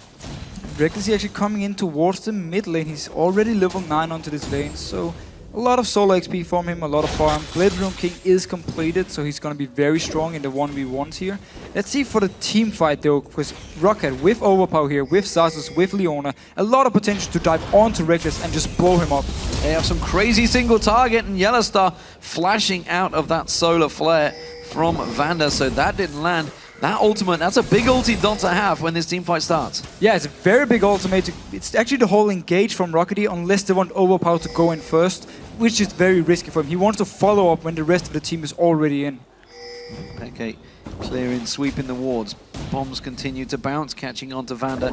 They need to try and take this pink ward out. You can see Zazas trying to do defensive duties, but the rest of his team not really convinced by this play anymore after that solar flare was used up, and that pink ward will get swept out. They're going to try and chase on this one. So as he's going in towards Zazas, does manage to land the Sonic Wave, doesn't follow through. The Cocoon misses as well, and Fnatic have bullied Rocket out of this Dragon Pit. Yeah, forcing them away so they could also kill the pink ward here they so desperately wanted to get down. It means for them full vision in this area and very fast Dragon for Fnatic. Incredibly quick, that Dragon's gone. Zazas, what are you doing? Don't walk in. He tries to trot on through the mines, but takes a hell of a bunch of damage for the process. Now Rocket going to try and force the way and get some vision and cover off this mid turret. So maybe they can try and push it down early. Mega Inferno bomb from Peke though, that's going to stop the wave. Fnatic now just pushing down us on this bottom lane because they moved straight there from the Dragon. Didn't care about Rocket going to the mid lane. They can get at least a few hits here. They can do good zone control here. Peke wasn't quite in position to get those mines down. They're going to catch on Cyanide. Everyone diving in towards him. He's going to try and pounce away from this one. The rest of Rocket try and chase. There's the solar flare. Cyanide still the focus of target. We're going to see see Overpower coming in. They're not going to land enough damage, but the rest of Fnatic are running away from this one. Reckless pops his ulti, he tries to turn back on towards it. Salavat taken low. Peku throws out the bombs, but there's not enough damage from either team to capitalize on a kill. But very strong disengage from Fnatic with Karma, of course, speeding up the team. You have Lee Sin to kick someone back. You have the slow from Cyanide and the mines from Peku here. So a lot of options to disengage, and they managed to get out here of actually a bad situation. Cyanide almost went down, but due to his 50% damage reduction, he actually stayed alive. Rocket live to hold on at the moment. Fnatic almost certainly exerting pressure onto this team and showing that they have better rotations so far than Rocket. But this is the time now for Fnatic to just spread out in the lanes. You already see Reckless moving up to a giant wave up here in the top lane.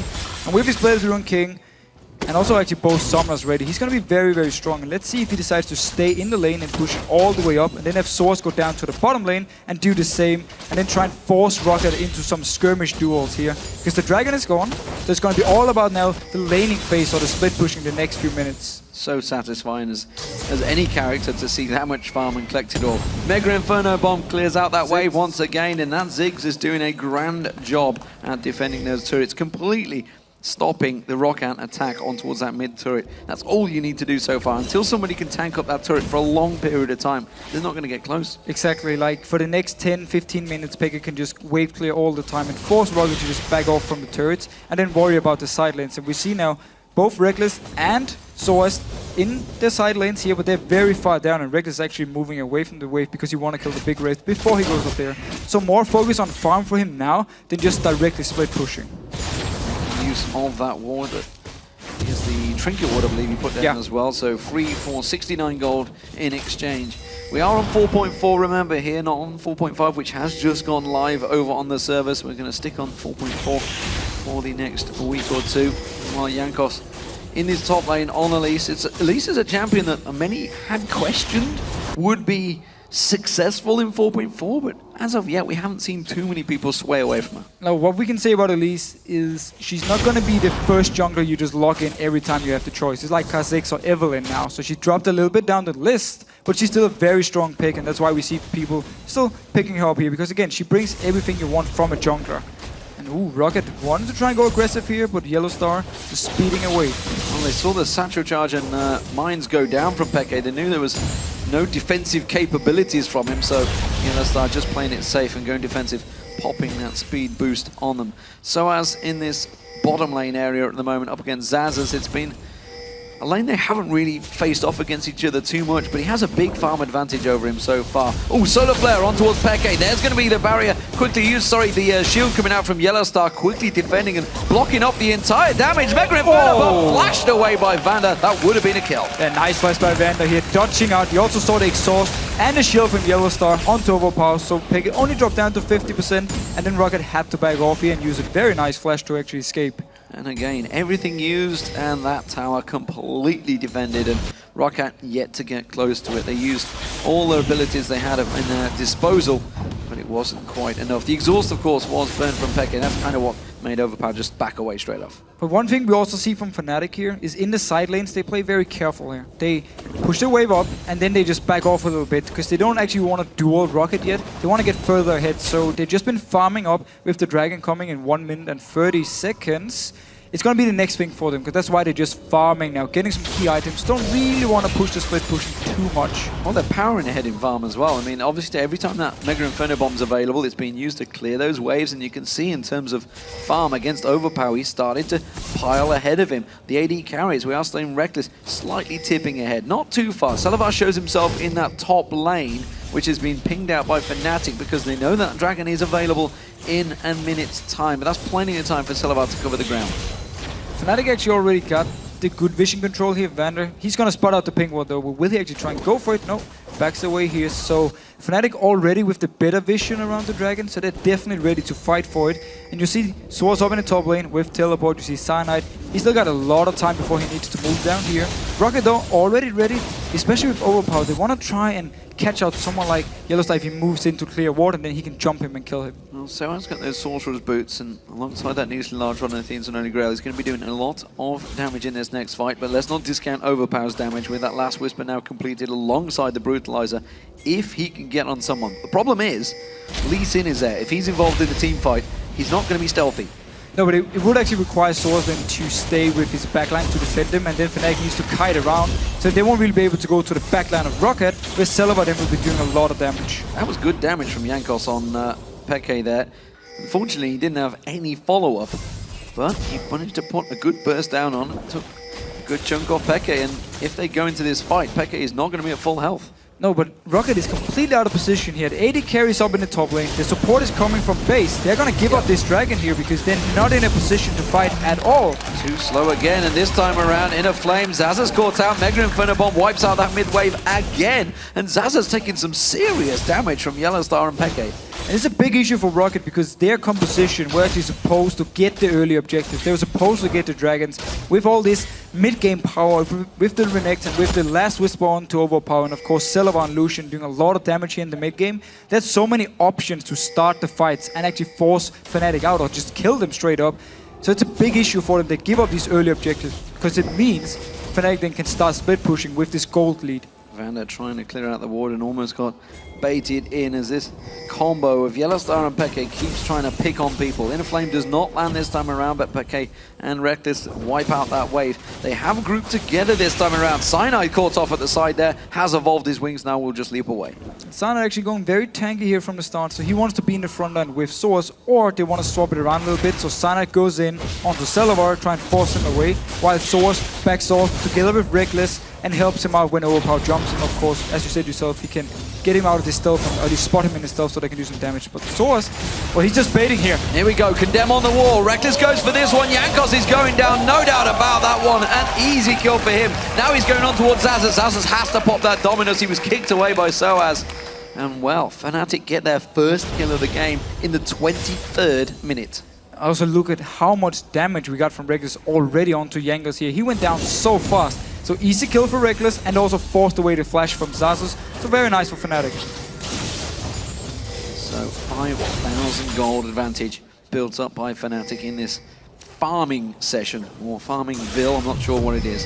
But they are doing a grand job in the lanes, that's for sure. And well, Peke, by the time he actually starts getting involved in this, hello, Soaz going to teleport in on this one. Zazas has no flash, but then again, Soaz has no ultimate either because he just used it a moment ago. There's going to be the proc coming out. Reckless backs away from this one. Overpower comes in. Solar Flare locks up Reckless and he goes down. Overpower's not done yet. Soaz is being tracked. Where's he going to go? He's going to have to try and do some fancy Lee-Sin footwork here. He does try and juke around and he gets away with it because the rest of Fnatic are pushing him in. But look at the damage already from Overpower here. Barrier was used by Reckless still. Instantly died. Solar Flare and Overpower is enough to just kill him straight up here. So it signals for Rocket when it comes to the team fights. If Fnatic is grouped up, if they can catch on to Reckless, they will be able to kill him. And sadly, that may well trigger another farming session from Fnatic. Rocket, though, they're going to try and push this one. They know that every time they do go against it, those bouncing bombs are there from Peke. They're going to have to take him out of the equation if they want to try and push that mid lane turret. Black Cleaver now completed by Overpower along with those boots of mobility. He's going to be trying to motor around this map to try and create opportunities for his team. There's so much armor penetration. He will actually be able to, in case Reckless is not in the fight, even jump the likes of Cyanide or Soaz. Going to do a lot of damage, but Vander now. Mega Inferno Bomb, a flash coming out once again, but Yellowstar getting pounced on, and it's another kill for Overpower on Talon. This time around, that ultimate was used, but Jankos, he's backing away. He's got nowhere to repel to. Cyanide's going to try and create a play, but look at that rake. Look at that lockdown. The Zenith Blade comes in, but Peke had already got the kill. Cyanide jumps back in. Reckless rejoins the fight, takes down Vander. Zazas in trouble. It's a double for Reckless, and Fnatic clean up 3 for 1. Fnatic instantly responding here. Celabar, he was nowhere near the fight, so there were only 4 members from Rocket here, and Fnatic just comes in. Reckless comes in, Soaz, Cyanide, everyone was there to just get the kill. And now they're starting up this Baron. Well, Soaz was confused there, but check the start of this fight. Yeah, look here. Down the bottom lane, Celabar, so it means he's not in the fight. Yes, they pick up a kill to the support. Reckless, he's moving instantly. Celabar, he's recalling. He doesn't even want to join in for this fight. And once Reckless actually comes in here, there's nothing they can do from Rocket's side. Because Soaz picks up a nice kill onto Least. Vander was already low, and then the kill onto Zazas. Easy peasy, double kill for Vayne, 1 kill onto Soaz. Couldn't be better. That's exactly what they needed, and it gave them the Baron. So, Fnatic with the advantage. And that blue steal for Yellowstar with that Inner Flame. And You say support, but he's starting to do some serious damage. I'd love to see the stats at the end of the game because those inner flames really do a lot of work. Mega Inferno Bomb once again coming out from Peke, and he's continuing that farm. He's now over 100 CS ahead of Overpower. But again, it's also the whole tactic from Fnatic. Just keep the Ziggs in the mid lane, just farm. Never stop farming. Every time there's something you can wave play, if it's ultimate or yourself, just kill it, get the farm. Make sure Rocket can never push down to the turret. Because again, the issue for Rocket, who are you going to use your ultimate on from Vander? Are you going to try and kill Reckless? Or do you want to save it for Peke in the mid lane so you can push down turrets? If you kill Peke in the mid lane, you might not win the fight. And if you kill Reckless, well, you can't push because Ziggs is just going to be there to wave clear. Interesting third item from Peke. Went for that Catalyst. I guess he's going to go for the Rod of Ages, get himself some more health more than anything up against Overpower, who has started to pop people. Yeah, Overpower is going to have a lot of damage here. With this Scepter, he could go into a Bloodthirster or he can go in for a Hydra for some extra burst. It simply means for him, the longer we go into the game from Overpower, the more damage he's going to do. So has caught out. Cocoon lands and they're just going to lock him up here. The damage is too strong. He does manage to try and get away from this one. Kicks Overpower, knows he's the damage dealer, but it's going to be a kill for Jankos. But in the mid lane here, Fnatic pushing up here. They want to get some good damage onto this turret, but nice calling. Actually interrupted the calling here from Salavar. Oh, he does have to sidestep this one and he's forced away from that. That means the turret is going to get pushed. The rest of Rocket off at the side. They're going to try and go for it. Solar Flare catches on Peke. Reckless just about to join the fight. Comes in at the side here, and that may well not be spotted by Rocket too early. Vander goes down, and Reckless keeps the rest of the team away. He completed the Guardian Angel. They couldn't fight that fight. But Rocket did the right thing here, trying to get Fnatic in some bad situations where they're not 5 members. Only issue, there was no ultimate on to Overpower, and he's a lot of the damage for them, so he only jumped in, did a little bit of damage and had to back off, so they couldn't actually get the kill. But at least from Rocket's side, they're trying to do something now. Dragon is up, Fnatic can pick it up again, and they're just gonna fall further behind from Rocket's side. And that's why they tried this desperate engage. Yeah, this is the exact same thing that SK Gaming did to Fnatic in day one, where Fnatic chased the kills and SK replied, taking objectives. And Fnatic seems to be doing that right now. That mid turret going down, the Dragon being picked up, and again, they're now 10,000 gold in the lead. It is stretching every single time a fight happens. And with the Guardian Angel onto Vayne here, there's 2 targets for Overpower. He's jumping on Pekka here. I think he tried to bait that one in because Reckless and Yellowstar were coming in there. The ultimate was used out by Overpower, so that's not available now in turret defense. Fnatic now getting a lot of damage. Again, no ultimate onto Overpower. He needs it if he wants to instant burst down a target. Rocket, they don't have enough damage without his ultimate here, so they just have to back off. They're going to keep on pushing. Those bouncing bombs keep going. The Cocoon does not land from Jankos, and again, the bomb's not quite connecting, but just doing enough to keep them stepping away. This time it does bounce on towards Overpower and force him away. Inner Flame not landing, but Fnatic, with this Baron buff still on them, are going to continue the siege. And they can just keep throwing in the bombs, throw in the poke here from Yellowstar. Top lane is actually pushing in favor of Fnatic, so as long as they keep Rocket here, this top lane turret will go down as well. Well, the culling was not used. I thought he was about to be to clear out that defense, instead Salavar realizing he can just defend it. And Peke doesn't seem to be trying to go too deep on this one. That top lane may well take itself down now. There is a siege minion in there. That's going to go down. Fnatic get themselves another turret courtesy of minions, and that takes it to 6-2 in favor of them. And it's building up a giant wave up there. It's going to do a lot of damage even to the next turret. And the reason Peke is staying a little bit back is he's actually the target for Overpower. There's no Guardian Angel, no Sonya, so he's the one he wants to get onto and just kill. Well, Peke is the one that many people want, but unfortunately for them, he is not available right now. He's busy in this game. Fnatic keeping the siege going. Baron's worn off, but I think they've realized we actually don't need Baron. Mega Inferno bomb thrown out, and it just bursts Rocket down. 3 members sucking that one up, and Salavar and Overpower being those main targets. There's going to be the satchel charge going out. Jankos caught out on this one, does put the Cocoon on Yellowstar. Rocket thought about capitalizing on it, but again, just forced away. This top turret's taking a massive wave of minions now. Yeah, that's why they're staying, but now Rocket engaging. Well, Vander goes in, Buster gets the Solar Flare down on Reckless, but he has got that Guardian Angel available. The Cullen did everything it could, but it just was not enough, and now Reckless life steals it all back. And Peke is actually out of mana here, so Fnatic, well, they're just staying because they want to keep Rocket here while the minions do all the damage up in the top lane. And now with the ultimate down from Vander, the engage is gone. Overpower needs to be the one engaging now. They keep going in, but this time Rocket coming out of the fountain, and I feel they're going to try and chase it. The Cocoon doesn't quite land. Xaxus tries to pass in there, but again, the mines go down. The satchel charge goes down. Fnatic just going to go into the wings. Peke's getting dived on. Overpower goes in, but he's all alone on this one. Goes stealthy, tries to come around the side. That ultimate not quite enough to take him down. The kick from Soaz is enough with the lifesteal. Peke did get taken off at the side there. Jankos all alone now. Soaz and Cyanide going to collapse on towards him. He's not going to be able to escape this one. The rest of his team are not with him. And this is a simple cleanup for Fnatic. It's a 2-for-1, but more importantly, the damage was done to those inhibitors. So Rocket managed to push them away from both their turrets here. Minions up in the top lane died by themselves, and they forced Fnatic away, so they didn't lose any turrets at least from this. They got a kill. Yes, they gave up 2, but from Rocket, everything counts now, and as long as they can delay the game. Look here, Overpower jumping in. Instant exhaust from Peke, that's why he took it. Actually, pretty much avoiding all the damage from Overpower. He did very little onto him. And then he's just trying forced to run away. So was just picking up in the end. Oh, didn't have enough damage, but then the E range is there. Meanwhile, though, just outside the screen, Jankos is gonna pick up a kill to Peke. Onto Peke. Peke did go down slowly but surely, and that gave a bit of bonus goal, but unfortunately it went to Jankos and not Overpower, the seeming only person that's capable of going completely ham in this game for Rocket, diving straight in there. The solar flare wasn't capitalized on. Rocket really need to make one of these team fights count. Let's not discount though. If Rocket can turtle up, if they can hold on to these inhibitors, which they did pretty well there, and they can get a good engagement, they will slaughter Peke and maybe even Reckless. Exactly. If they can land the ultimate from Vander, followed up by Overpower, they will instant kill Peke. And that's the whole goal. There's no exhaust now for at least some time, in case they want to fight around this Baron here. It should be up though for the next team fight, so they need to kill him through the exhaust. But if they can instant give him here, then with Sazas and Jankos tanking away, tanking some of the damage from Reckless, Rocket will actually, or should be able to at least do something in the team fights. It's gonna be hard though, and they're gonna need a perfect engage from Vander.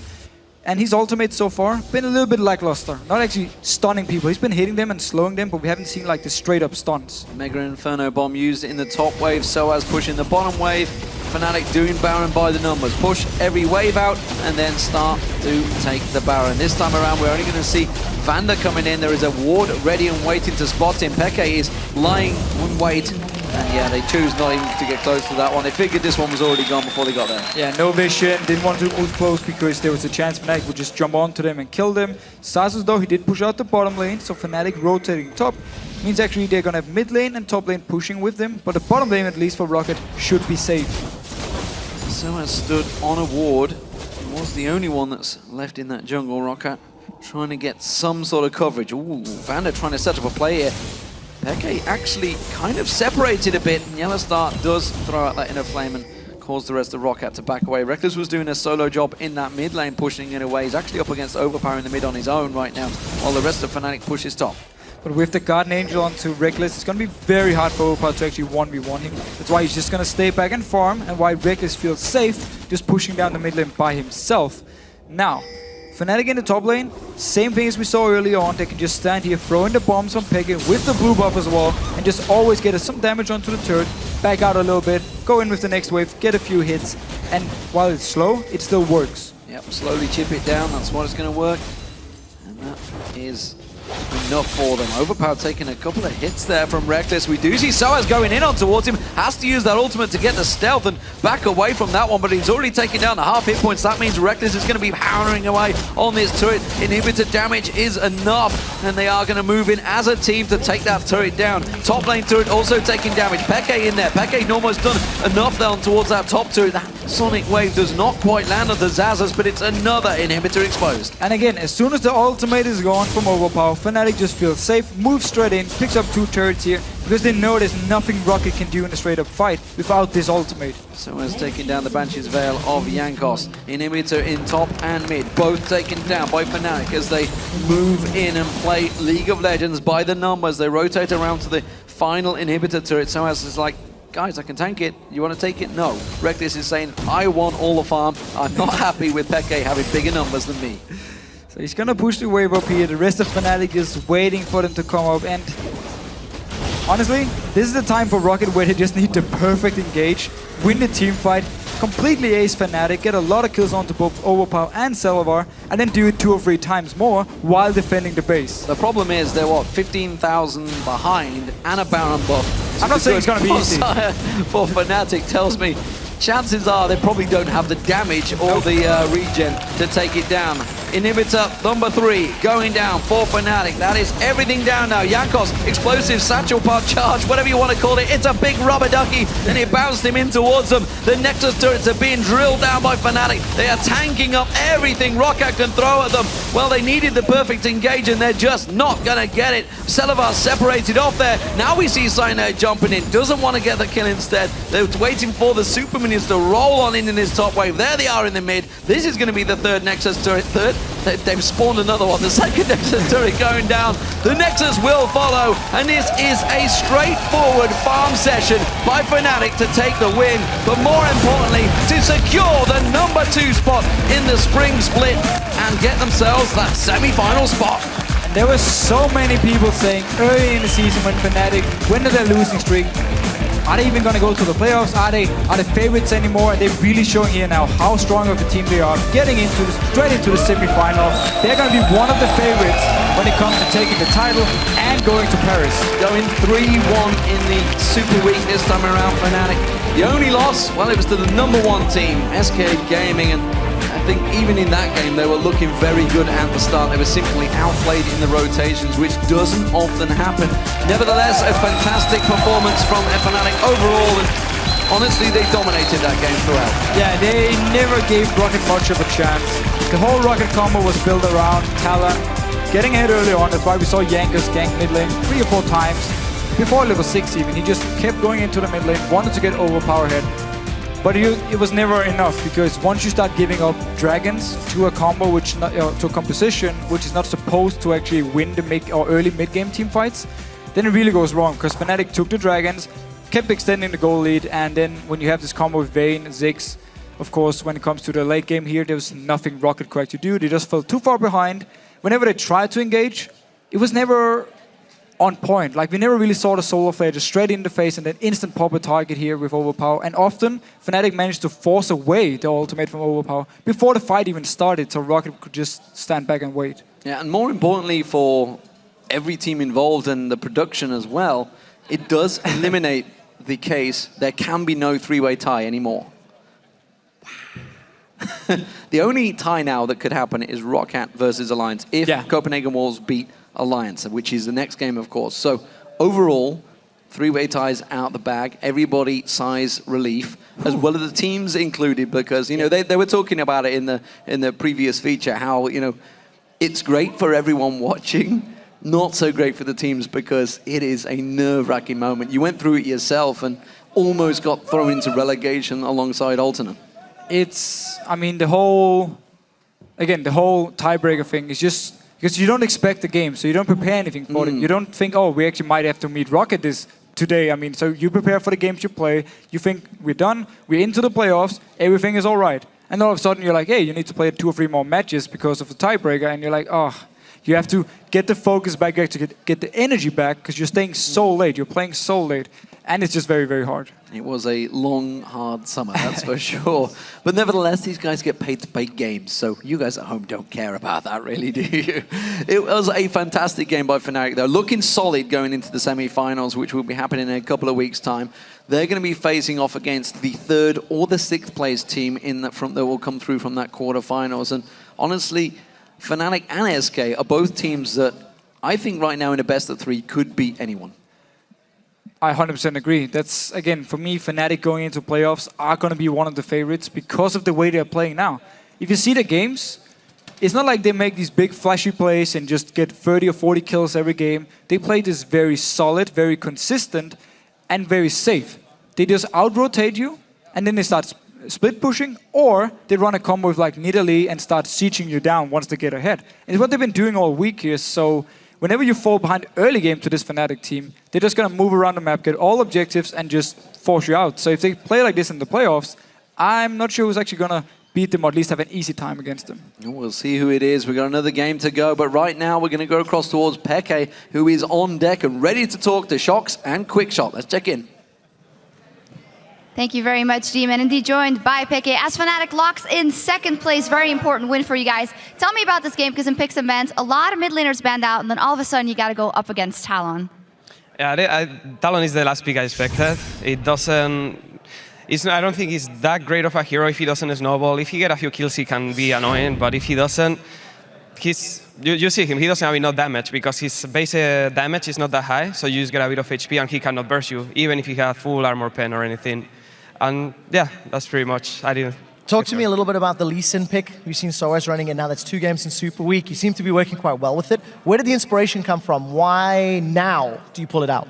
I played Thix a lot before, at the beginning when we were winning as well. And one or two games we lost, I had Thix and I felt so useless because all I could do was farm. I would farm the other guy, but then I would be useless anyway. So I was trying other champions. I wanted to go LeBlanc, go Gragas, champions that can make plays, move around, help the team. And I tried that. It didn't work out. We still lost. But at some point, we started winning again. And now I'm like, yeah, Thix is a good champion. Why not? Nidalee the same. Why not just pick those champions? So what about Soaz playing Lee Sin in the top lane? You know, you've got Kha'Zix in the jungle. Why Soaz picking up Lee? Is this something you prepared just for Super Week? Or, you know, tell me about that pick.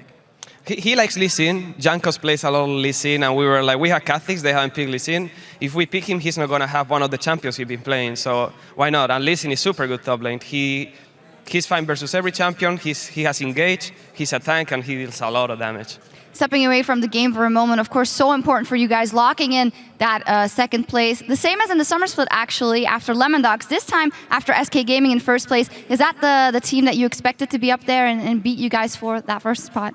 Not at the beginning of the season, of course, but during the last weeks we expected them to be there. We were like wondering because it's so close that we didn't know if we'll make it to top 2. But we were thinking this week, if we play good, we will make it to top 2. We thought after beating Alliance, we were kind of confident that we could make it. Even if it went into a tie, it would be really annoying, but at least we made it and it's super good. Now we are qualified for the summer playoffs and we already have semifinals in the playoffs, so it's super good. Yeah, so congratulations on that. It is definitely deserved. You guys had one patchy streak in the middle of the season. Now I want to ask you your opinion, and I want you to help me understand, why is it that SK and Fnatic have got the strongest mid-game rotations? You two are the only 2 teams in my mind that could lose the laning phase and bounce back in the mid-game. What is it that makes it possible for you two to do that? I don't know, the team made good call, and it looks like everyone is at the right place sometimes. Like, at some point we were really bad at it, so now when someone makes a call and repeat and repeat and repeat it, everyone tries to follow it, and at some point I guess we got used to it, and we know when Drake is there, we have to be there before he respawn, we have to fight all that stuff, and we cannot let them have control. If we let them breathe, then they might take control, and it's really bad. Yeah, you 2 teams are definitely very good at that mid-game, and it's something you're going to need going into the playoffs. Tell me what your expectations are. You know, spring split champions, summer split champions, going for nothing less, I can presume, but how high are the chances? I think the chances are pretty high. All the teams are good, but the way we have been playing, I don't think there is any team that we say, okay, we're going to lose for sure. Versus all the teams, it can go either way, and I feel really confident that we can make it to the finals and even win that.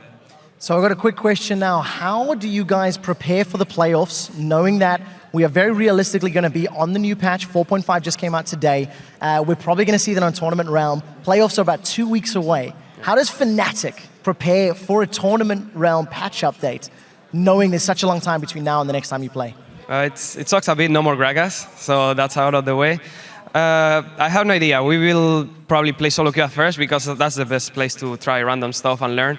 And just practice in Tournament Realm, in the old, not in the old patch, in the... Oh yeah, we actually play on the new patch, that's right. So I don't know, that's going to be tough. I think...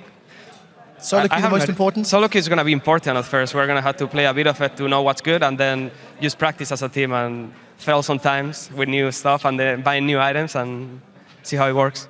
All right, a lot of practicing coming up. Congratulations once again, and of course, good luck in those playoffs in just a little bit. As for us, we're going to be taking a short break, but when we come back, Alliance and the Copenhagen Wolves will close out the spring split, unless we need to tie break, of course. The European League of Legends Championship Series, we'll be right back.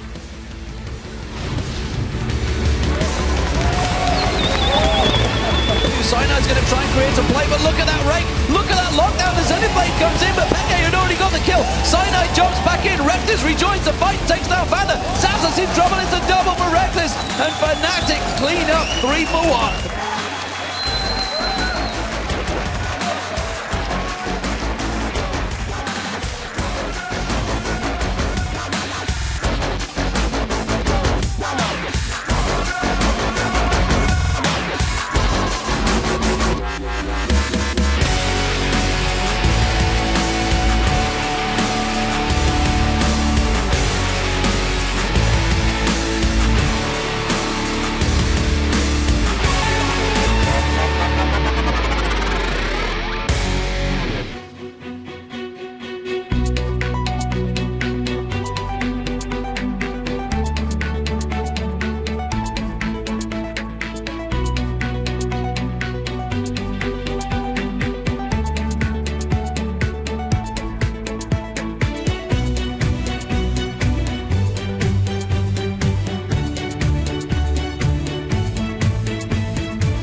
Welcome back, ladies and gentlemen, to the European League of Legends Championship Series. Before we head into what possibly could be the last match of the day, or maybe not, let's check in with the standings.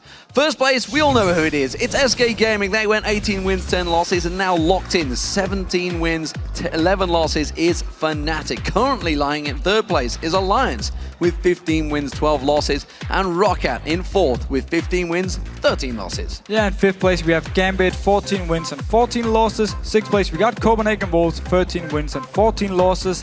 Seventh place Super Hot Crew, 10 wins and 18 losses. And down in the bottom, Millennium with 9 wins and 19 losses. And that, of course, means that our only chance of a tiebreaker at this point is if Alliance loses the next match. And that will put them into a tie with Roccat at 15 wins, 13 losses.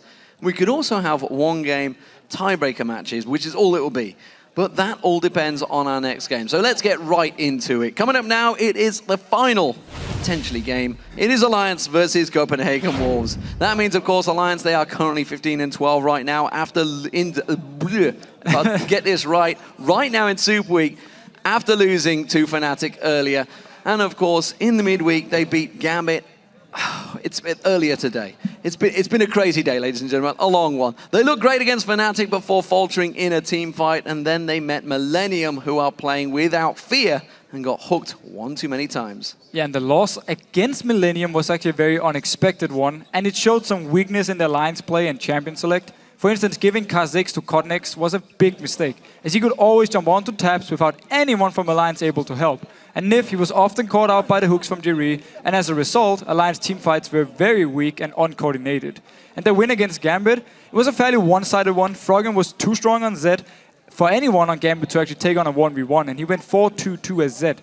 And the split push distraction from Alliance let them take pretty much any objective they wanted in the later stages of the game.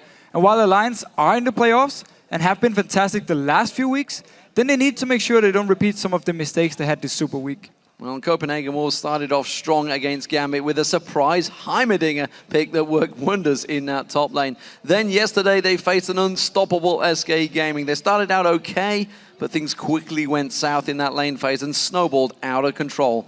Earlier on today, they also played the Super Hot Crew, and once again, they pulled out the donger and beat them soundly. No doubt aided by mixers breaking those LCS records for most deaths. Yeah, the rules, they really dominated Gambit in the early game, earlier in the Super Week, and gave them no chance to come back with a strong siege comp. And against SK Gaming, it was a completely different story. The Wolves, they picked Jinx, and SK Gaming punished them with Leona and Evelynn. Early ganks from Svensson gave the lead to Candy Panda and Enrated, which they just used to jump on Forgiven again and again to shut him down. Coming into teamfights, the Seraph pick in the mid lane turned out to be very weak as well, and SK Gaming could engage onto Kautat over and over, giving them a very easy win.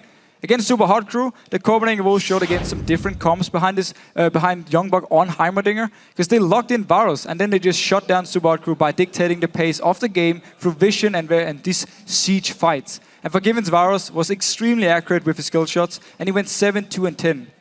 Well, the players on both teams want to end the split with a win, and Alliance thinks the key to victory against the Wolves lies in controlling the laning phase.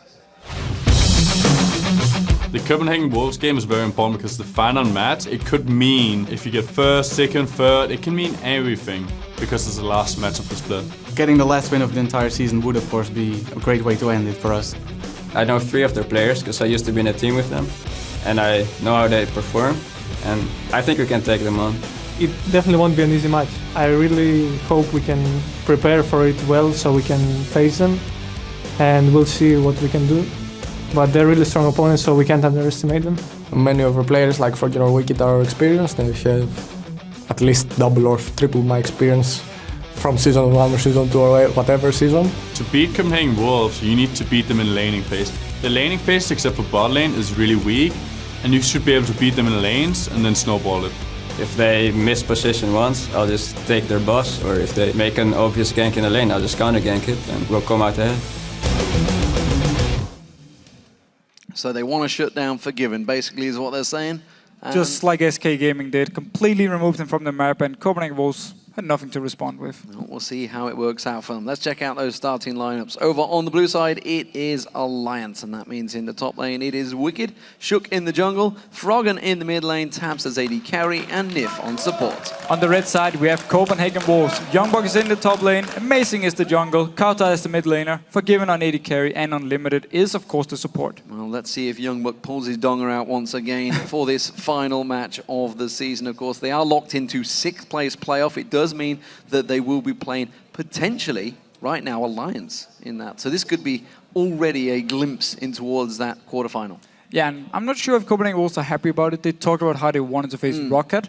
Obviously, then they need to beat Alliance, and then Alliance needs to lose to Rocket in the tiebreaker, and then it's going to be Copenhagen Wolves Rocket here. So they're going to go in here, and they really want to win this game because it's going to give them a chance to avoid Alliance. It is their chance, but then again, if they went and beat Alliance here, they'd be like, you know, I wouldn't actually mind playing. True, yeah, that's true. It goes both ways.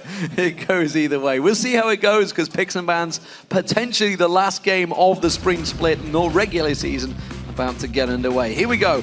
The Donger banned out, ladies and gentlemen. Would you believe it? Nidalee also taken, and Ziggs. Everything being focused on those mid lanes. And honestly, if Alliance want to beat the early game from Copenhagen Wolves, they could ban away Evelyn as the last one here, simply to make sure that the early pressure from Amazing is simply not there. His Kha'Zix was not very impressive, and will force him on to Lee Sin. Actually, they decide to ban away together with Nidalee, so Copenhagen Wolves don't want to risk Froggen on Nidalee, don't want to risk the Siege comp, and at the same time, they actually respect Evelyn here from Shook. We could even see a Kha'Zix ban as the last one from Copenhagen Wolves then.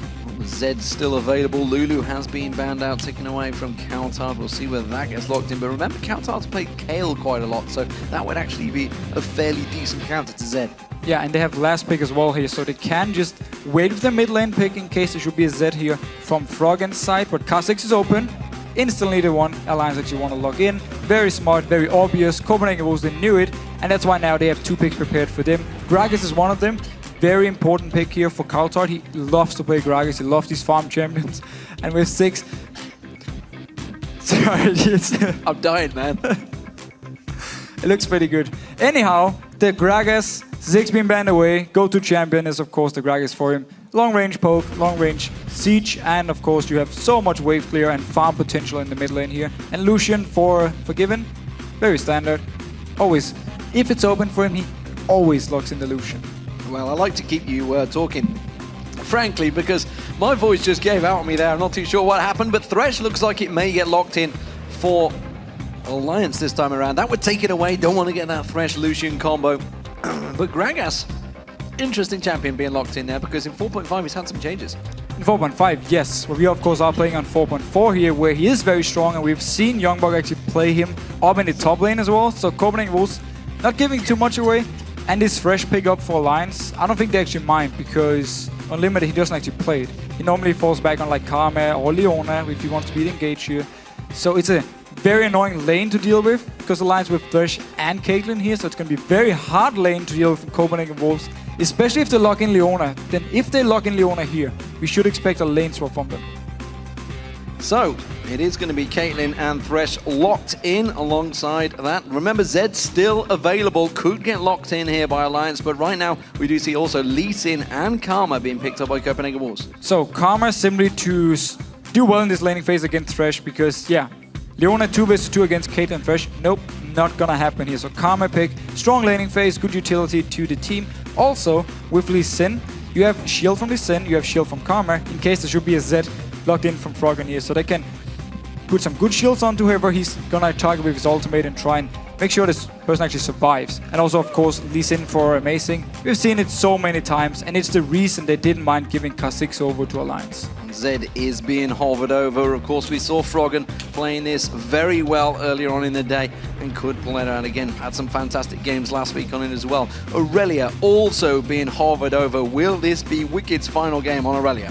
So, Zed being logged in here, it could actually mean Gragas will go top lane for Youngbuck, and we then see the Kayle logged in for Kauta in the mid lane here. Unless they want to put it on something like Renekton to try and shut down Aurelia early on.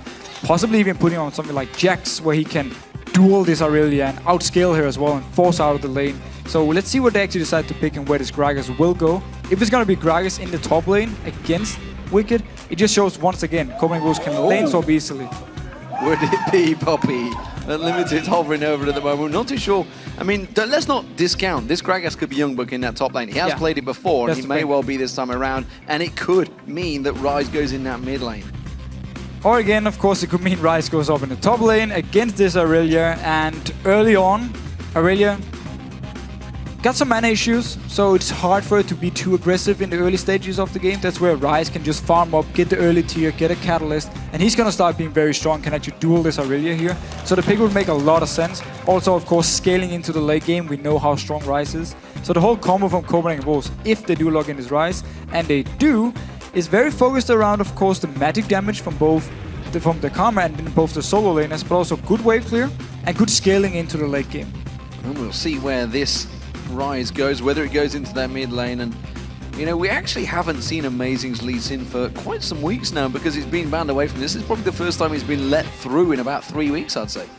And we have seen him dominate the early games on this Lee Sin so many times. He's so important for Copenhagen Wolves early on. We see these games where they do nothing early. It's often if other teams actually shut down Lee Sin. So it could be a goal for Alliance. Put a lot of focus on where is Amazing. Can we get a kill on him early? Force him a bit out of the early game so Copenhagen Wolves are fairly weak. And then again, we've come here from Alliance.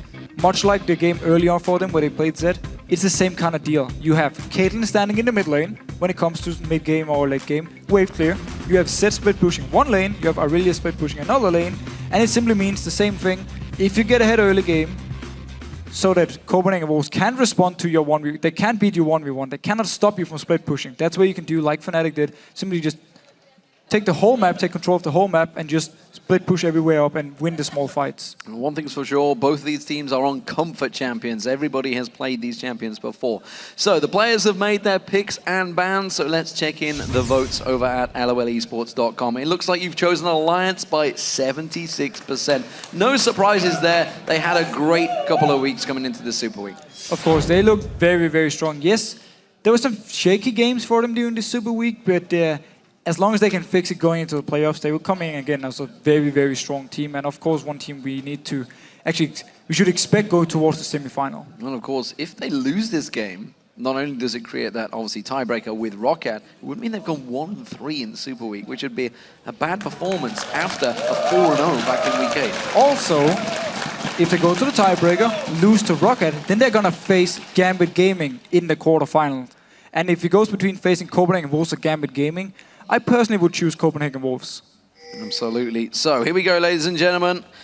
Possibly the final. It is the 16th game of Super Week, and it's been a tremendous Super Week, honestly. We've seen some fantastic matches throughout these last 3 days. They really have put on a show, these teams, and positions could well be determined without any tiebreakers should Alliance take victory here. Unlimited is going to get caught out potentially in a flame, quickly picked up and skilled up there and hits straight on Wicked. And actually put down the ward he bought from level 1 here. Alliance, they noticed they pinged it out, so they know now there's a ward here. So if we see a gang towards the mid lane from Shook, he should be running the other way around here, going from this side, the blue side, into the mid lane for a gang, because they're full.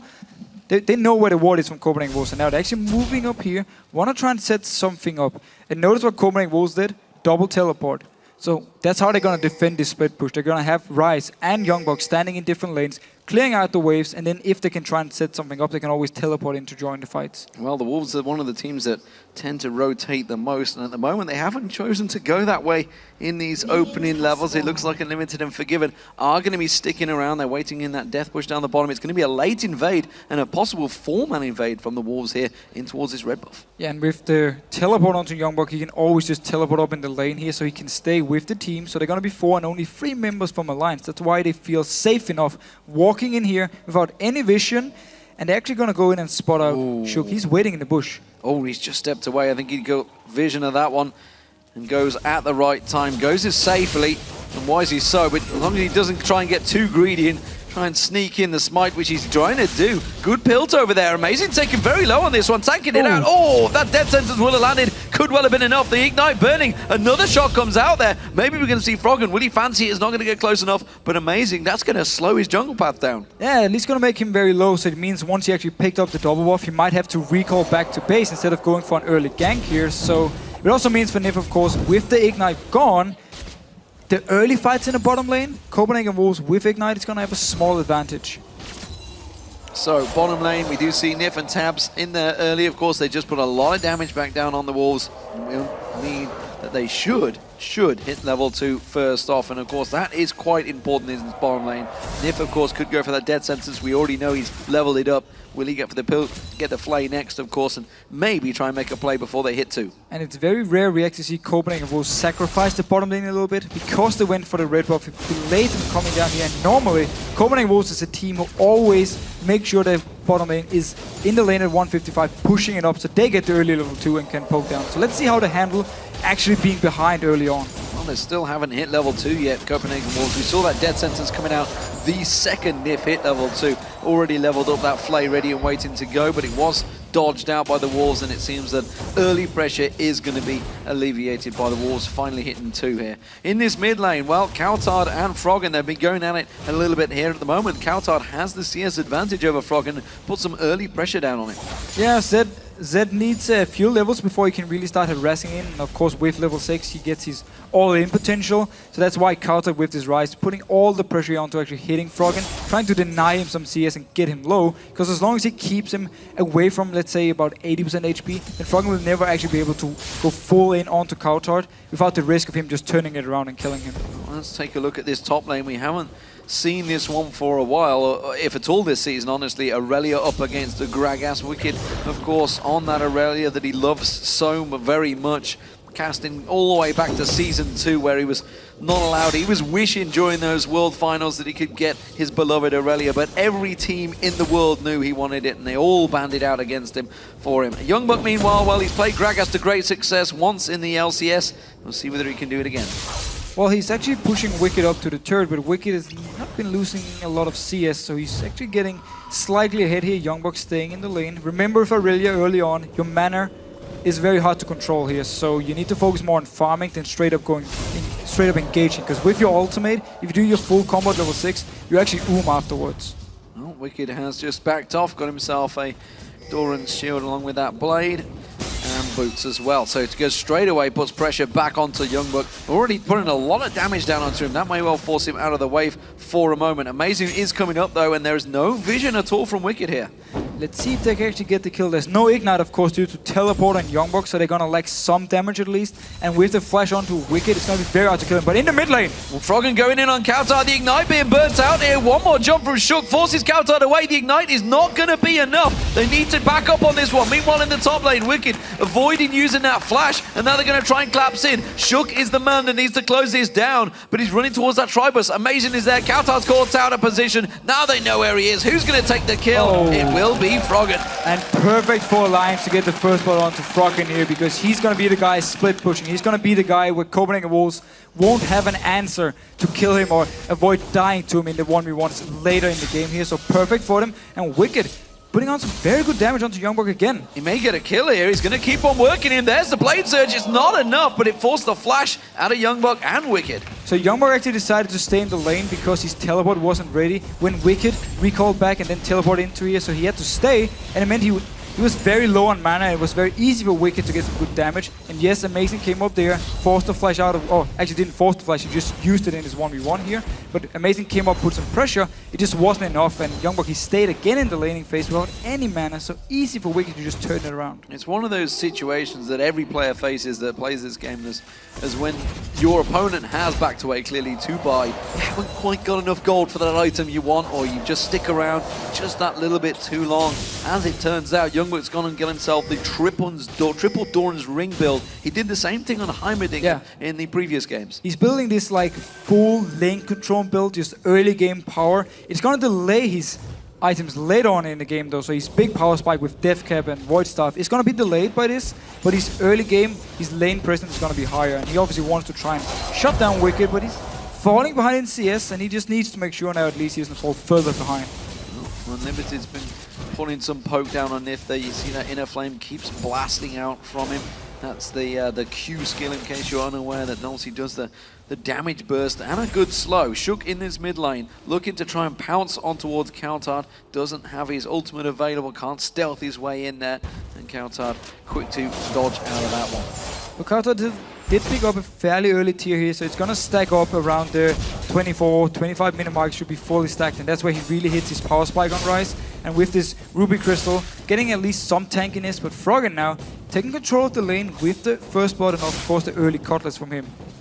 Froggen cancelling the attack animation a little too soon. Oh, hello, Kautard using his ultimate there, bursting down onto Froggen, trying to force him away from this one. Looks like he's going to try and buy some time to go back and push towards that blue. He has taken, of course, the Tear of the Goddess early on. Yeah, and Kautard was actually trying to bait out an all-in from Froggen because Amazing moved into the lane. So he went aggressive, wanted Froggen to turn it around, and then Amazing could join in, and they could try and pick up a kill onto Froggen. It didn't work though, Froggen decided to back off here, so nothing really happened. So Nif taking some serious damage in this bottom lane. He has been trying to heal himself up, but that's actually drawn the attention of Amazing on Lee Sin to come and maybe try and get a bite of this one. It has not hit level 6 that I can tell. He's just hit level 6, so he has got that ultimate kick available, and you just saw the culling coming out there. That's going to take Nif even lower. There is a ward in the Tribus just above. Actually, Talalite's just popped over the fence there. Amazing is going to spot that one. And looking across the Copenhagen walls, not too sure if they want a 3-man dive this one. We'll tell you what, that death sentence would have created a problem for Alliance. And again, Nif takes another hit. They're going to have to back away from this one soon. Yeah, again, notice what Amazing is actually doing. First in the mid lane, now down here in the bottom lane. He's waiting for Shook to make a move. And in case Shook would join in here to help out his bottom lane, who was pressured all the way down to the turret, he would be there, turn the fight around in favor of Copenhagen Wolves. So he's not actually starting ganks by himself. He's waiting for counter ganks at the moment. He's waiting for Shook to make a move. Well, Wicked's actually leveled up and got his Berserker Greaves first item. Wow. Aurelia wants to get that movement clearly. He isn't warding too deep, which is actually something Wicked tends to do because he believes in his ability to escape. And this is something that he's evolved from playing Aurelia a lot. Froggen going aggressive on towards Kautard there, forcing out that desperate power from Kautard to keep that wave and poke at bay. Froggen may go aggressive here. He hasn't got vision on him, and he's not going to go deep in for him, and it was a wise move to make because Amazing was just waiting over the side. And one thing we didn't touch on in Champ Select is their alliance composition here. We've actually Shook going aggressive onto Kautard. Not even close. Actually used the ultimate here, but the composition here for Alliance, a lot of physical damage and actually 0 magic damage. So for Copenhagen Wolves, they can go full armor, and then when it comes to the late game points, it's going to be even harder for Alliance to actually pick up a kill. That is exactly why you see Kautard with that ninja tabby on him, making sure they can defend anything out from this full armor-piercing team that will come out. Looking to maybe go aggressive again at Youngbuck, instead just trying to force him away. Kautard once again using that desperate power, burning down on towards Froggen with his overcharge, and at the moment, he's not doing a bad job in that mid lane. Kept himself around about 15 CS ahead this whole lane phase, and again, uses that Rune Prison, gets another burst back onto Froggen, and Froggen taking a lot of damage. And that's the thing here for Kautard. He wants to use his ultimate as often as possible to get some damage onto Froggen, to make sure the Froggen doesn't feel safe enough to just all in onto him. That means Ryze can just continue farming away with Froggen, trying to pick up as much CS as possible, but he's not able to straight up 1v1 him. And that's the good thing Kautard is doing, and that's the reason for him having this Ryze in the mid lane. Yeah, and it's just annoying that every time he steps forward, uses that overload, pokes him in the face, and just bursts him down. Pink ward from the walls here over at the Dragon. That's forcing Nif to come looking, and he gets caught out with that inner flame. Quick burst forces the flash from Nif very quickly. It means Copenhagen Wolves can start the Dragon, also because they actually saw Froggen recall from the mid lane here. So easy Dragon for Copenhagen Wolves. Very good move. Good quick decision making. As soon as they see someone backing off in the lanes, they just start the Dragon. Wicked back in his top lane. Neither of them making a move. Both had teleport available, but it would have been wasteful for both of them, honestly. Copenhagen Wolves had that one very much secured early on. Shook coming around in towards this top lane. He's looking to try and make a play. There's the Blade Surge. There's the stun. Youngbuck is going to have to try and dash away from this one. Shook being bounced into the turret. Void Spike's being used, but didn't manage to get that claw onto Youngbuck. And also, he didn't actually use the flash here from Youngbuck's side, so he only used the ultimate to escape and his body slam. Also, some of the power with his triple Dawn start here. He's very tanky actually early on. He's gone straight back and got that needlessly large rod, along with his boots. So teleporting back towards the top. That teleport going to be on cooldown for 200 seconds. Nif getting caught by once again that inner flame. This time around, Unlimited flashes in. Ultimate comes out of Nif, but it's not going to be enough. That will be the kill. Unlimited taken very low by the minions there and that ignite that Tabs was trying to burn down. Instead, though, it is going to be Forgiven getting himself that kill. And standard Copenhagen Wolves bot lane play here, always so aggressive whenever there's a chance for something. But teleport coming in from Wicked here. Wicked's going to try and close in towards them. They have going to Shook coming around the side as well. He's called on towards Forgiven. He's the focus target. There's the ace in the hole coming out. Tabs lands that damage. Wicked gets himself one kill. They will not dash through and get the second. Meanwhile, in the mid lane, Kautard also got took out by Froggen. Yeah, Froggen actually went onto him under the turret here and just killed him 1v1. And that's so strong from this set because 2 kills early on. Again, Froggen is going to be the guy to split push. He's going to be the guy to get the turret, and he's going to be the guy Copenhagen Wolves won't know how to deal with. Look here, just diving him onto the turret. He's down to 60%, actually 50% because he stands at the shadow. And then Froggen all in. A bit too early flash here from Kautard. He needed to wait until the shadow was placed from the ultimate from Froggen here, and it was too easy for him to just pick it up. Yeah. Despite the fact the minions have been wiped out, Blade Surge again, Youngbuck taking some pressure. The minions have been wiped out in that mid lane, but Froggen just thought, you know what? I've got the power to go in and take this kill. Of course, he had just gone back and got that Brutalizer, which gave him a big burst over Kautard, who himself has just gone and got that Chain Vest. And now though, bot lane wise, the fact that turret is already gone, the fact they're playing with Lucian and Karma, normally we see Copenhagen Wolves then rotate into the mid lane and just start sieging it down. And then whenever a big wave is on, is down in the bottom lane, they just move down there and just try and defend it. But we actually see now Forgiven and Unlimited moving in here with Kautard. Froggen trying to clear it out, but they're still going to get quite some damage onto the mid turret. Oh, it's a good hook onto Unlimited there. Takes himself 3 tower hits. It will get shielded up though, because don't forget that shield, Wicked using his ultimate to get some poke back on Youngbuck in this top wave. That's going to force Youngbuck away for now, and Copenhagen Wolves siege. The rotations that they tend to do were defended for now by Alliance. And that's where they just back off, move down to the bottom lane. Forgiven will pick up all the farm, and then he can return into the mid lane and try and do the same. It's very standard Copenhagen Wolves play here. It's going to be an issue for them, however, that the top lane, Youngbuck, is not able to hold himself hold against Wicked 1v1 here, because Wicked actually forced him out of the lane. So, as it stands, the Copenhagen Wolves with a 2,000 gold lead, of course, have taken those 2 turrets, so that money technically is there and available for Alliance should they start pushing towers. They haven't put too many dents in them though so far, because it has been the Wolves pushing every single lane, and you can already see that mid lane's taken a good half the hit points. Zed down the bottom, Froggen. They thought about going towards him. Kautard was making his way down. Don't forget, he does have teleport. There was a ward in the tri-bush, but the ground wasn't covered, and the Copenhagen Wolves are happy to keep on farming. Yeah, Copenhagen Wolves have been doing a very good job of winning the early game here in both bottom lane, and I would also say in the mid lane, despite, oh well, he didn't win the mid lane, but he kept up in CS here, and he made sure, he actually got ahead in CS and made sure he got some damage onto the mid turret. The fact he gave up the 2 kills to Froggen, however, is a big mistake from Kautard's side and actually turns it in favor of Alliance. But with the lead they got in bottom lane and also the Dragon, they still stay ahead in gold for now. For now, Dragon up in just shy of 2 minutes, and Copenhagen Wolves are rotating around. It seems Kautard's going to take up duties down that bottom lane, and the rest of the Copenhagen Wolves, they want to put some pressure on this mid turret. Look at the item build here from Kautard. Chain Vest already, so he's delaying his Rod of Ages a lot because he needs the early armor, otherwise seriously, he got no chance against Froggen if he doesn't build this early armor. So it delays his power spike going into the mid game or late game team fights. But at least for now, he should be able to hold him, you know, stand against Froggen a little bit better. I still actually think Froggen can kill him though with the Blade Zone King. Well, Alliance are continuing to keep this mid lane pushed, and that keeps forcing Copenhagen Wolves to come back there. Forgiven has got that farm advantage over Tabs right now. They have been having a bit of a duel down that bottom lane. Froggen laying in wait onto Youngbuck. They're going to come diving in here. No doubt about it. They're going to keep on diving in towards that tower. Explosive pack coming out. Explosive charge. Sorry. Barrel. God damn it. That thing. The big explosive cask is the word I'm after. More importantly, though, Froggen does come in and get the kill. So he gets the kill here and actually gonna push on to the turret. Remember, there is teleporting Kautard. He could go up there to stop it. Seems though he's just staying in the bottom lane. And meanwhile, Copenhagen Wolves putting a lot of pressure on this mid turret. That Gragas, he's caused both of us problems this season, but right now Alliance are not too worried about it. They're pushing on. He's got himself that Zhonya's Hourglass this time around, so he won't be too afraid of Froggen this time.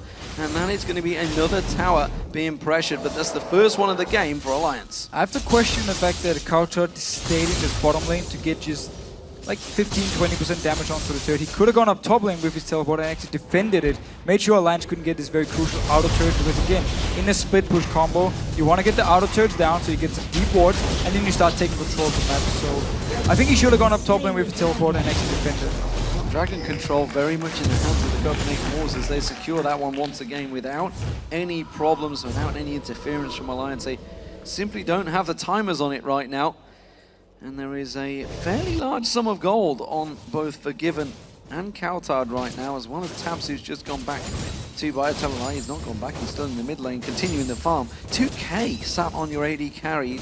Kind of want him to spend that gold, but it looks like he's going to stick around and farm up a storm and see where he goes back. Youngbuck using that explosive cask in the top lane to keep Wicked away. There's nothing Youngbuck can do against Wicked at the moment. Wicked is, with this Trinity Force, can just tank up the damage from Youngbuck and just apply even more onto him, so he's forced to back off every single time. And we see him, he can wave clear, so he can keep Wicked off the turret, but he won't be able to actually kill him himself. And Tabs here, he's already doing what he's going to be doing for the next 20-30 minutes of the game. Stay in the mid lane, farms, push it out, and whenever someone from Copenhagen Wolves is gone, he can get a few hits onto the turret. And in the end, he should be able to pick it up. Yeah. Forgiven delaying his back here. He needs to be careful he doesn't hang around too long. Froggen catching out Kautard, but not going to go deep onto the tower this time around, I don't feel. Forgiven actually going to try and turn some of that aggression back around on Tabs as he takes a couple of those double hits coming out, and he is all alone. We haven't seen Shook trying to make too many plays alongside him. Teleport down to the bottom. Here comes Wicked. Home guard boots running, diving on towards Kautard alongside Froggen. Easy kill there. Froggen takes a lot of hits from the tower, but does get out alive. What a brutal combo here from Alliance. Teleport with Home Guard straight on to dive the poor Ryze, who couldn't do anything against it. They don't actually get the turret because Amazing comes down to defend here, and Froggen had to back off to the base. And meanwhile, up in the top lane, actually Youngbuck pushed it all the way down. Yeah, and not too sure if he wants to push it, but he's going to try and take what farm he can. As he stands, he's just going to shove that wave back in, and Wicked's going to return. That Telelight, Froggen's going to go back into that top lane, because Wicked's going straight towards that top turret. Doesn't really care about Amazing anymore. Wicked's starting to become fairly unstoppable on that Aurelia. Yeah, and such a big issue for Copenhagen Wolves, the fact they don't have anyone who can 1v1 Wicked, and they don't have anyone who can 1v1 Froggen. So it means for Alliance, when they split out in these lanes, Copenhagen Wolves need to do something elsewhere, or need to send multiple members to actually kill them. And if you play against a split push comp, you really want to make sure it's never going to happen, or that you get so far ahead in the early game that you dictate the map. Well, Kautard's going to get himself his blue buff, and it may well be needed. He has yet to get many more defensive items here, and if that Rod of Ages completed on the previous visit, still very late. It's very late on completing anything. That's Tear of the Goddess, though. He picked it up quite early on. He's not quite got it stacked. The mid turret does go down. That's the third one of the game for the Copenhagen Wolves. That means all the outer turrets are down, straight up towards those tier 2 inner turrets next. Froggen, he's invading, he's taking away the golems, and you talked about the split push. Nobody can really deal with him, and he's continuing to build those items. Blade of the Rune King, Brutalizer, Last Whisper will be coming soon, and I don't think anyone wants to deal with him, and more importantly, nobody is. Look at it, they're just all emigrating down towards this mid lane. Nobody wants to go face Froggen. No, they're trying to force him to back off here to go down and defend, actually. If they just push down the wave here, force Tabs away from the mid lane, so they can try and either push down the mid lane and then force Alliance to back off, or at least move up multiple members without losing anything, because they already cleared the minion wave here, so there's nothing Alliance can push with.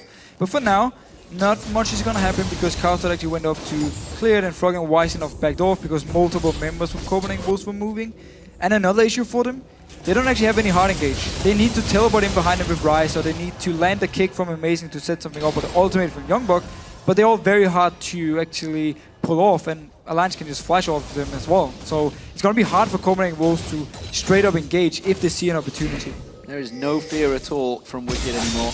He's just pushing himself around this map, putting pressure on towards any members. Teleport coming out. That's going to be Cowtard. Home guard boots. They're going to try and return the favor. Nif is going to flash away from that one. Can he catch on towards Shook? Shook is stealths up and takes the lantern away. And that count fails. Meanwhile, top lane, well, it's going to be another teleport. Youngbuck going to have to deal with Froggen and clear that way because Froggen's pushing in there. That's both teleports now down for the Wolves. Yeah, but Copenhagen Wolves actually tried one of the engaged options, which was the teleport we just talked about with Ryze coming down, trying to set something up with the home guard. Meanwhile, though, they use the teleport on Youngbuck simply to defend the split push. But again, he won't be able to go toe-to-toe with Froggen here. But with Sonya's at least onto Gragas, he should be able to defend himself. Cowtard now taking a lot of damage from Wicked. Cowtard tried to go aggressive, used his desperate power on towards Wicked, and Wicked just turned it around and went straight back in his face. And that was a fairly even trade there. That's a sign of the times for Cowtard. He's starting to pick up some power, but Wicked, with that Negatron cloak, was able to defend. Yeah, so Cowtard actually did a very good job of turning it around onto Wicked, but normally, you would actually want to see the Z against the Ryze, which at least for Alliance side, but they might actually feel the Froggen won't be able to kill him just straight up now with all the armor onto Cowtard, so that's why they're rotating him away from him. Actually, they're sending him down bot lane now, so they want to have him against Cowtard because when he all-ins, they at least bank on the fact he can kill him, but let's see if he can actually do it. We'll see how that one works out. Cowtard coming in. Oh, Rune Prison caught on Shook there. They stood on top of that ward, and it does mean he's backing away from that one. Dragon is up in 10 seconds, and for once it seems Alliance may actually be in position to fight for it. But Youngbuck is down here. He can walk down to bottom lane in case he wants to stop the push from Froggen, because again, he got the Sonyas, so he's able to at least avoid the ultimate damage from Froggen here, which is the annoying part for him, and why they rotated him away from the Gragas. But now this Dragon fight, Copenhagen Wolves still have a very good team fighting combo, so if Alliance decides to engage onto them, let's see what actually happens. Yeah, Wicked's down to half health as well coming into this one. There's a ward on the Dragon. They're going to start off. Death Sentence does not land. They're going to jump in for it. It's a smite, and Shook takes it. Can he get onto the lantern? You bet your life he can. But the last charge comes through. There's the explosive cask on Nif. They're going to flash through. That's a good Rune Prison, and that's going to be a second kill. It was a Dragon for 2 deaths. Not too sure whether which was worth it. They can go for Baron here. Shook is dead. 25 seconds on the smite, and with this combo here, they still have a lot of damage onto Ryze, onto Forgiven, of course. They can start up this Baron, or at least force Alliance to try and come and stop them, and turn on them. Oh, Wicked tries to turn some power in there and put a good burst of damage down on the AD carry. That may give Copenhagen Wolves pause for thought, but it seems they're going to go for this one. This is a dangerous, dangerous play because all the carries, all the damage dealers for Alliance are alive. The only thing they're missing is the smite, which is now spawned. They're taking a lot of damage, and this Baron's not going down quick enough. They're going to have to peel for it. Froggen goes in, gets his ultimate down towards Froggen. Forgiven gets away with it as well. Baron Lucy, no! He gets the kill. The Baron's back up towards the damage. Shook is running in, as well as Nif. They've only taken it down to half health, and they're still tanking it up now. Here comes Nif, here comes Shook, straight up towards it. Youngbuck going down. There's going to be one kill. Gets the reset. Jumps back across. Aurelia gets the kill. Amazing goes down. Wicked picks him down with the double. Now they move towards the Baron. Youngbuck gets away with it. My God, what a turnaround. Youngbuck still not got an ultimate. Shook jumps on him. Takes him down. Goes back. Eats the Baron. Thank you very much. Alliance in the lead. So Froggen, Wicked, and Taps managed to delay this Baron for so long that Shook could come in. Nif came in there and turned it around. Yes, Froggen went down. Baron actually killed him with his last hit there, but still, they delayed it. Look here, how long it actually takes for Copenhagen Wolves to kill this Baron, and once Froggen goes in, everyone turns around to him. Nobody hits the Baron now. There's no damage onto it, and they kick him in. He jumps to his own shadow over here, but then we see Baron just spitting out the last hit here. Oh, bonked right in the bot of Froggen, and he's dead. But Copenhagen Wolves now are so low, and at the same time, Baron is still with so much HP that Shook can actually join in. 4 members now can just finish off Copenhagen Wolves and get the Baron. So giant turnaround for Alliance.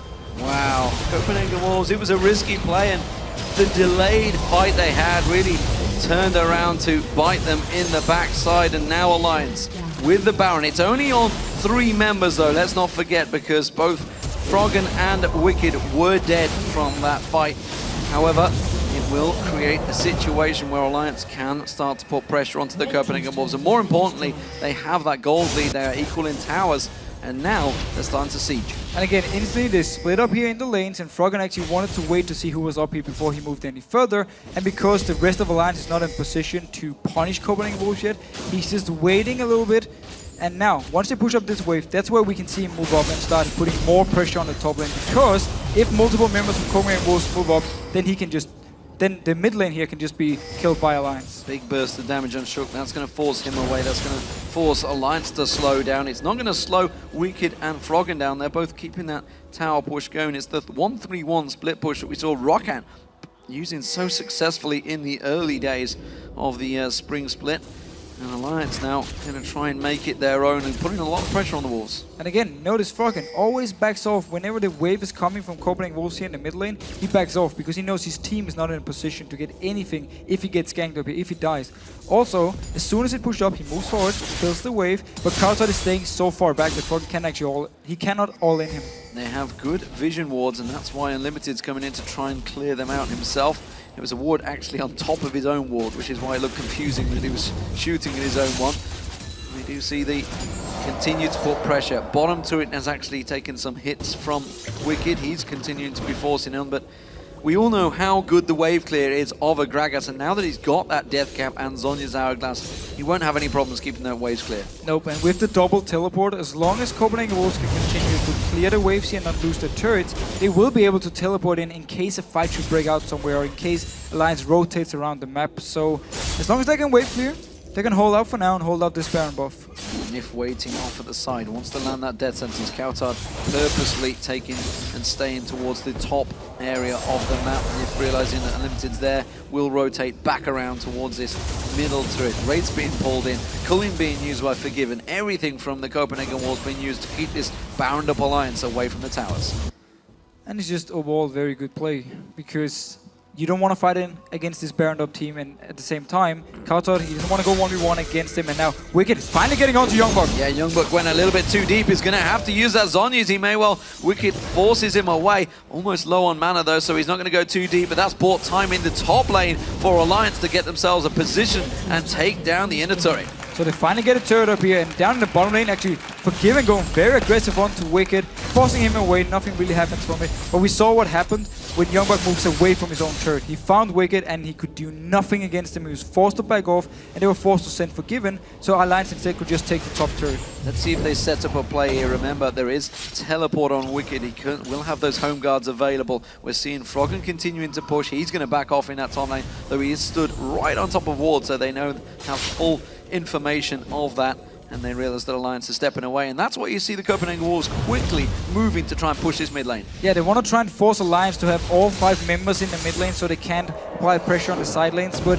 they're not strong enough at all at this point, so they have to back off just with the 4 members from Alliance defending, and it's going to delay the game for Copenhagen Wolves. It's what they're looking for here. They just want more items. We could even see a Sonya's possibly on Kautar, so he's going to be able to 1v1 against Froggen.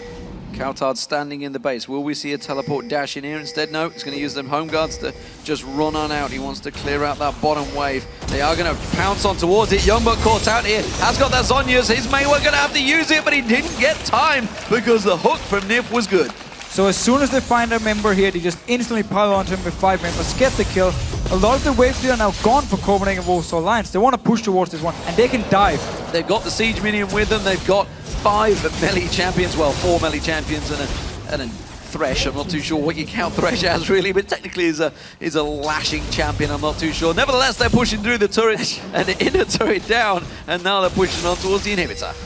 Yeah, and again, Youngbuck 15 seconds before he joins in, but Copenhagen Wolves. Nice hook. Onto Unlimited, and well, Froggen choosing to follow through, and this one turns it back on towards Forgiven. Will he get popped down? No, not quite enough damage. There was a Guardian Angel being picked up by Froggen. That was used off at the side there. Tab's now caught out. Another hook, this time onto Kautar, but Alliance, they're running. Wicked had gone down, and it's a 4-on-5 for Copenhagen Wolves. But look at Forgiven in that team fight here, how he's kiting him back. Everyone focusing. The ultimate from Froggen was there. He just moved backwards, got a lot of damage and actually survived, and then they could turn around, get a kill onto Wicked, and now moving for this dragon. It's going to be very good for him to get this gold. And the dragon control has actually been very good for Copenhagen Wolves in this game, and this is going to lock in, I believe, their 3rd or 4th of the game so far. So fantastic turnaround. It does keep them very close in gold as well. It was the 3rd of 4, and it means that it's only still a 2,000 gold disadvantage. And without that Baron buff now, it is all on once again for the Copenhagen Wolves to try and put some pressure back onto Alliance's base. And with Baron up in 30 seconds here, let's see if Alliance want to move straight up to the Baron pit, get full vision control in this jungle area of Copenhagen Wolves around their own around the Copenhagen Wolves red buff, and then set up the next Baron, or they're just gonna go straight out in the lanes again and do the same split push we just saw. They got a turret from it, but when it comes to straight up pushing without anyone from Wolves being dead, they have a very hard time actually getting to the turret because of the wave clear from Rise, from, of course, Youngbok and from Forgiven. Youngbok starting to hit a pretty big power spike now. He's got that Frozen Heart on him. He's got that Seraph's Embrace complete as well. So he really is going to be very, very strong. We'll see how it works out for them. They try and track down a target and they found one. It is Nif. He just gets exploded where he stands. Beautiful play by Copenhagen Wolves. They see both members from Alliance in the side lane, so they just instantly go and engage with the Rise. Counter now, he's gonna recall back to defend the base here. Wicked pushing very far up, but meanwhile, the Wolves members are pushing down mid. Well, Wicked's gonna keep pushing. The moment he sees Coutard, he may have to react to this one. He has got teleport available, but he's not using it so far. There goes the inner turret, and Coutard, Wicked sticking around, Froggen sticking around. They're keeping the split push going. They didn't actually feel they could go down and defend his turret, so they gave it up for free. And with Coutard recalling and stopping Wicked, he actually did nothing. He could have at least tried to move in to force Copenhagen Wolves back, but nope, he decided to stay in the lane. And same goes for Froggen. He wouldn't be able to come back in time anyway because he doesn't have a teleport. Forgiven almost caught out by Wicked there. Not too sure who would win that fight right now. Forgiven is pretty strong with that Infinity Edge, Bloodthirster, and Trinity Force on him. Has got the dash maybe to avoid some of the damage of Wicked, but Wicked, if he can get that damage, surge on towards him. Still, Coutard running defense, running interference in that mid lane, in that base area, and Wicked is going to back away. Baron is now up, and everybody's moving for it. Copenhagen Wolves are there first to at least clear this pink ward, which Youngbok is running around in here, so they clear it out. Get a bit of a vision control here from Copenhagen Wolves side. If they force Alliance to straight up team fight them 5 versus 5, the Copenhagen Wolves combo with this very strong Rise at this point will be able to do a lot of damage, but Coutard now taking a lot of damage. Coutard taking a hell of a beating here from Wicked, but look at this, teleport from behind, Youngbok comes around, explosive cask available, there it is, locks him in place, but it doesn't quite do enough, and now Wicked's running for his life. The rest of his team are with him, and they do not pursue because Froggen and Tams were coming across. So teleport down here from Youngbok, didn't manage to pick up the kill, but at least they forced Wicked to back away from the lane here, and we still see the damage Wicked can do once he gets onto Coutard here.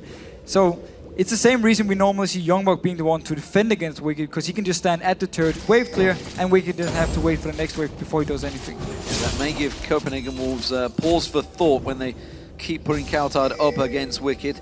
They may realize this isn't quite as safe as we originally planned.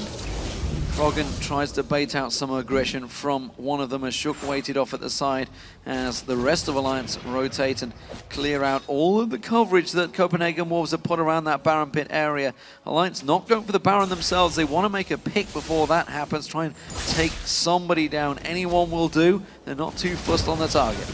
Wicked is going to go down to this bottom lane once again. The teleport is ready. He's going to push it out very, very fast and force someone from Copenhagen Wolves to react or force them to try and set something up. If they can get his teleport out now, it's going to be a big win for Copenhagen Wolves. It's going to stop his split pushing. That's why they're moving into this Baron area here. There's a teleport on Coutard though. He's going to recall and then he's going to go down and clear the wave. That's going to be a bit of damage on towards that inhibitor turret. Wicked has cleared that wave out. The rest of Alliance are keeping vision. They know that Coutard is back. They know that it's a 4-on-4 situation. Of course, Coutard with a teleport of his own could try and chase himself down here. That inhibitor was defended. You saw it in the little corner there. The rest of Alliance come around. The hook does not land from Nip, and that was a good burst of damage from just a barrel and an inner flame out of Copenhagen Wolves on Nip. But we keep seeing the same thing here in this game. We see the aggressive split push from Alliance and then the defense from Copenhagen Wolves every single time because they got this double teleport, because they got double AP to clear out the waves. And now finally, 4 members pushing up here. 4 members from Alliance actually staying back to defend. This is what Copenhagen Wolves want. They want to keep Froggen in this mid lane so he's not applying any pressure. Froggen, with that Guardian Angel now back up, may well be the man that starts things off this time around. Will he dive deep, keeping the pressure, trying to get a little poke towards Youngbok, who rolls out that barrel. Wicked continuing to be the pain in the backside for Copenhagen Wolves as he keeps on pushing that bottom lane, shoving it in. Coutard responding once again and keeping him at bay. They don't seem to be making a dent in that lane. Coutard once again gets aggressed upon. That gigantic shield comes out from the Seraphs this time around, and Wicked does dash away with his Blade Surge. So actually, again, Carter getting some good damage onto Wicked, and both of them for now just farming away with teleport. But now going very aggressive onto Youngbok. Oh, he's going to try and catch on towards him. This time Froggen goes in onto the tower. Very, very deep in a 1v4 situation. Guardian Angel was available. He didn't need it. Managed to get out and actually catch our camera well out of position there.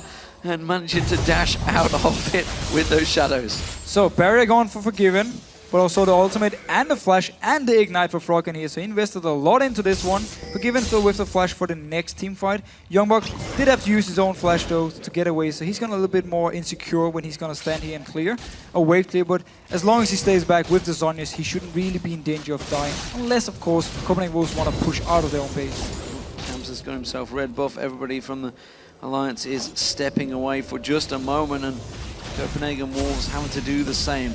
It has been a drawn-out fight. They are building and fighting for vision control right now around that Baron pit. We see Nif once again, puts the pink ward down, clears out everything that Copenhagen Wolves had fought to get in towards that pit, and now, again, we see the Wolves rotate back around and get themselves some wards in the pit. And this game at the moment is just about who can actually find the pick, who can find someone out of position and kill him, because a straight up 5 versus 5, it's going to be hard to set up for both teams because both of them are standing in different lanes, always defending and split pushing. So it all depends if Kautar can pick up a kill onto Wicked, then all of a sudden Copenhagen Wolves can move to the Baron, he can teleport in, and then they're 5 versus 4. Or the other way around, if Wicked kills Kautar here, then they force Youngbok to go out and defend, and then the 4 members from Alliance can start either Baron or push up somewhere else against only the 3 members from Copenhagen Wolves.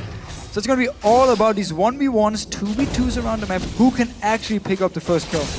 For sure, when this 5v5 does ever happen, if it may well be, if it ever happens, that is very true, it will be a very explosive affair. They're closing on towards Wicked in that bottom lane, and again he steps away. Froggen wants to try and catch out. Maybe it's going to be Amazing that's going to step towards that bush. Instead, it's going to be Nif once again out of position, has to flash away, and Amazing get on towards him. Froggen is in that pit. He may catch on towards Unlimited. Oh, why didn't he go for it? Did not fancy his chances. The problem is the rest of his team had just stepped away, so he would have been all on his own had he gone across in towards there. Shook takes the lantern and prevents that culling damage. It is a very quick cooldown, and the rest of the Copenhagen Wolves again step in towards the Baron and sweep out those wards. We can actually down to 50%, still going aggressive. Going on towards Kautar. Kautar had already used that Seraph's Embrace. He may well get enough on towards him. Gets another surge, charges on towards him. Does not quite get close enough though. This way is going to be Shook. He's going to get in on towards him. Manages to take down Froggen. Amazing follows him towards him. Shook gets taken down. The Baron does the damage, but Nif comes back on towards him. Froggen has taken down Youngbok over the side there alongside Tabs. Amazing gets caught out. The hook comes in. Tab gets a double. And this time Alliance will turn to the Baron. Finally here, Alliance gets a kill, and then in the upcoming fight here, where Copenhagen Wolves are trying to return them back, trying to chase them. Amazing actually kicked Shook into the Baron. He died from it, but still, he was there on left on the wrong side. And Froggen onto Unlimited. Froggen goes on, Unlimited's going to get caught, but is it enough? No, he manages to get away from it. He doesn't care. He's just running simple defensive duties now, and this Baron will go down to the duo lane pairing of Nif and Tabs. And we didn't actually see what happened because we were looking at the fight here in the bottom lane, so we didn't see how Alliance caught out Copenhagen Wolves. We're going to see there with the replay. Amazing, clearing the pink water first, and then notice down here, Forgiven, it's going to be the target here, but Froggen just buying out time. The rest of the team Shook coming in here behind. Then he goes aggressive onto Forgiven. Ultimate, a lot of damage already, and then Shook can join in with stealth here. Also the ultimate from Caitlyn, of course. He's going to go down. There we go, and he's dead. Amazing. You want to pick up the kill now onto Shook, you want to turn around so Alliance can start the Baron, and actually very nice kick into the Baron. But he's now caught on the wrong side of the pit, and the rest of his team is far away, so he's going to die when Nif lands his very good hook. That ace in the hole just snuck through as well. Youngbok tried to dash across and block it, but unfortunately it snuck through, which is what did that big burst of damage. And then the explosive cask actually falls Shook towards Forgiven because he was already pouncing that way, and the Copenhagen Wolves found themselves all shook up. Right now though, Alliance are managing to push through the mid lane. Of course they have that Baron buff. Yeah, but we have seen this situation before. When Alliance had Baron buff the last time, they did the same thing. 3 members in the mid lane, 2 members split pushing, and Copenhagen Wolves managed to just wave clear and hold them off. That's what they're gonna try and do again. 5 members in mid lane for now because none of the lanes, the side lanes actually pushed all the way up to Copenhagen Wolves turret, so they're just waiting for him to come there. Don't want to be caught out before something happens. And the 1-3-1 split is back on for Alliance. The Zort, the Baron been taken down this time around though. They're going to put some pressure on. Wicked's already proved that he can put a lot of damage down on Kautar. Yeah, look at the build from Wicked. There's 0 armor because he's only going to be split pushing against both Youngblood and Kautar, so no armor. Froggen very aggressive here. Trying to get on towards Froggen, Forgiven, sorry. They'd already taken him down very low there, and you saw the stealth coming out of Shook as well. He wanted to get that speed boost to catch on towards him. Snipe on Unlimited is going to take them a little bit lower, but again, they haven't really got enough because that siege, the wave clear, sorry, is so strong from the Copenhagen Wolves. But Copenhagen Wolves now, big issue with this Wicked up here because we saw him before against Kautar. He won out on the fight, and he's now even stronger with Baron buff and some items. So he's just going to continue pushing it down, and Kautar, he doesn't really fancy going up and trying to 1-1 him again. Meanwhile though, Alliance just pushing up this mid lane, making sure Copenhagen Wolves can never move out of their base. Keep on moving in there. Tabs isn't quite going to risk going in and getting a shot on towards that tower because he could easily get locked down by some burst of Kautar. We are going to see Alliance, they're sticking around, they want to push that bottom wave now, while Aurelia, on its form of Wicked, is actually going to back off. Let's see if he uses a home guard invade. And this mid lane turret here is so important for Copenhagen Wolves because as long as teleporting in. Teleporting, just pushing it out, though Kautar was there as well. But his mid lane turret, the reason Copenhagen is so important for them is because once it's gone, then Alliance will push them all the way in the base and can roam between the lanes without any trouble. As long as this turret is up here, Copenhagen Wolves can get fast up to the side lane, stand Alliance, and that's why they don't want to split push. Good burst onto Froggen there from Kautar. That's going to force Alliance back, and Copenhagen Wolves do manage to live to fight another game, and they keep on keeping this siege away from Copenhagen Wolves. And Alliance, they just don't seem to be able to break through the barrier, the wave clear that they have. Oh, Kautar's been caught out. He's in trouble. He's going to go down. But the Saracen Embrace, he puts a gigantic shield down. Finally, Shook gets in. Manages to take him down. Amazing gets focused. Froggen gets in towards him. They've got 2 down. And now they're on the turret. Now they get it here. So the last outer turret is gone. It means Copenhagen Wolves, they need to defend in their own base. I have no idea how Kautar got caught out of position there. He had one job.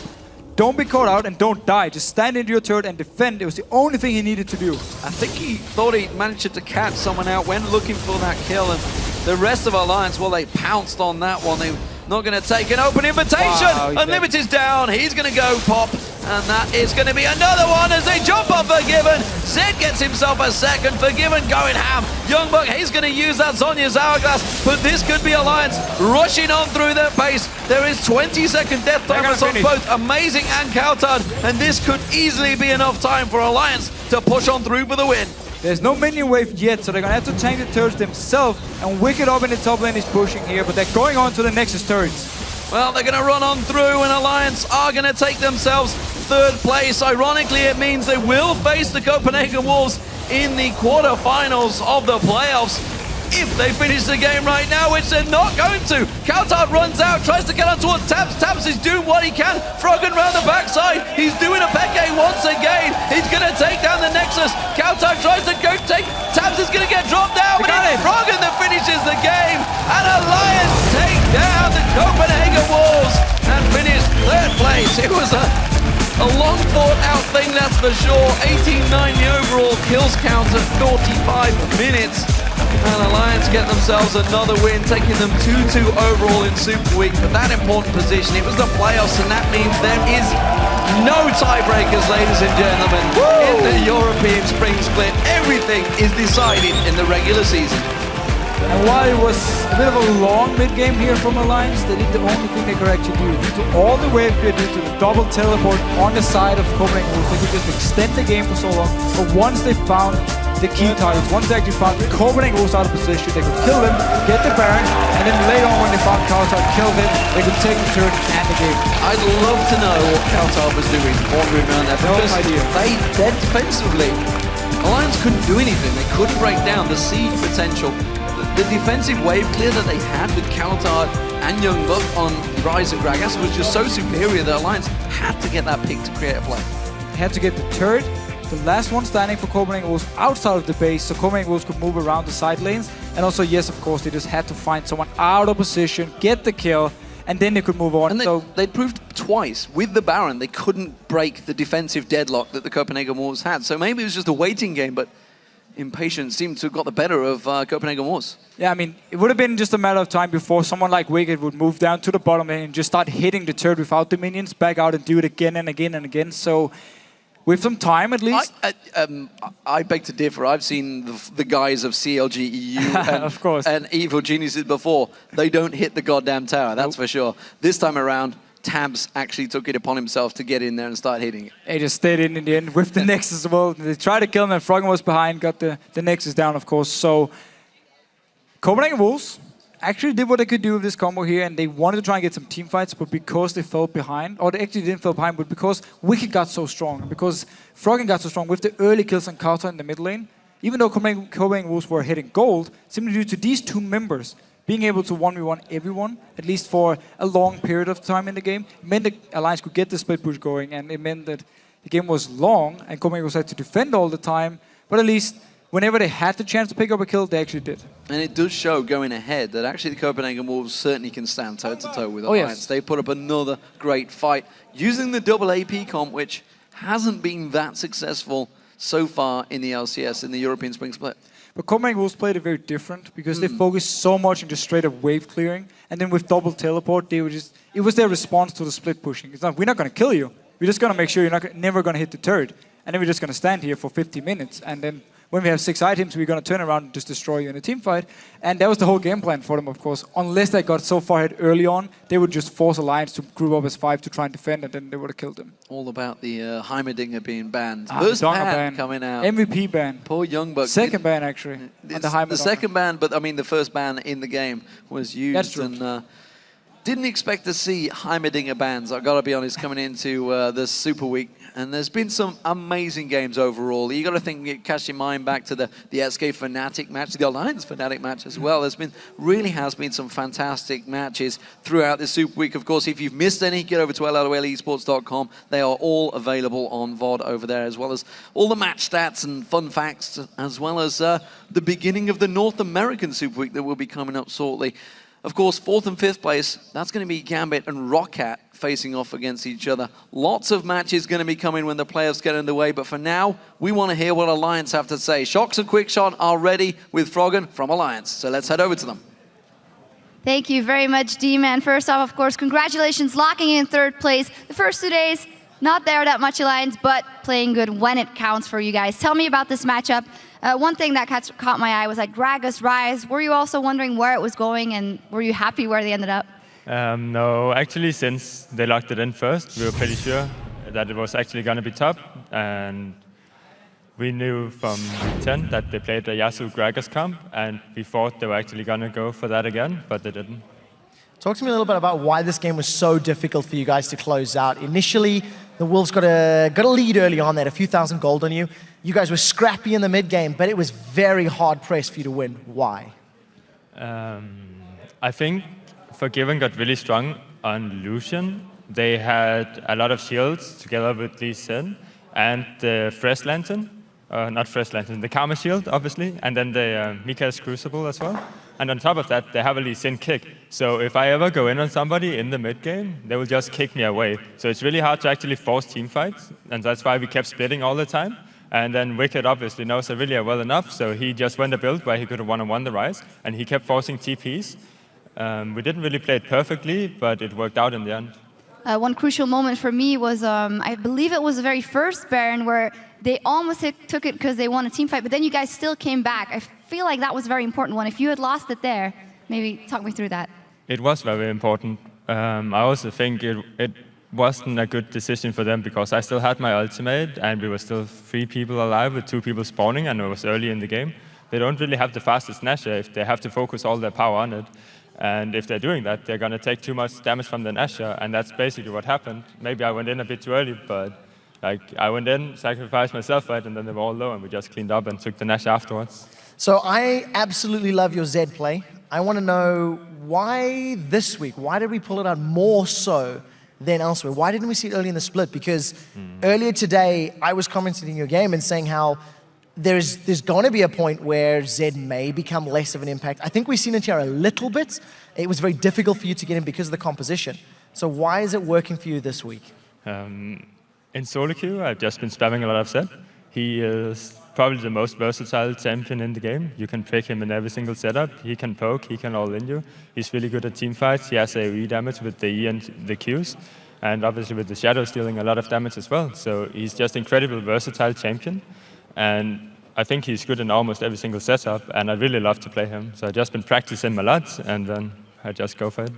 Yeah, you mentioned team fighting, but a trend that we have been seeing it, or a lot of teams just go for, or split push, good rotation, siege comps, and not that many teams like to team fight that much anymore, it seems. How does that feel with Alliance? Are you guys happy to go in that trend, or would you rather just brawl? I think people actually love to team fight, but there's a champions called Gragas and Six that has really good wave clear. So maybe if we remove those from the game, we will see a lot more team fights. I think one step. Gragas has been tweaked in 4.5. Let's keep it that way. Let's step back from the game. You guys did phenomenal. Thanks to the victory, Scumbag Alliance have denied Europe our tiebreakers. Blame this guy. So it's 18, 17, 16, 15, 14. You lock in that third place and a rematch against the Copenhagen Wolves in the playoffs in a best of 3. Were you guys happy with that? I know there was the possibility of second coming into the week, even the possibility of first. How do you read Superweek for Alliance taking on bronze? I think going into the Superweek, our 4.4 patch preparation weren't really that good because we had like 1.5 week for it. And I don't think we feel that comfortable on the patch, but I think going into the playoffs, it will be way better than it is in the Super Week. And then we obviously underestimated Kha'Zix against Millennium. And if that doesn't happen, I think we have a pretty good chance. All right, one final question. No tiebreakers, but we were mentioning you actually like that. Tell us about that, because it's kind of surprising. Yeah, well, everybody knows in CLGU, like, draw out games, make people tired, and win games. Like, if you watch people just sleep at their PCs, it's actually really funny to play against them because you know they're not prepared at all. And I don't really mind just farming all games. So. All right, maybe one final question. How happy are you with what you've performed now in this first split with, of course, what is the new lineup that you handpicked? I would have loved to perform way better at the start, obviously. Like, as a team, we didn't perform the way everybody expected us to, obviously. But I think as we get further and further, it's getting better. And hopefully we will just be like the best for summer split. And in the playoffs, of course, not. Of course. All right, well, thank you very much, Froggen, and congratulations on that third place lock-in. Now we're going to head back over to D&D at the desk to check out the standings and take a look at that playoff bracket.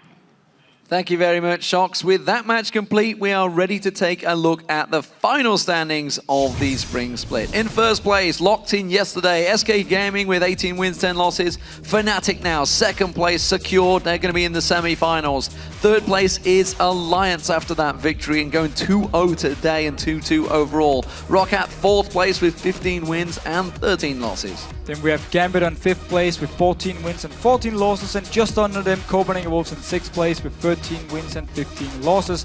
Going to the relegation, of course, we have Superweek in 7th place with 10 wins and 18 losses, and Millennium 8th place, 9 wins and 19 losses. And the European LCS Spring Split playoffs will begin on April 15th. So here's a look at the brackets as they stand. SK Gaming and Fnatic, of course, are the two top seeds. That means they're sat in the semi-finals already. Alliance, as we've just said, will be playing Copenhagen Wolves once again, and that means that Roccat and Gambit, who finished 4th and 5th, will be facing each other and going through to play SK. And remember, of course, if you win your quarterfinal match, you're 100% sure to be in LCS for the next split here. And that's where we're going to see the two losers from the quarterfinals play each other, and the loser will then drop down to relegation. Yeah, those two quarterfinal matches are huge because you could potentially see Alliance, you know, the number 3 slot fall down there. We could see some crazy matches. It's going to be fantastic. April 15th, remember, that will be. Now, though, we are at the end of this Super Week. Let's take a look back at 5 players who went OP in their roles. In the top lane, it was Soaz from Fnatic. He had a 4.25 KDA on the Lee Sin, a 6 KDA on Yorick. I was holding my head when I saw that Yorick, but his solo lane Lee Sin was an all-star pickup for Fnatic, completely dismantling enemy compositions, and he even went as far to bust out Yorick to help Fnatic secure that second place win in the Super Week. Fantastic stuff. Yeah, that Yorick pick by itself, it shut down or it at least out-farmed Ryze in the laning phase, and also when it came to team fights, he was just unkillable. So Soaz, whenever he's playing these bruisers, these tanks up in the top lane, Fnatic seems to win. Well, Svenskeren in the jungle, he is our second OP player, and of course we heard from him earlier on. He had a 72% kill participation over 3 games with Evelyn, 1 game with Elise. Didn't bust out the Spartan this time around, which he's been playing so well on over the season. Svenskeren has been the backbone of SK all season long, and in the early game he had his OP jungling this week, helped them lock in that first place. Throughout the entire season. In the start, a little bit shaky, but then after a few weeks, he just started going in every single game. He performed so well for SK Gaming. And every time he does well in the early game, the entire SK team does well. So he's so important for them. And coming into the playoffs, he's definitely the guy to watch from SK. Well, the mid lane, it's a Jesus, because he had a fantastic Super Week this time around. A 12 KDA on Ari versus the Super Hot crew. He opened up his champion pool at the end of the season and really has flourished on all 4 unique champion he played in those 4 games. But most impressively, he helped SK come from behind with some clutch Ari versus Super Hot crew. Remember taking down that Twitch. That was the big move at the end of that game. At that game, he was really the guy making sure SK Gaming could come back in the game, get the win also, and of course secure the first place in the standings. So his Ari play was fantastic, and normally we see him play Nidalee, Ziggs, Gragas, and he's very good on these champions, and now finally actually picking up something more assassin type and doing really well too. And don't forget those 10 kills he secured on Ziggs as well. That was fantastic. AD carry, no surprises here. It is Reckless. He's heading the All-Stars right now, but he went 26-15 over the 4 games in this Super Week. 2 games on Vayne, 2 games on Lucian. Reckless showed why he's the top KDA and why really he has the best mechanics, I think, certainly as the AD carry. And he's the most consistent AD carry we have in Europe at the moment. Every single game he's performing. We rarely see him lose the laning phase. He's always picking up a lot of kills. And even when Fnatic is losing, he's sitting there with like 5 kills, 0 deaths. So when it comes to Reckless, Fnatic can always trust in him being able to carry. I'm glad he's turned out so well, because I remember when they were having that 8-game losing streak, Reckless was saying, he's like, I don't feel I'm doing anything wrong. I don't know what I can do to help my team, but it all turned out best for Fnatic. They finished 2nd place, of course. His support alongside him, well, he's been ever strong. It is Yellowstar. He's had a 70% kill participation. Every AD carry needs a support, and Yellowstar has shone alongside Reckless in all 4 laning phases this Super Week. 2 games as Leona, 1 as Morgana, and 1 as Karma.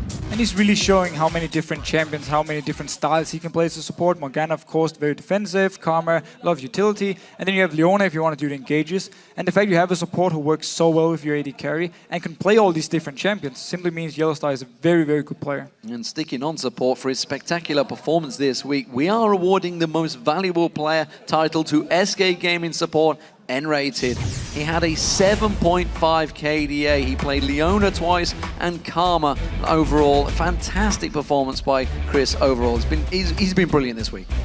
The entire season he's been brilliant. Like the things he's bringing to SK Gaming, shot calling, of course, preparing before the matches. He came into SK Gaming when Nif left to join Alliance, and everyone was like, well, N-rated, he used to be very, very strong, but then, of course, he left Fnatic or got benched from Fnatic here, and now he just come back into the season and showing how good he is. And his Leona play is still fantastic. Remember back to IPL 5, how good he was on Leona now, and he's still as good. Every single time he plays it, he lands every single engage. He wins the laning phase for him on Candy Panda. Well, you know, also award we gave you last summer, actually, is most improved player, I think, for N-rated, because he started the season so badly, and he said himself, I'm not playing well, but he really has turned it on. Fantastic stuff. We do have a clip, a highlight clip to show you of one of his most MVP plays. Very, very deep. They get this on just... Well, look at the damage coming back. There's a great solar flare. They've caught Countdown at the backside.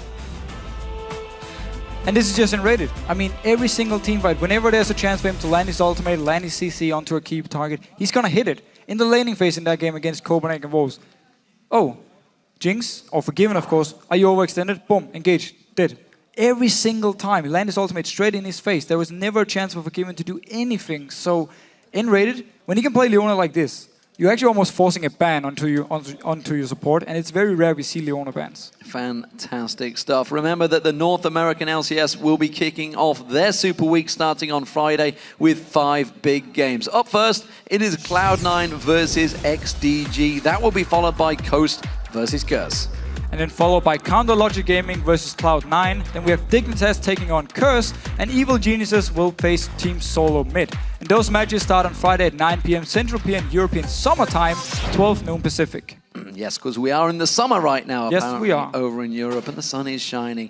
That does it for us today. We'll return with the European LCS Spring Split playoffs beginning on April 15th with Alliance facing Copenhagen Wolves and Roccat facing Gambit in the quarterfinals. Remember that tickets for those matches are now available, and you can pick them up at lolesports.com. While you're there, remember to keep voting for the All-Star players through to April 12th. So for myself, Deficio, Quickshot Joe, Shocks, and the entire LCS broadcast team, thank you very much for watching, and we'll see you soon.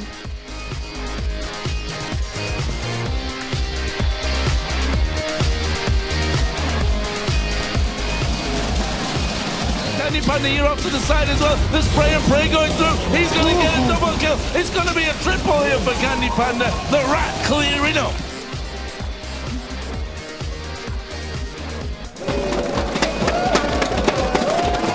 And there is the rappel, but where you're going to go down on top of Heimerdinger, and he's going to blow you to pieces.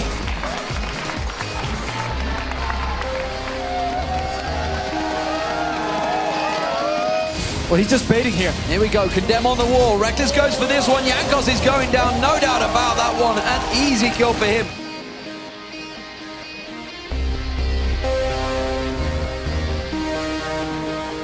As there's the jump in, Alex going to use his Zonias, but surely they can mop up the rest of them. Alex does go down, did some damage on the way. There is Diamond, and Shook picks up another one. Here comes Nip, here comes Shook, straight on towards it. Youngbuck going down, there's going to be one kill, gets the reset, jumps back across, Aurelia gets the kill. Amazing goes down, Wicked picks him down with a double. Now they move towards the Baron. Youngbuck gets away with it.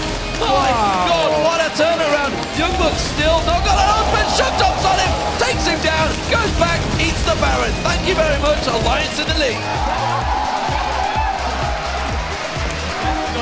You got that a free stand up?